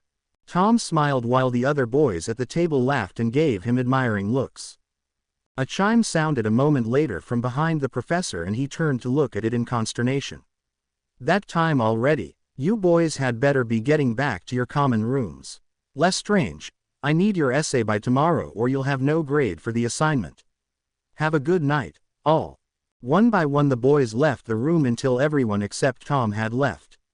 He watched his potions professor putter around for a few moments, putting things away and tidying up before the man finally noticed him sitting there in silent repose. Tom, what are you doing? You're going to be out in the halls after curfew if you don't hurry along now. Sir, I wanted to ask you something, Tom said quickly, standing and striking a casual pose beside the fireplace. Ask away, then, sir. I wondered what you know about HOR. The memory turned blurry and indistinct, and they suddenly found Slughorn looming there larger than life as he told them not to ask him inane questions and to get out right this minute. With a nearly audible thump, the three wizards returned to the room they had left from. The twins looked at the headmaster in confusion. What happened? Harry asked. This is why I asked for your help in cornering Horace, Dumbledore admitted. That final memory is a lie. The true memory is something I fear will be very important if we are ever to defeat Voldemort once and for all. It sounded like he was about to ask about Horcruxes just before the memory faded out, Henry observed. Yes, and I fear that whatever answer Horace gave, regardless of his fear or shame of the memory now, is integral to our mission. You boys must find some way to weasel it out of him. Sir, during our vision the other night, Voldemort was telling the Death Eaters that they only had to kill one more person to achieve their goal. Do you think he might have been talking about Professor Slughorn? Henry asked. Dumbledore looked thoughtful for a moment before shaking his head. Horace holds a memory of importance only to Voldemort. Unless him keeping his Horcruxes a secret will enable his victory, I don't see how. He paused and turned to rifle through some papers on his desk, looking for a particular one. What is it, sir? Asked Harry. When I was trying to convince Horace to return to teaching, he used a great number of arguments trying to refuse the post. Here, he fished out a piece of parchment and read it over, his finger tapping one particular paragraph. He said, "They've been trying to recruit me for months, Albus. The Dark Lord seems to think that I know something that will be of great value to him. I've been in hiding, moving every few days to keep ahead of them. But you can only tell these people no so many times before their interests turn from hounding to hunting. That's why we can't get close to him." Henry smacked himself in the forehead. "He's terrified that we'll turn him in, because of the marks. Yes, and it would seem that there is something else that Horace knows other than that memory I wish you to procure, which is quite valuable to Voldemort. I will of course understand if you can't find out, but it would be worth our while to at least try. It may be that Horace himself does not even know. I suppose we can try. Asking about that may give us the leverage to get the memory," Henry said. "What about the other memories?" Harry asked. "Why did you show us those?" "The first memory was the occasion when I first met Tom Riddle as a child. Even then, as you both saw, he had a violent, vengeful streak that he used to punish others as he saw fit. You will also notice that he lied about all of those things the matron told me about his odd accidents and the terrible things that had happened around the orphanage and to the other children.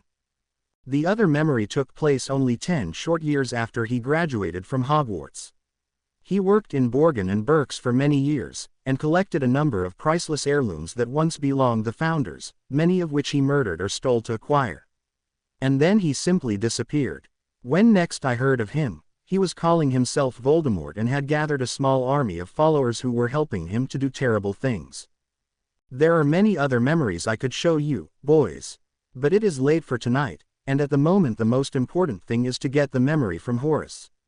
When you have achieved that goal, we will know where we stand and I will have a better idea of what you need to see to accomplish our mission of destroying all of the Horcruxes. Send me a message when you have managed that and we will meet again." The twins nodded reluctantly and trooped out of the office and across the 7th floor to the Gryffindor common room. It was only as they entered the dark and quiet room that they realized how very late it was. "How are we going to do it, then?" Henry asked, lifting his hands up in frustration as he remembered how they had been throwing themselves at the potions professor all these months. "I think we should have realized the answer to that a long time ago." Harry sighed and glanced at the staircase to the girls' dormitory. "Hermione is already in the Slug Club. Now that we know what we need, perhaps she can manage where we couldn't. Or maybe she can help us think of something instead. Right, for now, sleep. I have arithmancy in the morning, you know. We can ask her at breakfast what she thinks." They were asleep before their heads hit their pillows. The twins explained their predicament to Hermione the next morning on the way to breakfast. "So you see, we could really use your help," Harry finished, giving their friend his best. "I really need a favor, look. And as you can see, I'm really quite busy. Besides, Professor Slughorn only invites me to his stupid meetings because of my grades. I doubt he would take well to me asking uncomfortable questions about the things he taught Voldemort as a student. Then, can you at least help us think of some way to convince the man to give us the memory?" Henry pleaded. Hermione stopped outside the doors to the Great Hall and huffed at them. "He's afraid of your marks, right?" "Right," Harry started, but she cut him off. "Then use it. He's a Slytherin, he should respond well to fear tactics and blackmail. Now, if you will excuse me." "What's up with her?" Henry asked once she had gone to sit at the Gryffindor table. Harry watched as their sole female friend sat across from Ron, a knife and fork clenched in her hands as she glared at the red head. Ron kept his head down and seemed unconcerned, if the rate at which he was devouring his breakfast was any indication. "Dunno. Seems like Ron must have done something." They joined Draco at the Slytherin table and found him staring morosely across the room at Ron and Hermione, pushing food around his untouched plate. "What happened?" Harry asked as soon as they were seated across from the blonde, blocking his view. "Oh, you know," Draco said miserably, stabbing an already pockmarked bit of sausage. "Love. Oh." Breakfast passed in unusual silence after that. Henry went to his class, and Harry returned to his common room to catch up on homework before meeting everyone again for lunch. They trailed together down to the dungeons afterwards, observing the tense silence between their three friends. After potions, the twins stayed behind, intending to corner Slughorn and ask for a meeting later, ostensibly to discuss the previous week's assignment. But the professor nearly shoved them out the door after everyone else, saying that he had to set up the room for his next class and he had no time for them. "We need to find out his schedule to find a good time to talk to him," Harry said with frustration. "More than that," Henry said. "There aren't any other potions classes today, so he must know we're up to something already. That will make this twice as hard." They joined their friends to head to defense class, and smiled at Remus inside.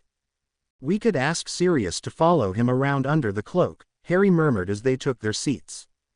Henry sighed and shook his head. "But then he'd want to know why, and we can't really tell him much. It would be better if we do it ourselves, but we can't miss any classes." "I've got it, then," Harry said, just as Remus was starting class. "Tonight we'll use it to sneak into his quarters and then do as Hermione suggested. Fear tactics and blackmail." With a plan, however badly formed, in mind, they turned their attention to their last class for the day. "Move over," Henry hissed at his brother.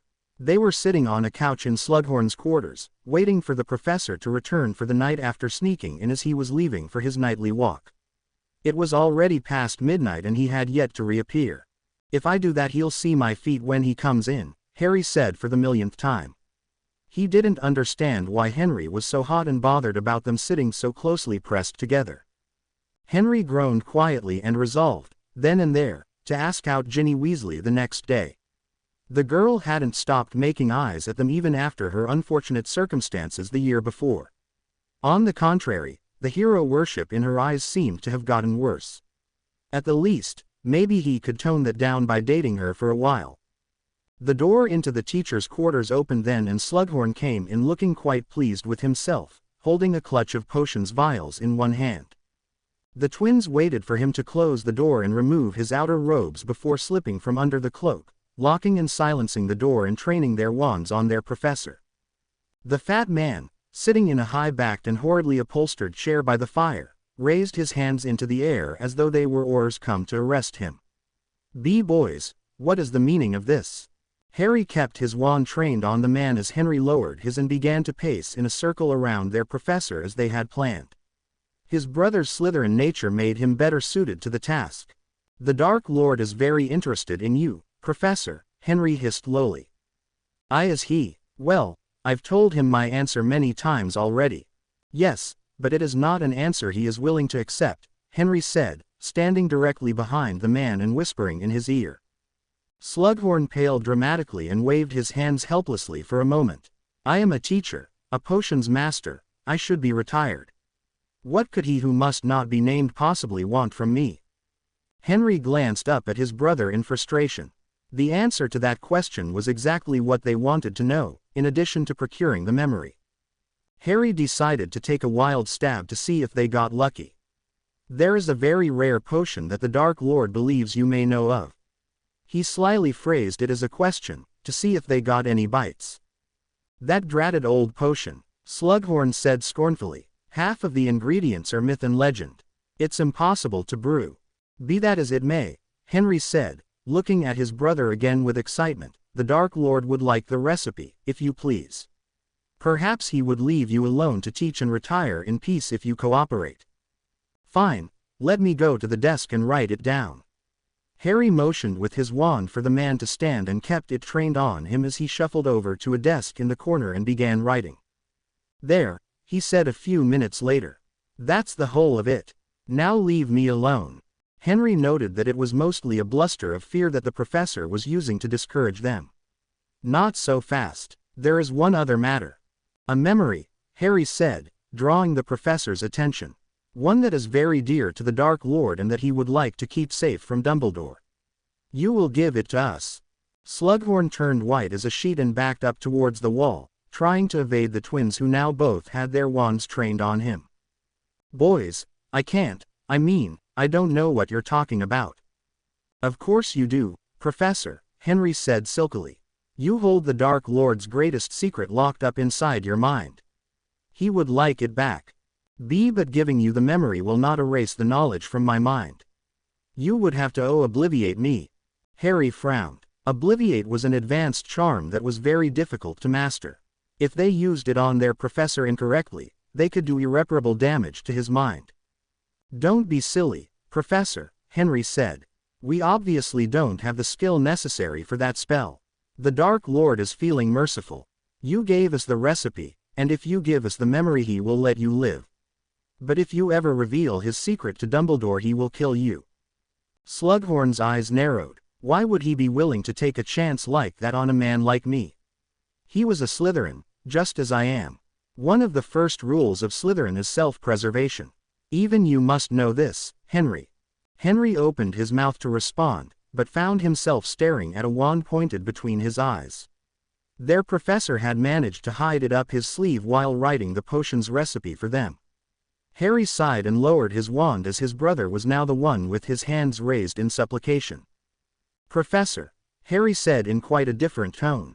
We apologize for all of this. But we really need that memory. But not for Voldemort. We are trying to stop him, and we can't do that unless we can get rid of all of the Horcruxes. Slughorn paled at the mention of the man's name, but looked between them with confusion now. You broke into my quarters, held me at wand point, and threatened me for Dumbledore? He asked incredulously. They nodded, slightly ashamed of themselves when it came right down to it. And you know about the Horcruxes already, so why has Albus been badgering me so determinedly for that memory? He said something about knowing the depth of Voldemort's depravity concerning the Horcruxes, Henry said. Slughorn lowered his wand and shook his head as he sat in his chair by the fire again. 7. Tell him 7. Because it's the most magical number. The twins paled, putting the facts together. He made 7. Harry asked in horror. Made 7 Horcruxes, perhaps. But also maybe just split his soul into 7 pieces, counting the one still inside of himself, Slughorn answered. He eyed the parchment clutched in Harry's hand. What about that potion recipe, then? Dumbledore was just curious what the Dark Lord wanted from you, since he kept badgering you. Harry just guessed it was a potion, Henry admitted. It's a useless recipe. I suppose a potion's master might be capable of altering the ingredients to make it work, but it would take years. What does it do? Harry asked, glancing through the list of ingredients. Fairy wings, angel feathers. Did such things ever even exist? That's just it. I don't know, Slughorn said in exasperation. Some of the ingredients are similar to the polyjuice potion, which allows someone to change into someone else for 1 hour. But those mythical ingredients have no known properties. I have no idea how they would react with the familiar ingredients. He summoned a glass and a bottle from a cabinet across the room and poured himself a hefty dose of something. Oh, just go away. I've had quite enough of you for one night. I knew you were up to something, always trying to single me out and corner me. I'm just glad to know that Lily's sons aren't truly working for you-know-who. The twins moved towards the door and looked at each other sadly. Dumbledore had done it again. Had they just asked the professor instead of harassing and stalking him, perhaps this would have been easier. We're really very sorry, Professor, Henry said softly. But I promised that we would never do something to make our parents, especially our mum, disappointed in us. We love them even though we never knew them. Slughorn's eyes closed painfully, but he spoke just as they were closing the door behind them. Lily was a great witch. Perhaps if you prove to me that she would be proud, I will reconsider letting you into the Slug Club. This incident does not set a good example. They closed the door with a snap and leaned against the walls of the hallway outside with identical sighs of regret. Next time Dumbledore asks us to do something, we do it our way from the beginning, Henry said firmly. None of this sneaking around or skirting an issue like the headmaster likes to do. Harry nodded his agreement and they walked back up to the common room under the cloak to avoid Filch and Mrs. Norris. Inside the portrait hole, they removed the cloak and were immediately crushed in a hug by Hermione. There you are. I was beginning to think the worst when you never returned from dinner. I wanted to apologize for this morning. Ron, Draco and I had a bit of a fight and I was feeling a little out of sorts. I'm sorry I took it out on you too. It's all right. I think it worked out for the best. We talked to Slughorn, that's why we're so late. We got the memory we needed. That's good, Hermione said, smiling happily. See, You didn't need my help after all. Actually, I was wondering if you could look at this potion and maybe figure out what it does. Henry said, showing her the parchment with the recipe on it. I don't want to give it to Dumbledore until we know what it's for. Sure, I can try anyway. She glanced over the list of ingredients and her eyebrows rose. Some of these don't even exist, but I assume you know that. Maybe they're code names for more common ingredients. What happened, anyway? Harry interrupted her analysis of the potion. When we asked Draco this morning, he said, love had happened. Hermione giggled and hid a smile behind her hand. Well, Draco sort of asked out Ron on a date next Hogsmeade weekend and Ron didn't take it very well. He said if he was going to date anyone, it would be me. She blushed bright red as she admitted that, and seemed a little pleased if the twins were any judges. And then he accused Draco of trying to steal me from him, which makes no sense at all, and I'm not a possession in the first place. After I told him that, everything sort of fell apart. Now Draco is sulking and Ron is pretending that nothing happened, and I'm just sort of stuck in the middle of it all. Would you rather that Ron date you or Draco, then? Henry asked curiously. She blushed again and looked away. Oh, well, I think I'm a little young to start dating. I mean, we're all only 13 or 14. I think once Ron grows up a little more, he might make a nice boyfriend, maybe. Her face was now one flaming mask as she stared at the floor. Anyway, good night. She ran away into the girls' dorms and the twins were left alone in the common room again. Well, at least we know who needs comforting, now, Harry said optimistically.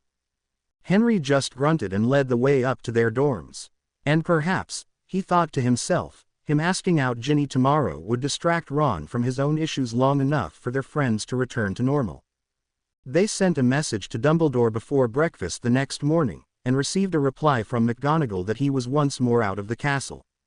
Ginny. Henry tapped the redhead on the shoulder at the end of the meal. He had left his confused brother sitting at the Slytherin table to walk across the room and talk to the girl. Oh, Henry. Ginny blushed cutely and tried her best to look him in the eye, but her shy affection was painfully obvious by how often she looked away.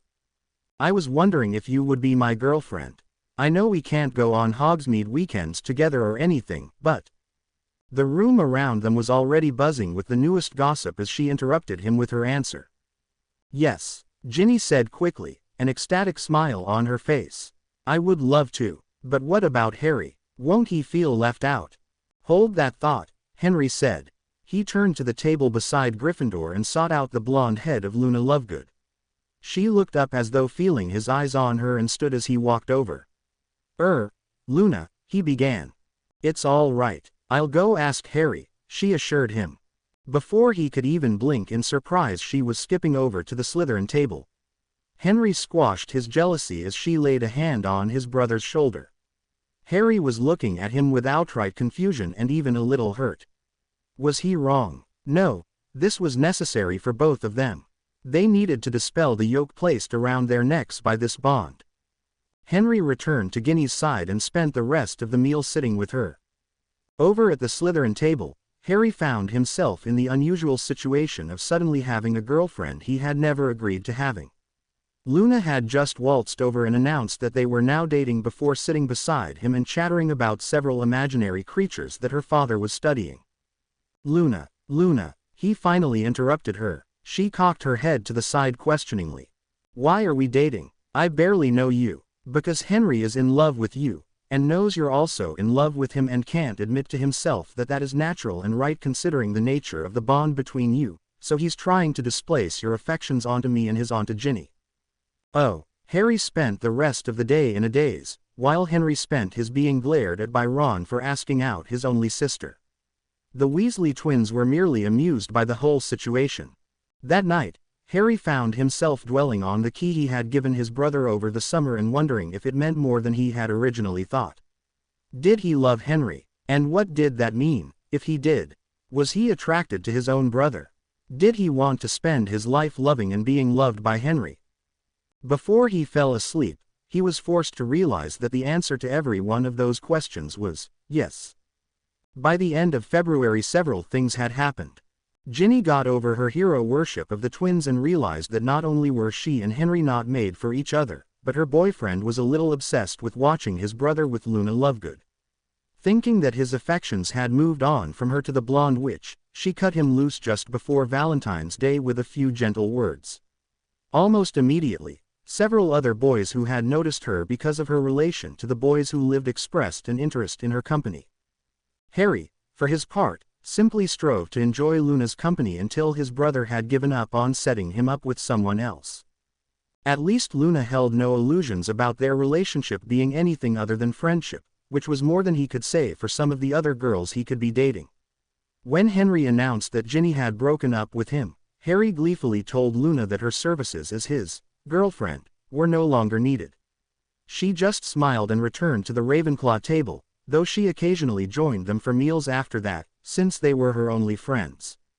Henry's disappointment when he found out about Harry's decision to end the relationship was nearly palpable. "I thought you two got on well, though." "We did, as friends. We never really behaved like an actual couple anyway," Harry explained. But Henry wasn't ready to give up, though a lack of suitable partners for either of them made it hard to try again. He thought maybe a boy or two would work better, but hadn't decided who yet. Boys who liked boys were a little quieter about their preferences in Hogwarts. Finally, on the last day of February, the headmaster returned and they sent another note asking for a meeting, to which they received an immediate response to come that evening after dinner. When they entered the headmaster's tower, Dumbledore immediately came around his desk and asked, "You got the memory?" "Not a physical memory. We ended up just asking him," Harry explained. "Once he knew we knew about the Horcruxes, he just told us to tell you, 7, because it's the most magical number."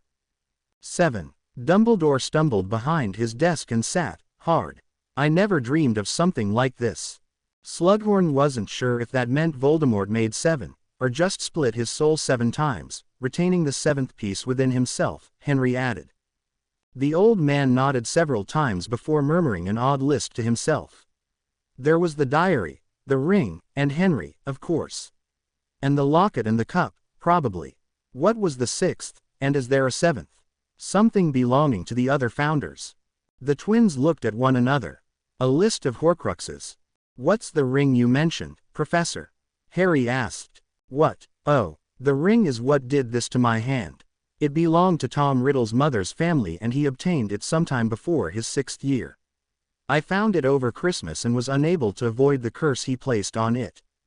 The twins had noticed when they saw the headmaster again this time, that his entire left arm appeared to be immobile now. His fingers were bone-thin and black. They had not seen him move them the whole time they were with him now. The diary that was emptied when Tom was reborn was another, and Henry carries another piece of Voldemort's soul. In addition to this, there are 2 items that Tom procured while working for Borgin and Burke's after he graduated. The first was a locket that was a family heirloom belonging to his mother that she sold to the shop to get some much-needed money. It once belonged to Salazar Slytherin. The second was a golden cup that belonged to Helga Hufflepuff. It is probable that the 6th and hopefully final item belonged to one of the other founders. "But why?" Harry asked. "You remember the collection of treasures that Tom kept in the orphanage?" Dumbledore asked tiredly, leaning on his desk with his good hand. He had a magpie-like tendency to collect treasures from his victims. That is how he obtained the ring, locket, and cup. They would have held significant value only to him, just like the diary. Henry frowned and sat in one of the chairs in front of the desk. "Sir, I've been wondering something for a while. The Tom Riddle who I spoke to in the diary was 16 years old. That piece of his soul joined with the bit of Voldemort that was wandering around, and their ages sort of averaged out until he was about the same age as Snape." Dumbledore nodded, unsure where the boy was going with this. "But the thing is, the image of Tom that rose out of the diary was much older than 16. I'd say he was closer to being in his 20s. The headmaster's eyes widened. "Think of the memory of your confrontation in the chamber," he said, holding his wand to the boy's temple. Henry did so and watched as the silvery tendril was drawn from him. The old man immediately placed it in the pensieve and disappeared into it. "I had wondered about that, too," Harry said. "It's not like the diary aged or anything, right?" "It shouldn't have. The soul should have been the same age it was when it was made into a Horcrux, Henry answered. Dumbledore re-emerged a moment later and sat in his chair once more. This is most distressing. It's almost as if the diary had already absorbed a piece of Tom's soul. But how? Harry asked. Well, if the diary had been placed near to another Horcrux they might react in such a way. The pieces of soul are sentient, after all. They may have decided to combine for mutual survival. Harry shook his head. I hid it in the room of requirement. Unless Voldemort hid one of his Horcruxes in there. He paused, remembering the memory of Tom Riddle returning to seek the Dada post. The real reason he came back that night, to apply for teaching. Think of the memory of you hiding the diary in the room. Dumbledore held his wand to the other twin's temple this time and extracted a new memory. He watched this one in the pensieve several times, following Harry as he placed the diary behind a bust of a past headmaster and placed a wig and a tiara on its head to mark the place. The twins even watched it to see if they might notice the object they were looking for. It's no use, Dumbledore finally decided. If there is a Horcrux in that room, we might never figure out what it is. But it would have to be close to where the diary was placed to react in such a way. Let's go look at the room ourselves and see if there is anything different. Clearly Colin Creevey found the diary there, so maybe whatever has changed will still be apparent. They followed the headmaster out of the tower and down the corridor to the tapestry of Barnabas the Barmy. Harry walked past the wall himself to summon up the familiar door that led to the room of hidden objects. Inside, they all split up to search for the bust where the diary had been hidden. In the end, it was Henry who found it. Harry, Professor, over here, he called into the expansive room. Together, they studied the small table where the thing had been hidden and Harry snapped his finger. The tiara is missing. The headmaster nodded in agreement, though he searched nearby to make sure it hadn't just fallen. But why a tiara? Henry asked, confused. Dumbledore led them from the room deep in thought and they almost walked through the ghost of the Grey Lady on their way back to his office. Ah, the old man cried when he saw her. Dear lady, your mother had a diadem, correct? Can you tell me what it looked like? The Grey Lady paused and stared at them in silence for several long moments. It was bronze, pointed in the front like a hawk's beak and curving around the head on either side. With that, she drifted away. That's it, Harry said excitedly, remembering the feel of the thing in his hands. Who was her mother? Headmaster Rowena Ravenclaw. They entered the office and returned to their seats and drank the tea that the professor summoned for them. So 3 have been destroyed, and we know what the others are. The ring, diadem, and diary are gone. Only Henry's piece, the locket, and the cup remain. Professor, Harry said hesitantly, sipping his tea and avoiding his brother's gaze. How do you destroy a Horcrux? Dumbledore glanced briefly at Henry before answering. He pulled the diary from his desk and placed a silver ring with a large black stone on top of it. The stone had a symbol of a circle inside a triangle with a vertical line drawn through them. It was also pockmarked as though it had been dipped in acid. The diary was absorbed, as was the diadem. The ring, I poured basilisk venom over. That and a spell called Fiendfire are the only things known to work. Henry's brow furrowed, even as Harry asked, and what about the piece in Henry? Their professor closed his eyes and set down his teacup with a soft clink. I am afraid the only remedy I know of is death. The older twin stood and left the office. Harry apologized and bade the headmaster good night before following. He trailed Henry all the way back to the common room and found his brother standing outside the fat lady's portrait, staring up at the ceiling with a lost expression. We'll find another way, Harry said firmly. Henry barely even turned his head to glance at him. How? Have me poison myself with basilisk venom? Set me on fire? Kill me and bring me back to life? I don't know, but we will. Harry walked up in front of his brother and placed his hands on either side of his brother's body in a physical cage. I won't lose you, he whispered fiercely, protectively. His brother grimaced and looked away, the glimmer in his eyes showing he was close to tears. Something told him they were having 2 conversations at once. Don't, Harry, it will never work. Bullshit, Harry snapped, forcing his brother's gaze back to his own with a firm hand. I love you, do you hear me, Henry Jareth Potter? I love you and no one is going to take you from me. Not ever. Henry made a slight keening noise in the back of his throat as he tried to resist temptation for just a moment longer. Why? Because I can't stop. I don't know why, Hen, but this is meant to be. And I'm tired of running from it. Aren't you?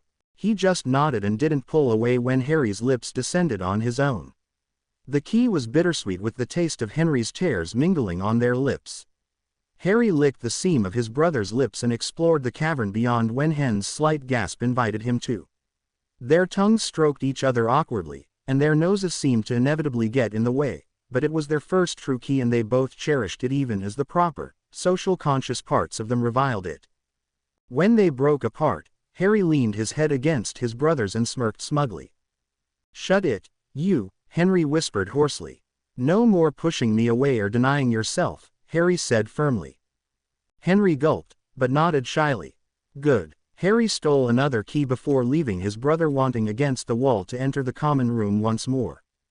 That night as they slept in the same bed, they took more than comfort and warmth from being in one another's arms. As Henry snuggled into his brother's embrace, he whispered, I love you too, Harry. I know, Harry answered, his arms tightening. I never had any doubt about that. The next day, of course, the twins had no idea how to go about telling their friends about their new relationship. Admitting that you were dating your own brother wasn't exactly something most people would take calmly. In the end they just cornered everyone one at a time and confessed. So, we're dating now, Harry told Hermione in the library after lunch. She looked up from the book she was referencing and looked between them in confusion for a moment before laughing. Very funny. It's not a joke, Henry responded with a wince.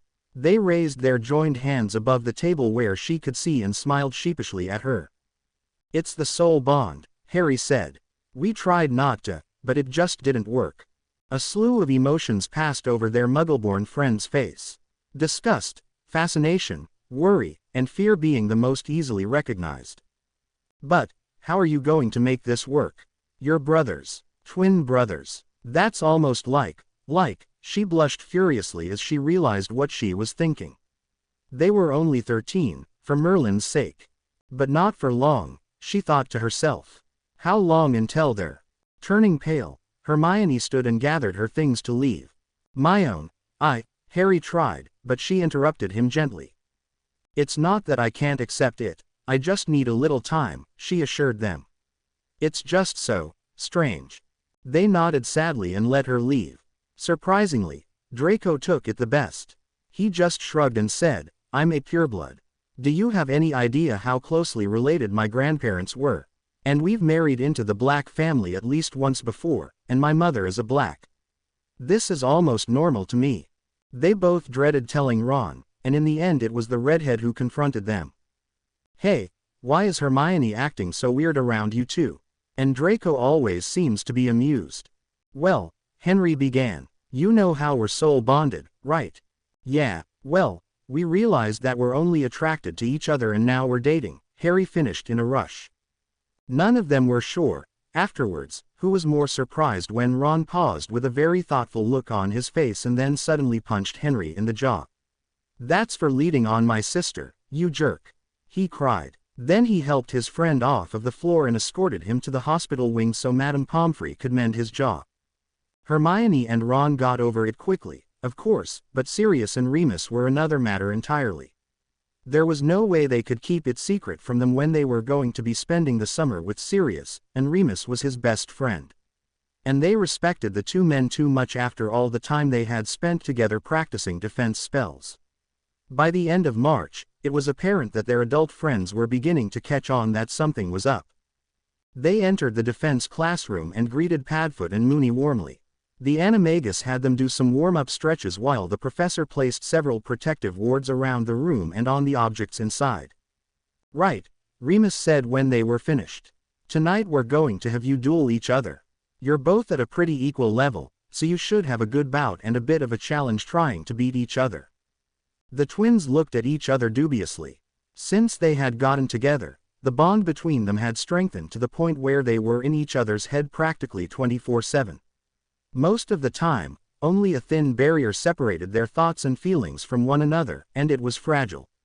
There was no way they would be able to cast a spell against the other without them knowing it. Remus just smiled at them and pushed them together so they were standing back to back. As he was stepping away, he suddenly froze and frowned at them. "Moony?" Harry asked with worry. "When did it happen?" Remus asked sharply. "Remus, what's?" Sirius started to ask and then noticed how agitated his friend had become. "Moony. When did what happen?" Henry asked at the same time. "When did you give in to your attraction to one another?" They froze and stepped back from their angry professor, while Sirius stepped between his friend and them. "Moony, stop this," Remus snarled. It was quite uncharacteristic to see their favorite professor like this. "They smell like mates, Padfoot." Sirius looked over his shoulder at them in surprise, while the twins paled. "Smell? How on earth could someone smell that they were together?" "It happened a month ago," Harry whispered. "We tried, really we did." "But how can you stop your soul from feeling?" Henry asked. Remus' shoulders dropped and he turned away with a sigh. "How could you possibly tell that by smelling us?" Harry asked, seeing that they were out of the woods for now. The marauders stiffened and Sirius gave Remus a very pointed look. "I'm surprised we haven't had to tell them before this, Remy." Their professor sighed and looked around the room, determined to avoid their eyes. "I'm a werewolf." Henry immediately glanced out the window to look at the moon. "Don't worry." Remus smiled at them, his eyes glowing a slight golden color now that they knew to look for it. "The full moon is tomorrow. That's why I was able to smell you so clearly. It normally isn't this strong." "Boys, you haven't." Sirius trailed off delicately and the twins giggled as Remus rolled his eyes. "No, Siri, they haven't," Remus said firmly. The twins blushed hotly as they realized that their honorary uncle would be able to smell it on them when they had say near a full moon. "Oh, good." Sirius nodded several times, looking extremely awkward. "To be honest, I've been expecting this since you told us about the soul bond. I understand that there's not much you can do to fight it. And you'll be much happier if you don't." He held open his arms with a grin and the twins gratefully accepted the hug. "Right, about that duel," Moony said pointedly. "About it," Harry said. "We wouldn't be able to land any hits on each other. Not only because we can't block our thoughts from each other anymore, but because we can't hurt each other either. At least not physically." "Then how about a duel against both of us?" Sirius suggested, waggling his eyebrows at his best friend. "Padfoot, I really don't think." "Oh, come on, Professor." Harry wheedled. "This close to a full moon, I don't know if I should." "Don't be silly, Moony. You only reacted that way because the wolf in you is the dominant in our pack." Sirius winked at the twins. "Don't be surprised if he acts like that when you two get more serious." Remus blushed, but explained anyway when the twins gave him confused looks. In a true wolf pack, only the alphas are allowed to breed. They are the strongest, oldest, and wisest and therefore will make the next generation stronger. "Oh," Henry said softly. "Are we really a pack, Remus?" Harry asked hopefully. "Well, Moony seems to think so," their professor said, referring to his wolf half. "It would be wicked if we could be animagi like Sirius and our dad," Harry said wistfully. Sirius smiled and rubbed his hair. "I could try teaching you. But some other time. For now, we duel." The twins were trounced by their elders, which was to be expected. But it was a near thing. On the 1st of April, Hermione waylaid them on their way to lunch, a roll of parchment clutched in her hand. "I figured out the potion," she exclaimed when they stopped to listen to her. Henry led her into a nearby unused classroom and threw up some privacy wards that Remus had shown them. "So, what does it do?" Harry asked once they were safely hidden away where no one could hear. "It changes your magical signature to match that of a donor. It's a lot like the Polyjuice potion. You just add a hair from the intended person and voila, your magic will look the same as theirs." "But why would Voldemort want something like that? Just to pin things done by Death Eaters on someone else?" Harry asked. Hermione shook her head. "It wouldn't work like that anyway. When your magical signature changes, so does your compatibility with a wand. You would have to have the donor's wand on hand to cast anything, or at least something similar to it. Then it really doesn't make sense for Voldemort to want it, Harry said. Can you make it? Henry asked. I know you said that some of the ingredients didn't exist when we first showed it to you. Oh, I forgot to tell you, I already made some. Most of the ingredients were just archaic names for modern ingredients. I only had trouble with a couple of rare items. Wait, you made some? Henry asked. Of course, I had to be sure the recipe actually worked, didn't I? That's how I know that your wand won't work once you've taken it. Whose hair did you use? And when? Henry asked. Ron's. And I only took a very small dose, so it only lasted about an hour. She finally noticed the incredulous looks the twins were giving her. I was fine. There was nothing in the potion that would have had dangerous side effects. It's actually a rather stable potion compared to most of the things we've worked on in classes. But I still don't understand why Voldemort would want it so badly as to kill Slughorn for it, Harry said. Wait, what? Hermione asked. They quickly told her about their vision of the Death Eater meeting where Voldemort had claimed only one more person needed to die before they could take over everything. We thought it was Slughorn, because Voldemort has been hounding him for this potion. But it doesn't make sense, Henry admitted. No, it's more likely to be the Minister or Dumbledore, Hermione said. How is the Ministry protected? Harry asked. The others shrugged. It seems like practically anyone could get in to see the Minister or Dumbledore. I don't know what stops Voldemort from getting to them in the first place. Henry sighed.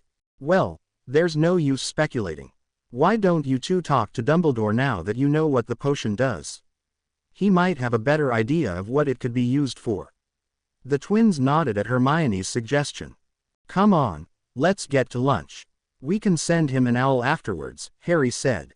They received yet another response from McGonagall after history that afternoon, telling them that the headmaster had left the castle for an unspecified period of time again. Now what? Harry asked his brother. I suppose we'll just have to wait until he gets back. He's the only one we can trust, Henry trailed off. What is it? Well, we got the recipe from Slughorn, right? We can trust him with what it does. And he'll have a good idea what Voldemort might use it for. That's brill, Hen. Let's go ask him after dinner. Unfortunately, they were the only pranksters in the castle who had forgotten that it was April Fool's Day. Sirius was blocking one of the doors into the Great Hall when they arrived for dinner, telling everyone that tonight they had to go through the main doors on the other side. That alone should have tipped them off. None of the doors into the hall were ever blocked off.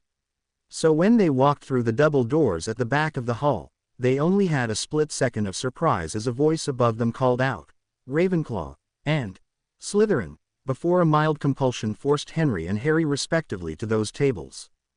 The Weasley twins were also sitting at the Slytherin table when Harry sat and the compulsion lifted. Their expressions shifted between horror, pride, and glee as they watched the students entering the hall and being resorted to new tables. It took Harry several minutes of confusion to see that when a person sat at their new table, their robes changed to match their new house, himself included. What's going on? He asked the twins, rightly assuming that they were the most likely culprits. But they surprised him. The Marauders have struck again, George said with excitement. They've completely bollocksed our own prank, of course, Fred added. We'll have to find out how they did it, Gred. Quite right, Forge. George broke off with a grin of anticipation as Draco Malfoy walked through the doors into the hall, a cry of Hufflepuff coming from over his head. The blond boy promptly walked to the Hufflepuff table and sat down, his robes turning yellow in the lining, cuffs, and hood while the crest changed to the badger. His look of utter horror was priceless, made more so when Ron sat down across from him a moment later. Both of their faces turned white, then red. Harry could almost swear they were blushing. What was your prank, then? Harry asked the twins when most of the students had entered the hall. Hermione was with Henry at the Ravenclaw table, no surprise there. Meanwhile, Neville had joined the Hufflepuffs and Luna sat down at Harry's elbow, her robes turning green. We arranged the robe color changes, Fred said. Except, it was supposed to make everyone's robe in an entire house change color. Red to green, green to yellow, yellow to blue, and blue to red. The banners would have changed, 2. Harmless enough, but worth a good laugh. Compared to this, we're nothing but amateurs, George beeped. I told you I thought I heard someone when we were laying the spells last night, Forge. But there was no one on the map. Fred protested. What map? Harry asked. Nothing. Never mind, George said quickly. A commotion at the doors distracted Harry from pursuing the question. Professor McGonagall was arguing loudly with Sirius, a hint of her Scottish brogue coming through. She was truly riled. You cannot block off entrances into the Great Hall, Sirius Orion Black. Especially not the teacher's entrance. What if something terrible had happened and we were unable to enter the Great Hall to protect the students? Now, Sirius said, holding up his hands pleadingly. We made sure to keep an eye on things just in case. McGonagall's fury was worse than that of a lioness protecting a cub. Who is your accomplice? WHO. When I find out what you're up to, I'll box you. Her rant was interrupted as she walked through the doors and the voice of the Sorting Hat called out, Ravenclaw, from above.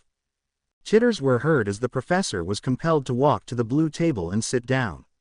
When she did, her teaching robes promptly turned from deepest black to midnight blue. Sirius followed a step behind when the hat called out, Slytherin. He looked like he might be sick to his stomach when he sat at the table beside his godson, but he didn't look surprised to be there wearing forest green robes. The other professors entered, looking resigned to their fate as they stepped through the doorway. Sprout went to Gryffindor, Sinistra to Ravenclaw, Burbage to Gryffindor, Vector to Slytherin, Babbling to Hufflepuff, Flitwick, to everyone's surprise, to Slytherin, and Hagrid to Hufflepuff.